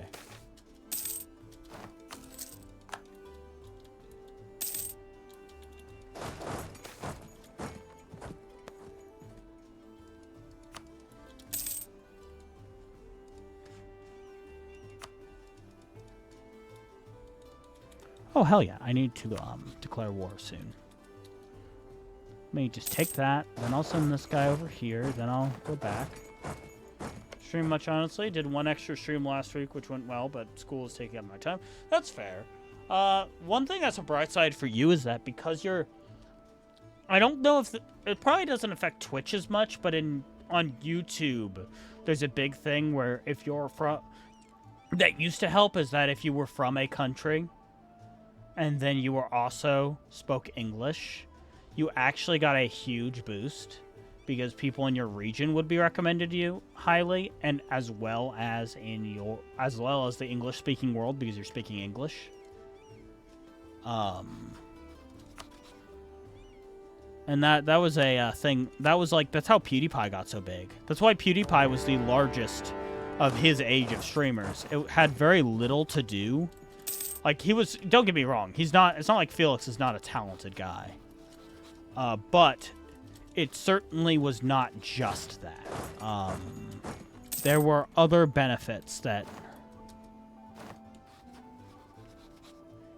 Oh, their soldiers are over there. Okay.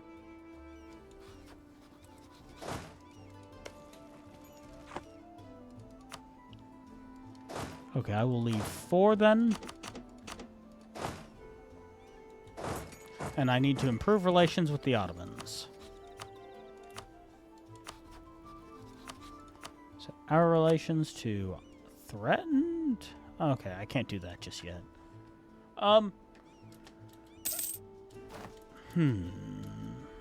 But what was I about to talk about? I was about to talk about something.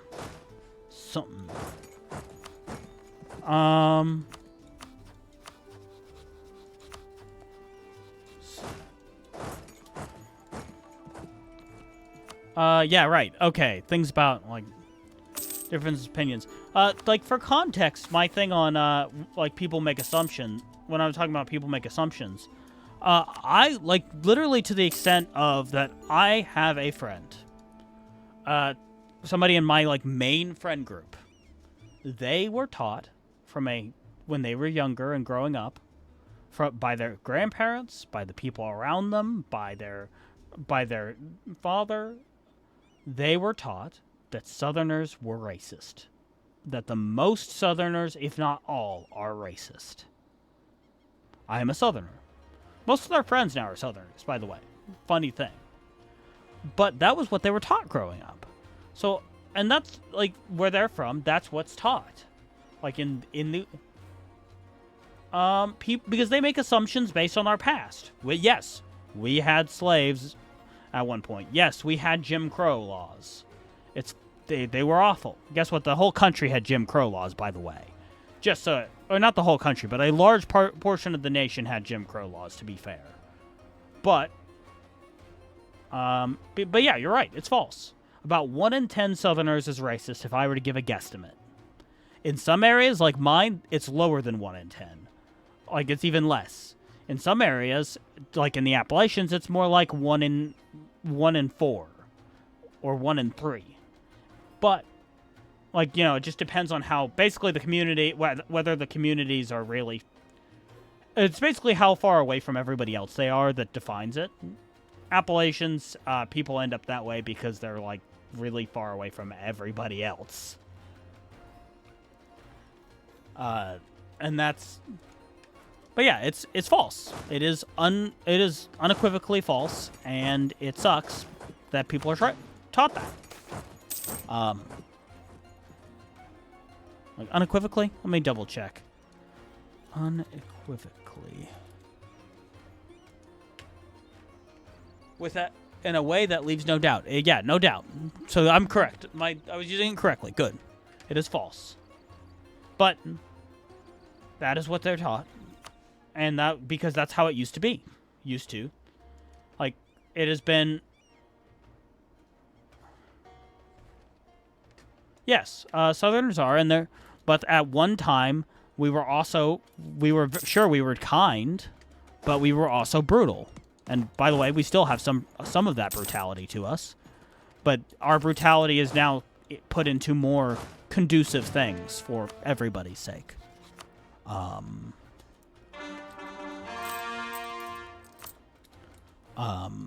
Yeah.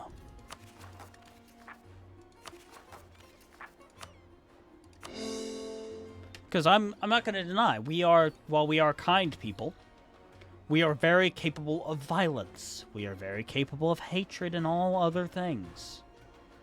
And we're capable of being fucking hypocrites. Old Southern women are very commonly hypocrites. I'm gonna be real. Like, if they say bless your heart, that is not a compliment. You know? So, like, but the majority of Southerners are. You're right. The majority are actually genuinely nice. Not, like, it's not fake nice.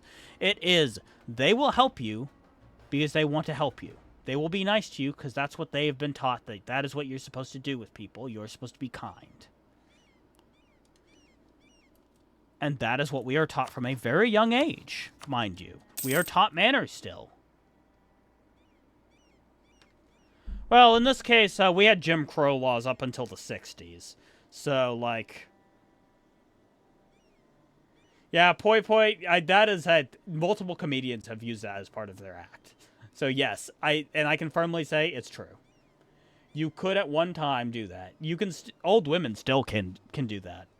Men less so, but you know, you might be in for a fight if you do that with a man.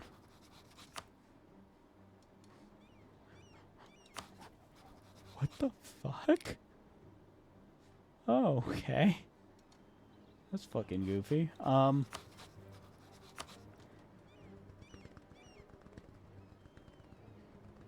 But yeah, so, like, it was more like, let's see, so 65 years ago was when we had those horrible laws. Still, by the way. So 65 years ago was when we were segregated. By the 80s, we had gotten to the point where we were probably about 1 in 4. We still had a lot of racists. But the funny thing is, the longer time went on, Bob Ross was not always peaceful. He was peaceful when you saw him, yes, but when he was younger, he was not. He was a drill sergeant in the army. That's why he became who he became, because of the horror of not only things he had to do, but also just the anger that was in him from being a sergeant at all. In his later years, I will agree, he was a very calm and kind man.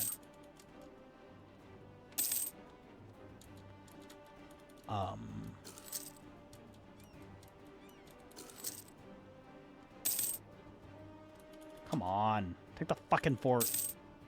Bullshit.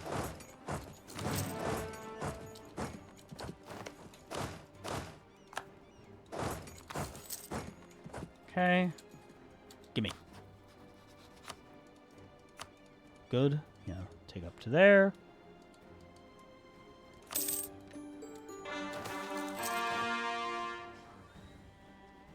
This reminded me of saying bless your heart the same way he says God bless it. So God bless is actually a very long time American tradition. And it is, by the way, a very Southern thing, but it is actually used to be a very common thing in the North, too. Sadly, they don't say it so much anymore. But we still very much keep to our faith in the South, if you haven't noticed from just me. But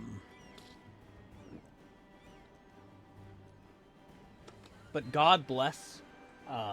started with God Bless America was a very common one, but God Bless in general was God bless your soul, God bless your life, God bless, like, it is our way, and has been, like, out of curiosity, where is Bob Ross from? I'm genuinely curious. But that is a very traditionally American thing to do. Is to say God bless. And sad, well, it's not. He is okay. He died in Florida. He was born in Florida. It was Daytona Beach. Judging by the time period he would have been born in, 1942, he would have been a Southerner. Because Florida had a fair number. So yeah, okay, fair enough.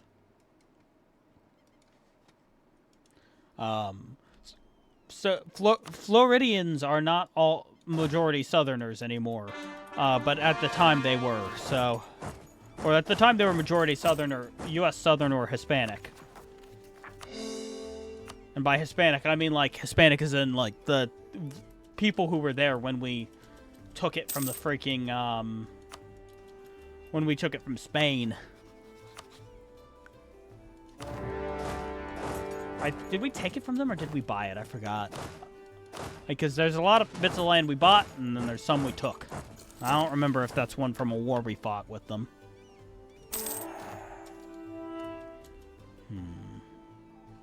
But, yes, God bless is very much something we still do in the South to this day.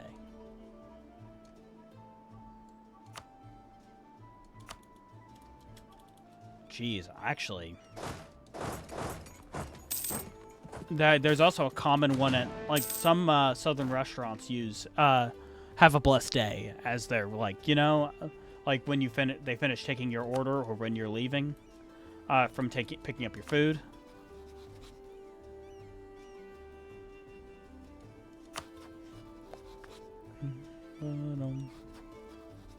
Have they bitten off more than they can chew? Sadly not.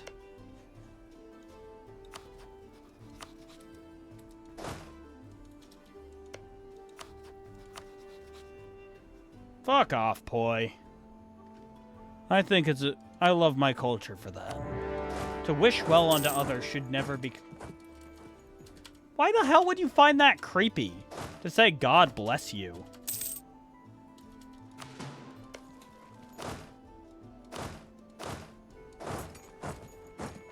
It's a...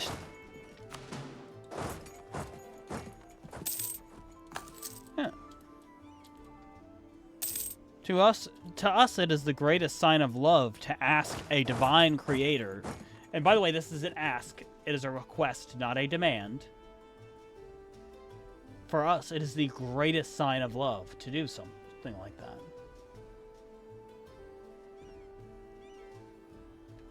To the extent where I pray for my enemies more than I pray for my friends. Even when bad things are happening to both.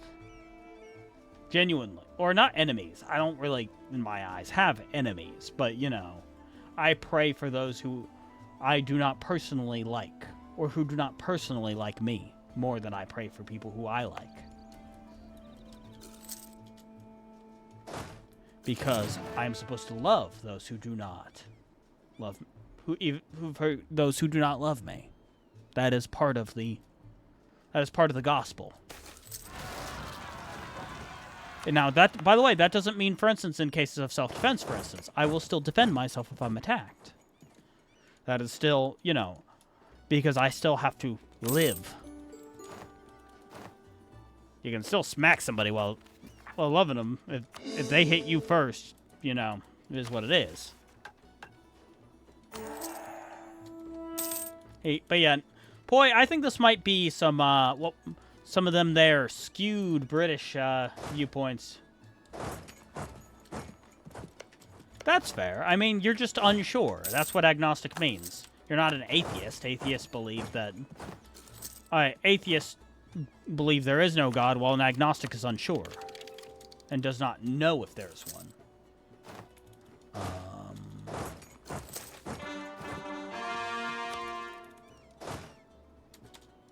Might as well go ahead and let that happen.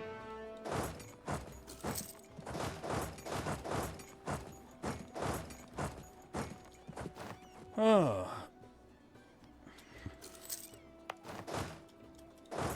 And that, by the way, Bob, that's really good. That's good. Like, generally, I'll say. Like, I I can understand it all. I'll tell anybody that I genuinely hope that they do come to some sort of faith in general, because I just believe it's good for people. But even though I have a bias towards my own, I just mean in general.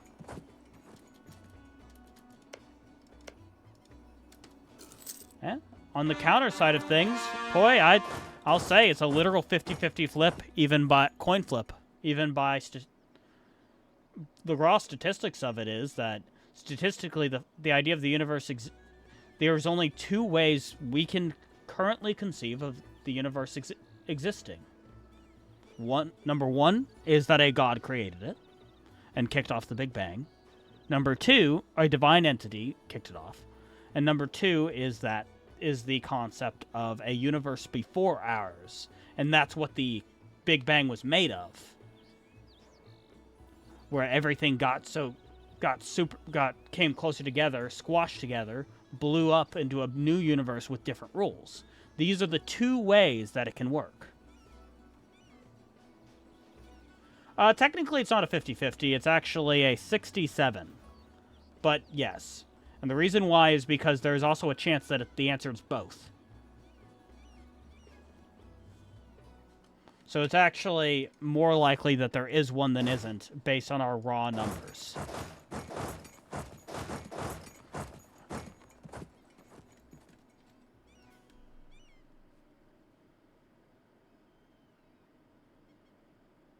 Statistically. Alright, speaking, you have a better chance than getting into... rather than atheists heaven? Okay, what the... to be fair, atheists don't believe in heaven, I would think. Or are you talking about agnostic versus atheist?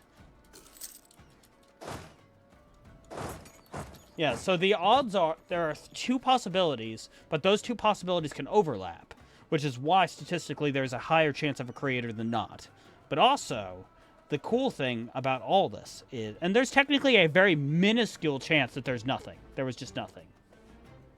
Like, there is a minuscule chance that nothing came before us. But it is so infinitesimally small, it should not be counted.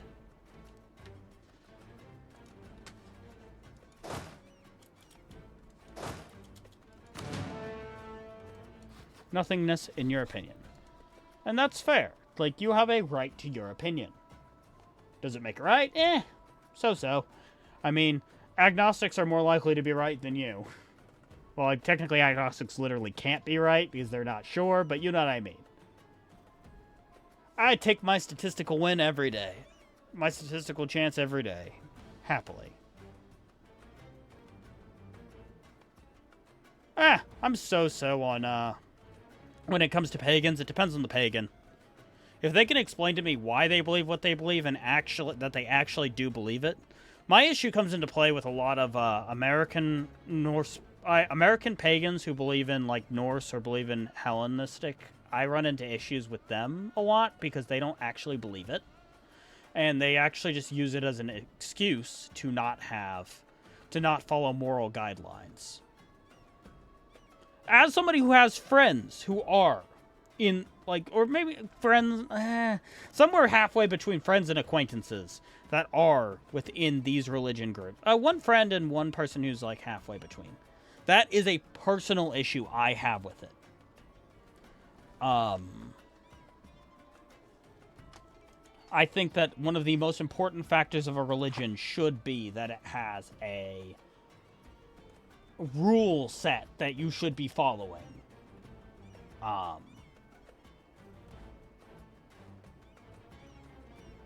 Make it white extra. Most of these guys, so you're thinking of literal Nazis. Most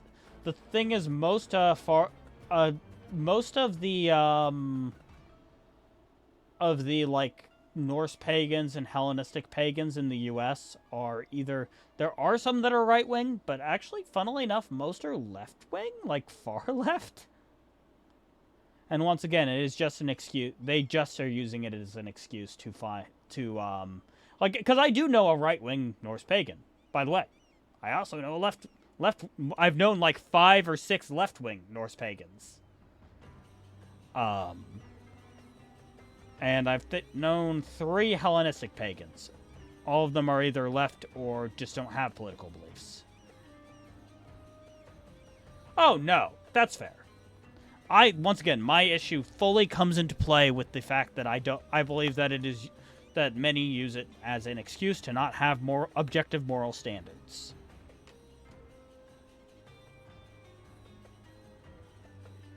I mean, yeah, boy, I'm not like, I don't judge. I know why you view the way you view, and part of it is because you're a pessimist, and part of it is because part of it is because of the way you're raised, and part of it is seeing the horror of the world. It's kind of hard for some people to be like, I can't deny that. I know why you're full on atheist, dude. I'm not gonna judge you for it. It's not my job to judge you. You get judged when you die. Not my job. The only times I'll judge you is when it comes to the laws of man. Because the laws of man, and you have done nothing to require the laws of man to judge you.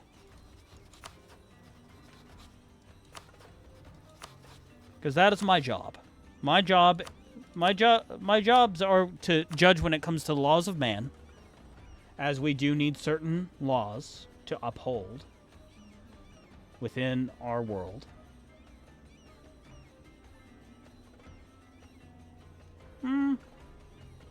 That's fair. I guess I try to do my best to be a middle ground.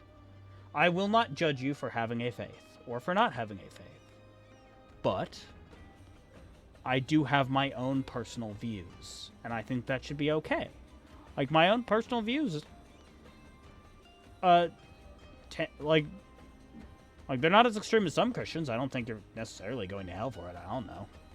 There's nothing in the book that actually says if you are or aren't, unless you read the King James Version, which was a bastardized political version that was most likely purposefully done to line up with what King James wanted it to say. But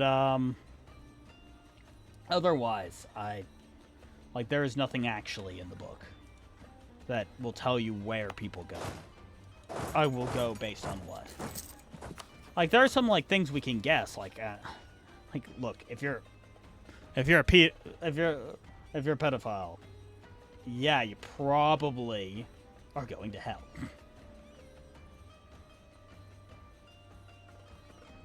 Okay, ceremonial church visits. I mean, fair enough. It's your business. Honestly, I think it's better to have a ceremonial visit than not. One thing that me, my wife, a friend, and my sister have started doing is actually we are now having a Bible study together. What we do is we just get together, we read a verse, we discuss. So most pastors will agree on the heaven part. The hell doesn't exist is not true based on the book.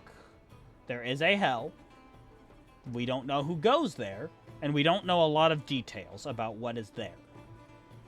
We do know the things that are confirmed on hell is, yes, it is a fiery place, but most of the things that we believe we know about hell are actually from Dante's Inferno. Hell comes up originally. Let me find it. Let me find the book. I think was it Isaiah? Or was it Ezekiel, I think. I think it was Ezekiel who saw hell. As well as it comes up in Revelations. And those are not mistranslations, unlike the King James Version that has mistranslations. There's not a hell in the way we think of it. Yeah, no, 100%. And by the way, this is somebody who I actually do research my faith, both historically and the book. I don't think you should just read the book. I think understanding historical context is important. For instance, I ran the numbers for the generations between Jesus and Abraham, and it lines up. It is actually realistic. It is fully possible. In no uncertain terms, it is fully possible. The number was, I think, 860 years, or something like that. And that wasn't even including the fact that Abraham had had his children at like 100 years old. He was one of the last people who were supposed to have lived a long time, right? So I didn't even factor in that. I factored in a reasonable time to have a child is 25, because you would have your children between the ages of 18 and 30 and 32 in that era. And I multiplied the generations, and it was realistic. So I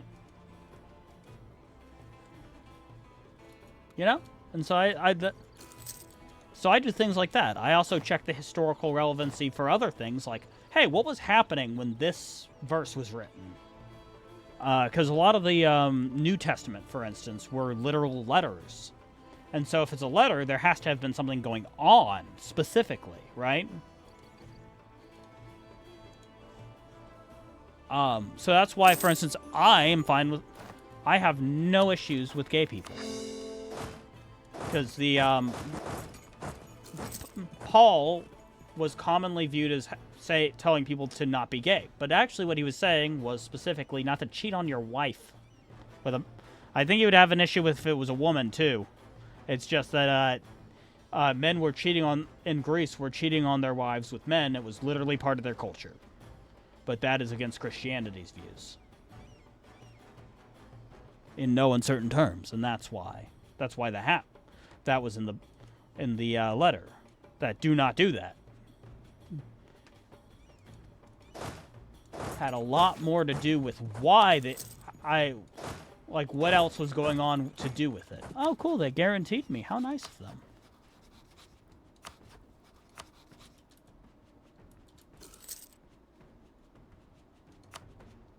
Friendly. Threatened. QQ has my back for now, which is good. Yes, I will rival McAuliffe and Rasides. Yeah, I think theological conversations are important to have, and I think one thing that people don't want to talk about their faith. And I think that's a damn shame. I think everybody who has one should want to talk about it. And if you don't want to talk about it, well, that's... I mean, do you really believe in your faith at that point? You know? To fear to talk about something that is should be integral to your life if you believe in it? Like, my very philosophy is affected by my faith.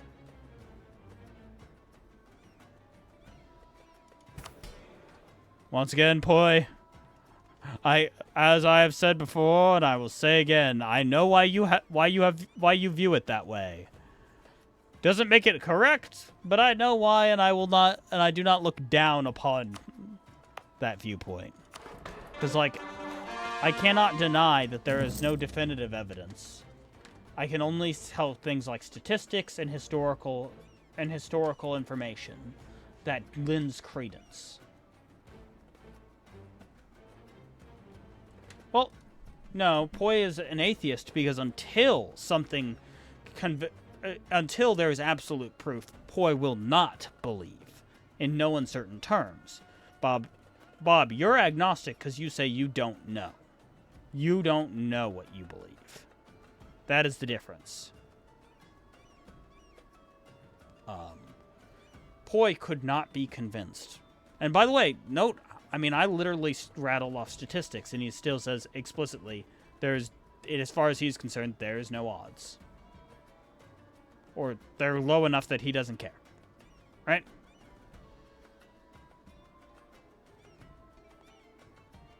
Which is the very big difference between him and I. Even without my background, the statistics would be enough for me. Like, genuinely. The fact that it's like, I think it'd be like, geez, it's basically 66. 33% chance that God doesn't exist, and a 1% chance that nothing existed before this. That is the odds. And it's not, mind you, it's not actually a 1%, it's even lower than that. The odds of the universe not existing is like, has a lot of point many zeros. I think there was so many zeros you cannot, that it's hard to write on a whiteboard. Like, I think it's, geez, how many zeros was it? It was insanely high. A number of zeros. But I used the 1% as an easy, you know, number to give. At the odds that there was nothing, it's so low it shouldn't even be considered. But there is either a universe before this one, there is a god, or both. And that is the three options, as far as I'm concerned. There was literally nothing, I view as so unlikely that I don't know why people believe it. Genuinely. I don't.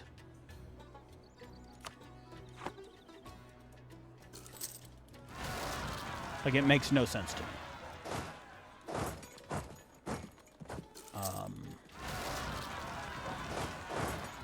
Because you cannot make something out of nothing.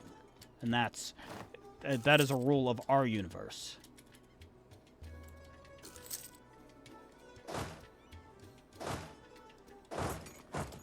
Yeah. I think that was the point.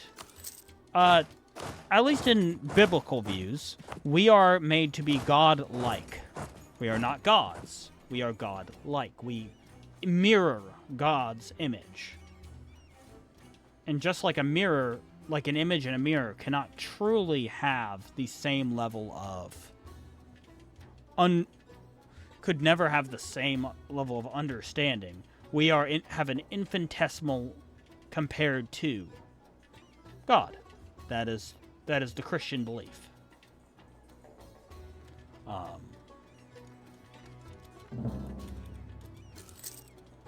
And that is why we alone, on Earth at least, are gifted with the greatest... Okay, it does not depend on your mirror, poi.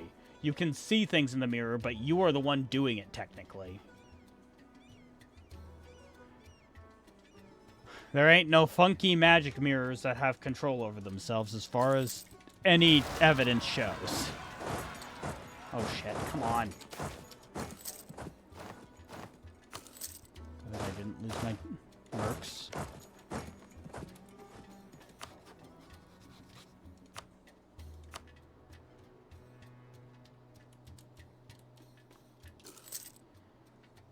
I'm going to need insurance. Let me ally Ethiopia. Okay, in the meantime, group my armies together, attack,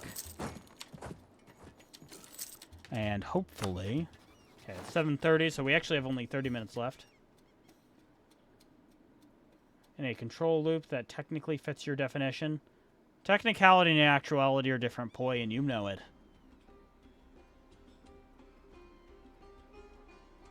And by technicality, poi, we are mirrors that control ourselves. We have free will. But that mirror will always be lesser than its creator.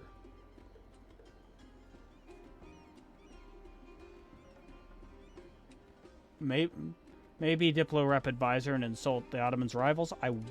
Yeah, I can do the insult. I just need to be careful which one I insult. Yeah, I know you do. Technically right. Is the best kind of right and all that, but...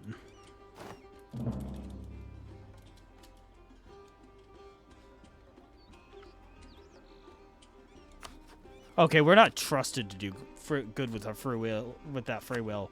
We are gifted the free will, and if we fuck around, we fuck around.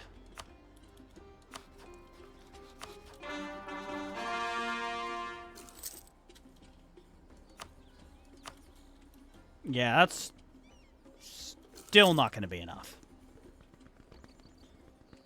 One of the greatest things in my way right now is my army's strength not being high enough.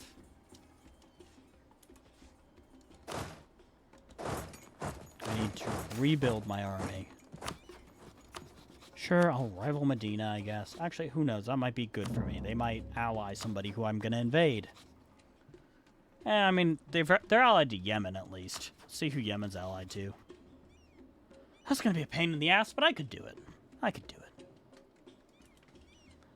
Oh, shit. Yeah, here, it's about time to start making states.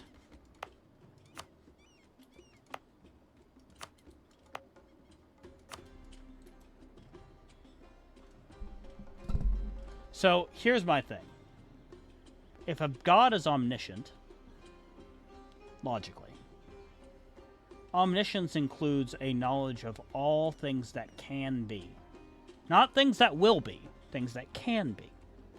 A knowledge of every single string of time. Because I personally I am not a believer in that the course is always guaranteed to be the same. I think we do have actual free will. We will not always make the same choices in every timeline type thing. Do I believe that makes actual extra timelines? I don't know. I don't care. This might be the only one.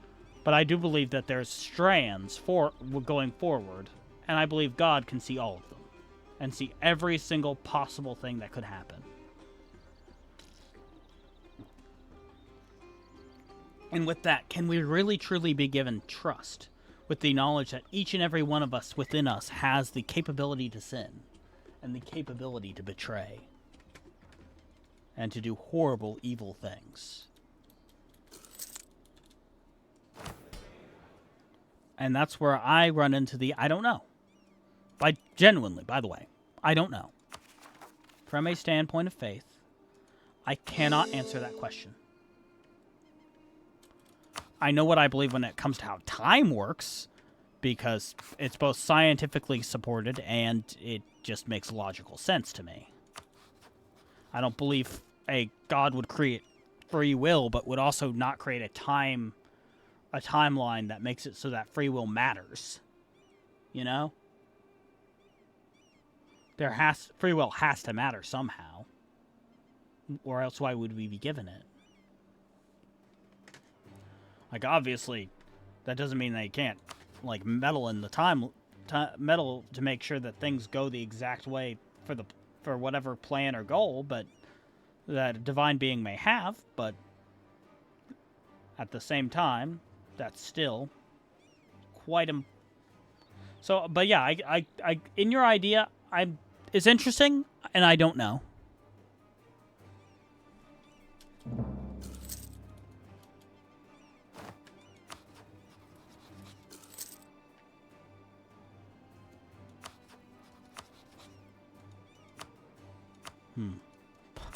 Oh, they're allied to Ethiopia. Fucking hell.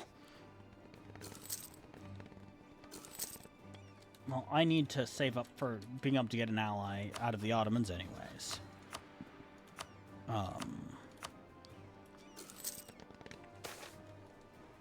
Ottomans sadly have too many relations, which sucks. On the bright side, they are allied to Ramazan, who annoyingly appears to have appears to be vassalizable within the next certain number of years. Ad break ended. Woo! But and by the way, I really do appreciate these conversations. I think it's important for people to have them, and I think it's important for people to be very. Oh, this is a great start for Oman.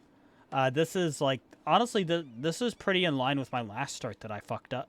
I fucked up my last game. My game where I got pretty far in. I fucked it up because I started a war with Mewar, not realizing that them plus Vijayanagar, even with Delhi as my ally, would not be enough. Ah, shit. I'm gonna have to find a way to invade Ajam sooner rather than later, so that way I won't be left behind in the struggles.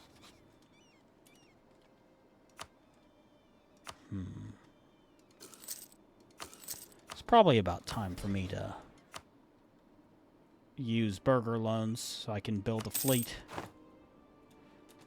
Build a fleet and maybe a couple of... Oh, I don't have admin tech yet. Okay, well, it's probably about time to do that, too.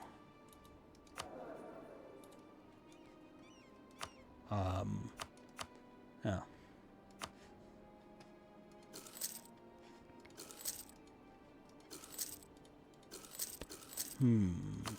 Oh, how did you enjoy the Rex fact of the day, if you actually paid attention when it was up?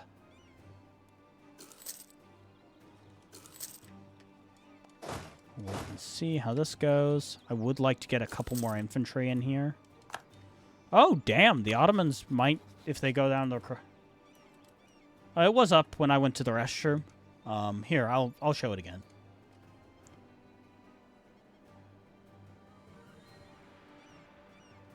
Here.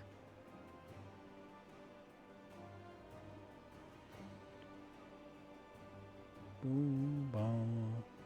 Yeah. Yeah. I don't know, I thought it was funny. It's a pun.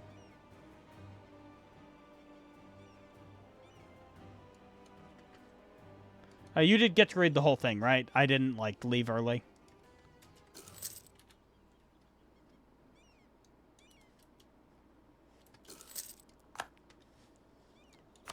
Okay. Hell yes.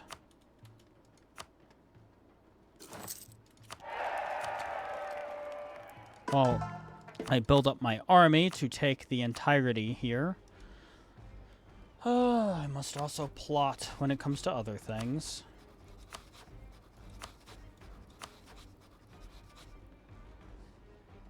I do want to go after QQ sooner rather than later. Can I go to war with them without the, yes.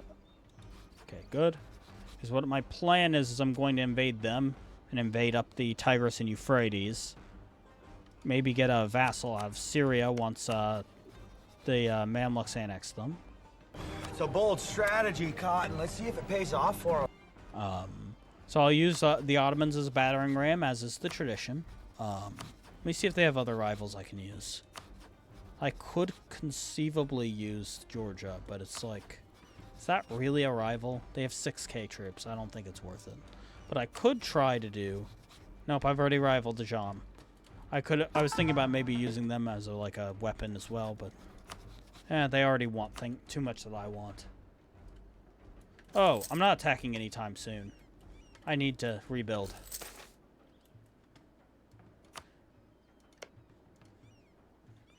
I need to understand, there's 2 mountain forts over here, I think.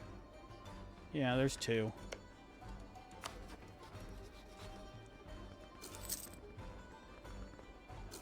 Oh yeah, I need to, while I try to build up with the Ethiopians.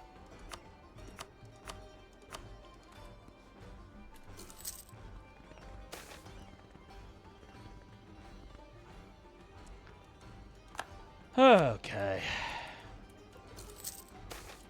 Oh, damn. I have a whole fleet now. Hell yeah.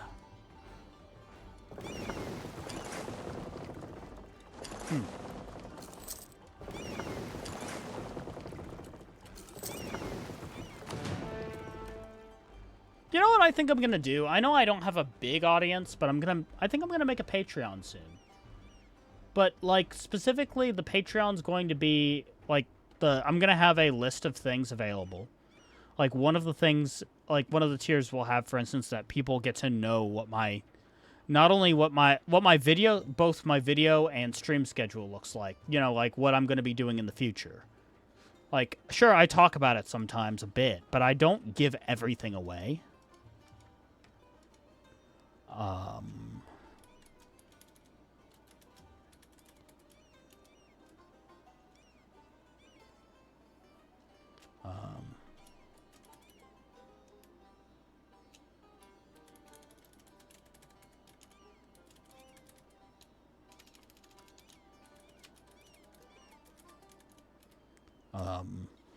That I think that'd be smart, right? That and maybe have like one of the easiest ones will be like maybe the $1 tier will have my the $1 tier will have my whatchamacallit, will definitely have a bunch of stuff like, for instance, my sleep music playlist that I use, sleep music playlists plural, that I have used historically for the marathons. Because I think that's a really cool thing to do. Because I line up a bunch of video game music and do that. That'll be an easy one. At tier 5, at 5 or 10 or maybe 15, I'd probably put something like, you know, being able to recommend a video or maybe recommend a challenge. Like where they can have basically a hotline to me, where it's a chat that I will always guaranteed look and respond to. I am being paid for this. I will always respond, kind of thing. I can say no, but I will always, you always know I'll see it type of thing. Maybe something like that. Because, you know, in spite of doing this EU4 stuff, which I think this is a challenge, but this isn't the type of challenge I mostly do, really, you know? Mostly, my challenges are mostly, actual, like, really hardcore all-in challenges.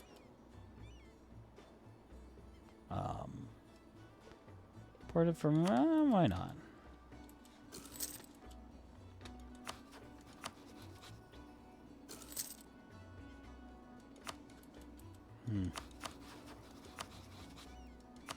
I'll re-rival them. I think soon I should be able to invade. Kind of hoping to use and abuse more mercenaries, but I don't think that's really an option right now.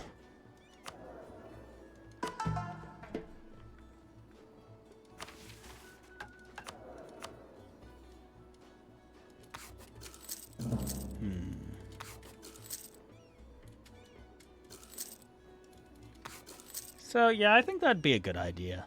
I know that way I can go ahead and start tweaking it early. Most people aren't going to use it, but, like, it'll be really nice to have access to that. As, like, even just as a testing ground for the future.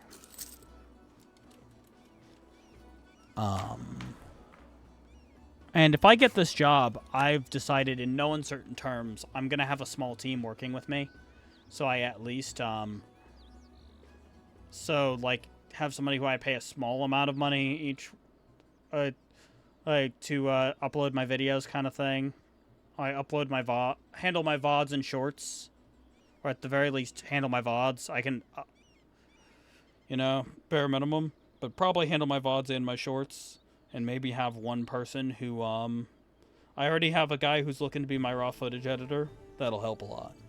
Like, if I get this job, I wanna... yeah, Poi, if you're interested in doing, like, VODs and shorts, I can teach you all about it.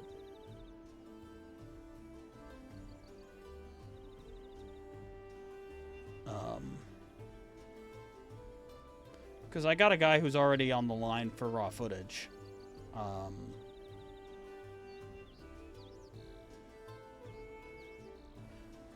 And yeah.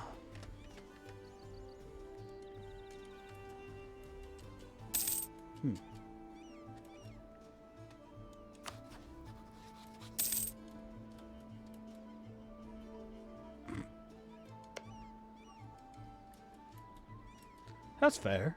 Well, Poi, the raw footage needs to have a... Anyway, good night, Bob. Always love to see ya. Poi, so you gotta remember the thing... I think the thing you're forgetting with this is raw footage for your speed runs is different than raw footage for making a YouTube video. But if you're running VODs and running shorts, that's easier because that's just doing cuts of things that are already together, right? And adding a few minor details, like, say, that on the shorts, adding the little Twitch thing and adding the little end animation. And I can teach you to do those things. Those are easy, right? But raw footage, you would need to understand the humor of what I'm going for, what I'm doing, all that. And I think skill-wise, I do lean towards that's probably not going to be your strong suit. Yeah, stream VODs and I actually think shorts will be the most applicable.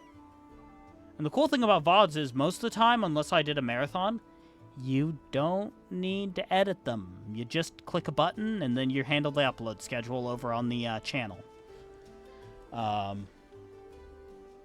Anyways, I know I have only 15 minutes left on the stream, but I do need to run to the restroom again because 3 cups of caffeine will do that to you.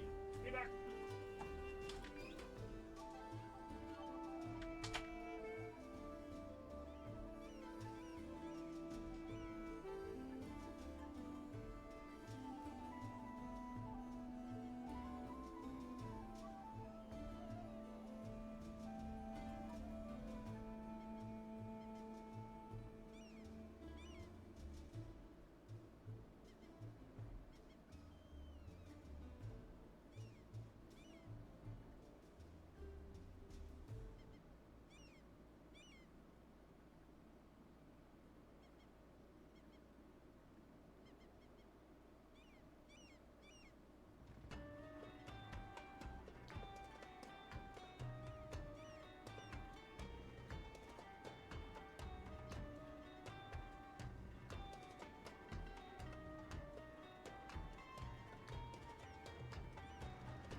Yeah, and this is something we can discuss and, like, plan out. I mean, you're already helping with stuff on the stream, too, so it's like...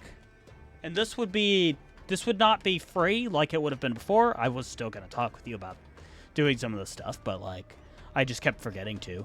To the extent where I think I forgot I had intended on doing that in totality. But, like, in this case, if I get this job, it will be a paid position. Well, not position. It's not a position. You and the other guy would both be considered contractors because I am not in a position with which to have employees. As that could, the excess requirements of it could ruin my life.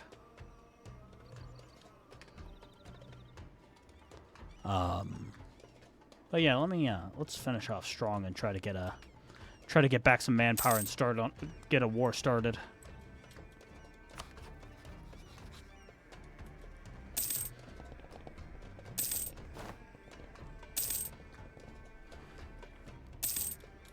Okay.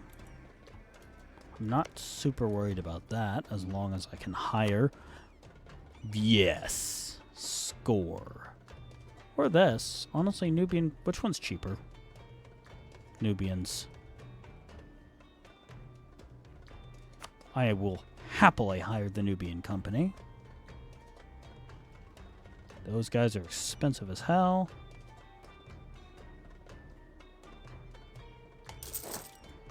And that way, I can use mercs for my siege, for my big siege.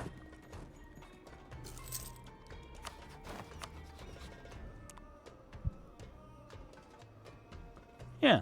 So and we can, like, I'm gonna be honest.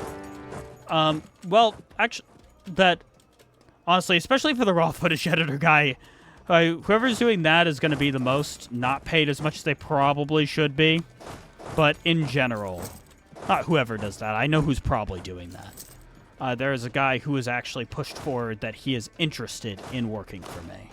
So, in doing work for me. I'm just really glad that I'd be getting a job and that I can do it that way. Because I really would rather... I prefer the idea of paying people, you know, for labor. If you're doing something for me, I mean, it just feels shitty. Oh, well, hello.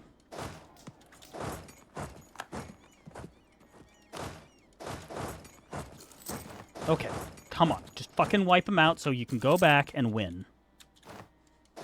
Good. So yeah, we can discuss this sometime, but I don't want to, like, get your hopes up, because I might not get the job. I'm still not locked in, right? And if I get... this also will have the caveat of if I get fired, I suddenly can't pay anybody. And if you want to stick around, that's great. If you can't, I understand. If you can't or don't want to, your business. Yeah. So.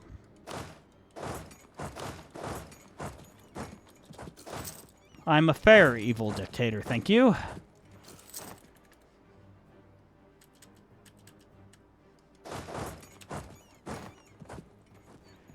Fucker. Really? Dumb little shit. Aiden. Oh, whatever. I can get a claim on them later. I did all that work to get enough soldiers to do this war, and then I didn't end up needing them.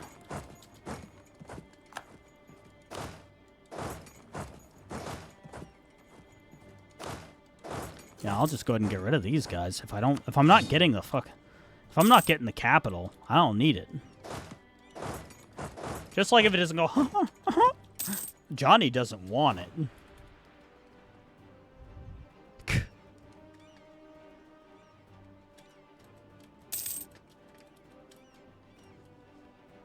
Okay, let's see how much money we burned through.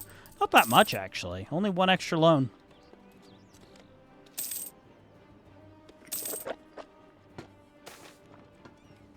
Oh, dude.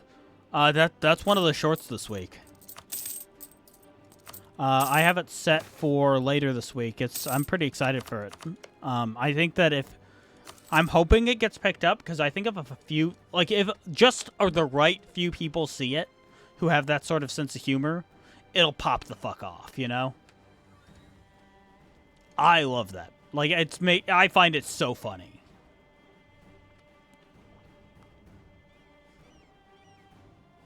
Yeah, it's set for Thursday, actually. Because generally my shorts do best Thursday, Friday. So the Thursday, Friday, and Saturday ones tend to do the best, but what they don't normally, like, pop off the day of. Sometimes they do, but normally, more often than not, it actually takes a day or two. That's been my experience with shorts, but...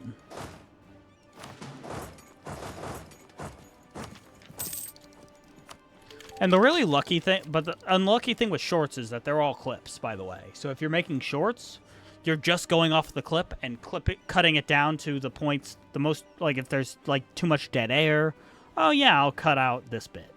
If there's a bit on the end, even on the Twitch side, you can even, like, shorten one end or the other to get it so that to where it's closer to the event.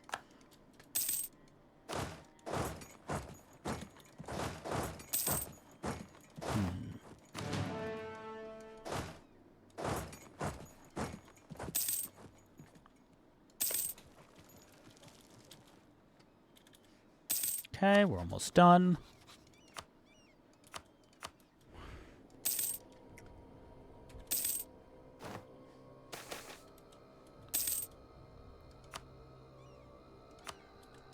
If I go after these guys, it's hypothetically.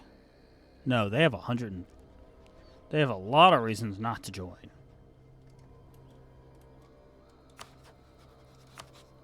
Land, sure, but...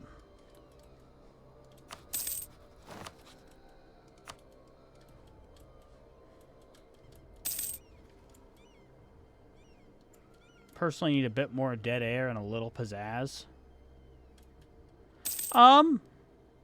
That's fair. I think that I've gotten better at that with some later ones I did. You see, the Gordon one had a lot less dead air. But I also... So the Gordon one had a lot less dead air, but it had less dead air than it probably should have. It's a fine balancing act, though, to be fair. Like, I do agree with you that it needs a little more dead air, but I don't understand the pizzazz part. What do you mean by pizzazz? I kind of use a lot of pizzazz. Like, I do fucking voices. When it comes to, like, delivery, I do, shit when it comes to, like, fucking... Like, look, I can't do it... The only thing I can't do is that I don't... Besides my home accent, where I can turn on, like, being Southern... Like, I can't do accents. That's fair. It's fine. Like, I don't disagree with you on dead air, though. Like, honestly, I'd just recommend take some time to rewatch them. See what you do and don't like, and point it out to me. Like, and give points of, like, hey, this happens here. Personally, I would have preferred an extra half a second. Like, don't go below half a second, but, like, yeah, I'd like half a second. Or maybe 1 second. Like, of, like, air to breathe. Room to breathe. Also, remember that, and never forget that the time period I was making that was different. Where I was, where it was the time period where people are still doing 10-minute videos. It's, longer videos right now are better. They perform better.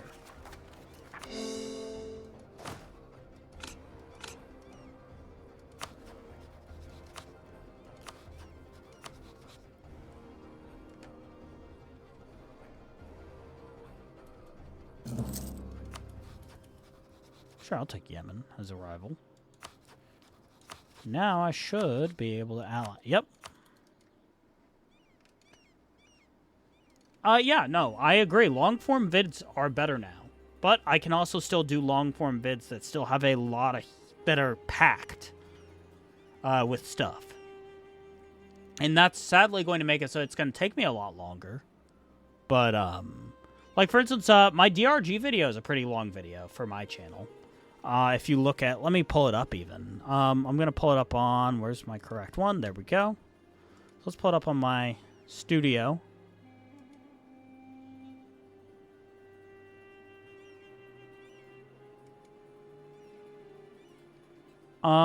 So the DRG video was 27 minutes. Almost 28 minutes.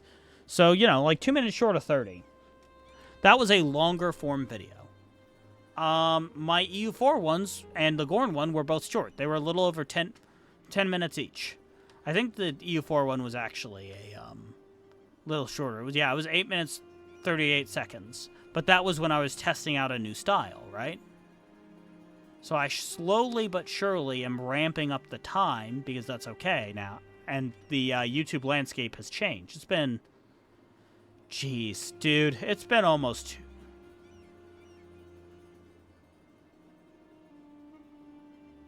It's been a year and a half since the Gorn video, for instance.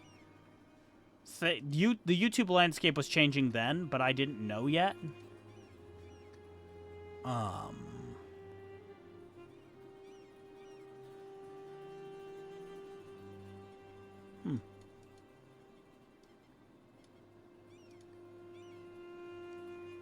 So it's like, it's... Because, you know, it's like... It's a thing where the landscape is always evolving, and long-form content now does well. And I can still do them action-packed, filled with the shit I like. Maybe I'm trying to give a little... I'll try to give a little more breathing room, like... But if I'm being honest, it'll be like half a second. It'll be like 0.5 of a second more than my normal. Because I prefer a faster-paced video that keeps me interested in what I'm watching. Like, when my videos aren't faster paced, guess what? They're second screen content, and they're running at 1.5 or 1.75 speed. I watch videos at I can't quite do 2 times when I'm doing something else, but I can focus on a video that's going 1.75 speed and playing a game or working on something. I've done it before, and I will do it again. Okay, so we successfully conquered there. What else do I want to do before... Like, because I want to fight them. Well then, I mean, there you go, to an extent. So I don't... It's not that I like to speed up videos. It's that I can't stand when they're too slow. I value my time. And if a video is fast, even though it's long, I'm fine with that. I will watch the full 1 hour. And if a video is good enough... If it's a Maxor video, if it's a Windet video, if it's a Martin Pseudopants video, if it's a Seth Zentak video, I don't care how fucking offensive he is. I love his stuff. Guess what? I'm going to watch the full video, and it's not second screen content. But I have other people that I do still like, even outside of video game stuff. Like, by the way, Scooch. Not Scooch. Fucking Scooch. Sorry, I was thinking about Scooches on a different topic. Like Blue Jay, I will watch his videos at regular speed, and I will just watch them. I won't do anything else. But then I have somebody, and like I've got Peachow. I'll watch, even though he had a 3-hour long video, because it was a really high quality video.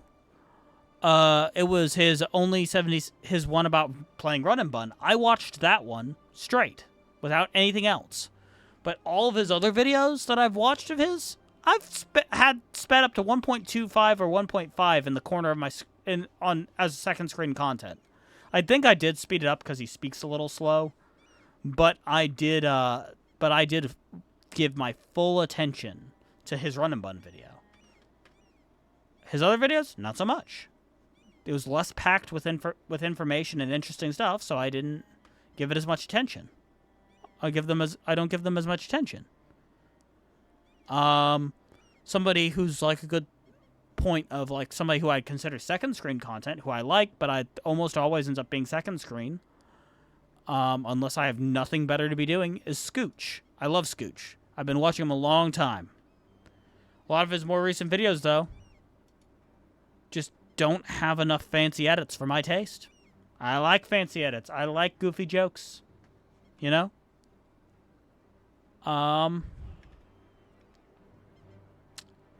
So, like, yeah, I run into Varak is first screen content.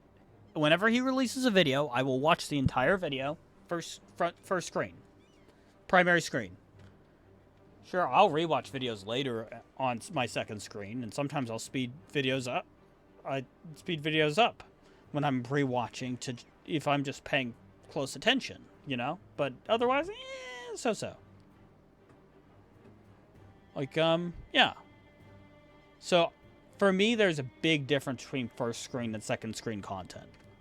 And sped up versus not sped up content, what I do and don't speed up. There's a channel called ADEF. I like let me pull him up. He does a lot of things I don't really like or care about. He has a lot of like math and physics videos in video games, which are interesting and all, but I don't have the time for right now. Maybe one day I'll watch them. But he has this entire series that is about can blank trainers actually get to the victory road in the Elite Four in Pokemon, right? It's a cool concept. Normally it's the victory road trainers, but he also does the Elite Four and champion of regions as well. Or the actual, or the rival for that matter. And so, like, I will have that as second screen content and sped up because it takes too fucking long. I'm not spending 2 hours with no edits. With no fancy edits. No really funny jokes. But they're still good videos. They're still worth watching. They're challenges and they're interesting. Right? So that's the way I think about things when it comes to videos and what I do and don't watch and how I do and don't watch them. Anyways, we are gonna end out for now because it is 8:04. I've gone up technically over time with my little rant there at the end, but I'm tired. I've got another stream at 10:30, so I've got about 2.5 hours just to chill.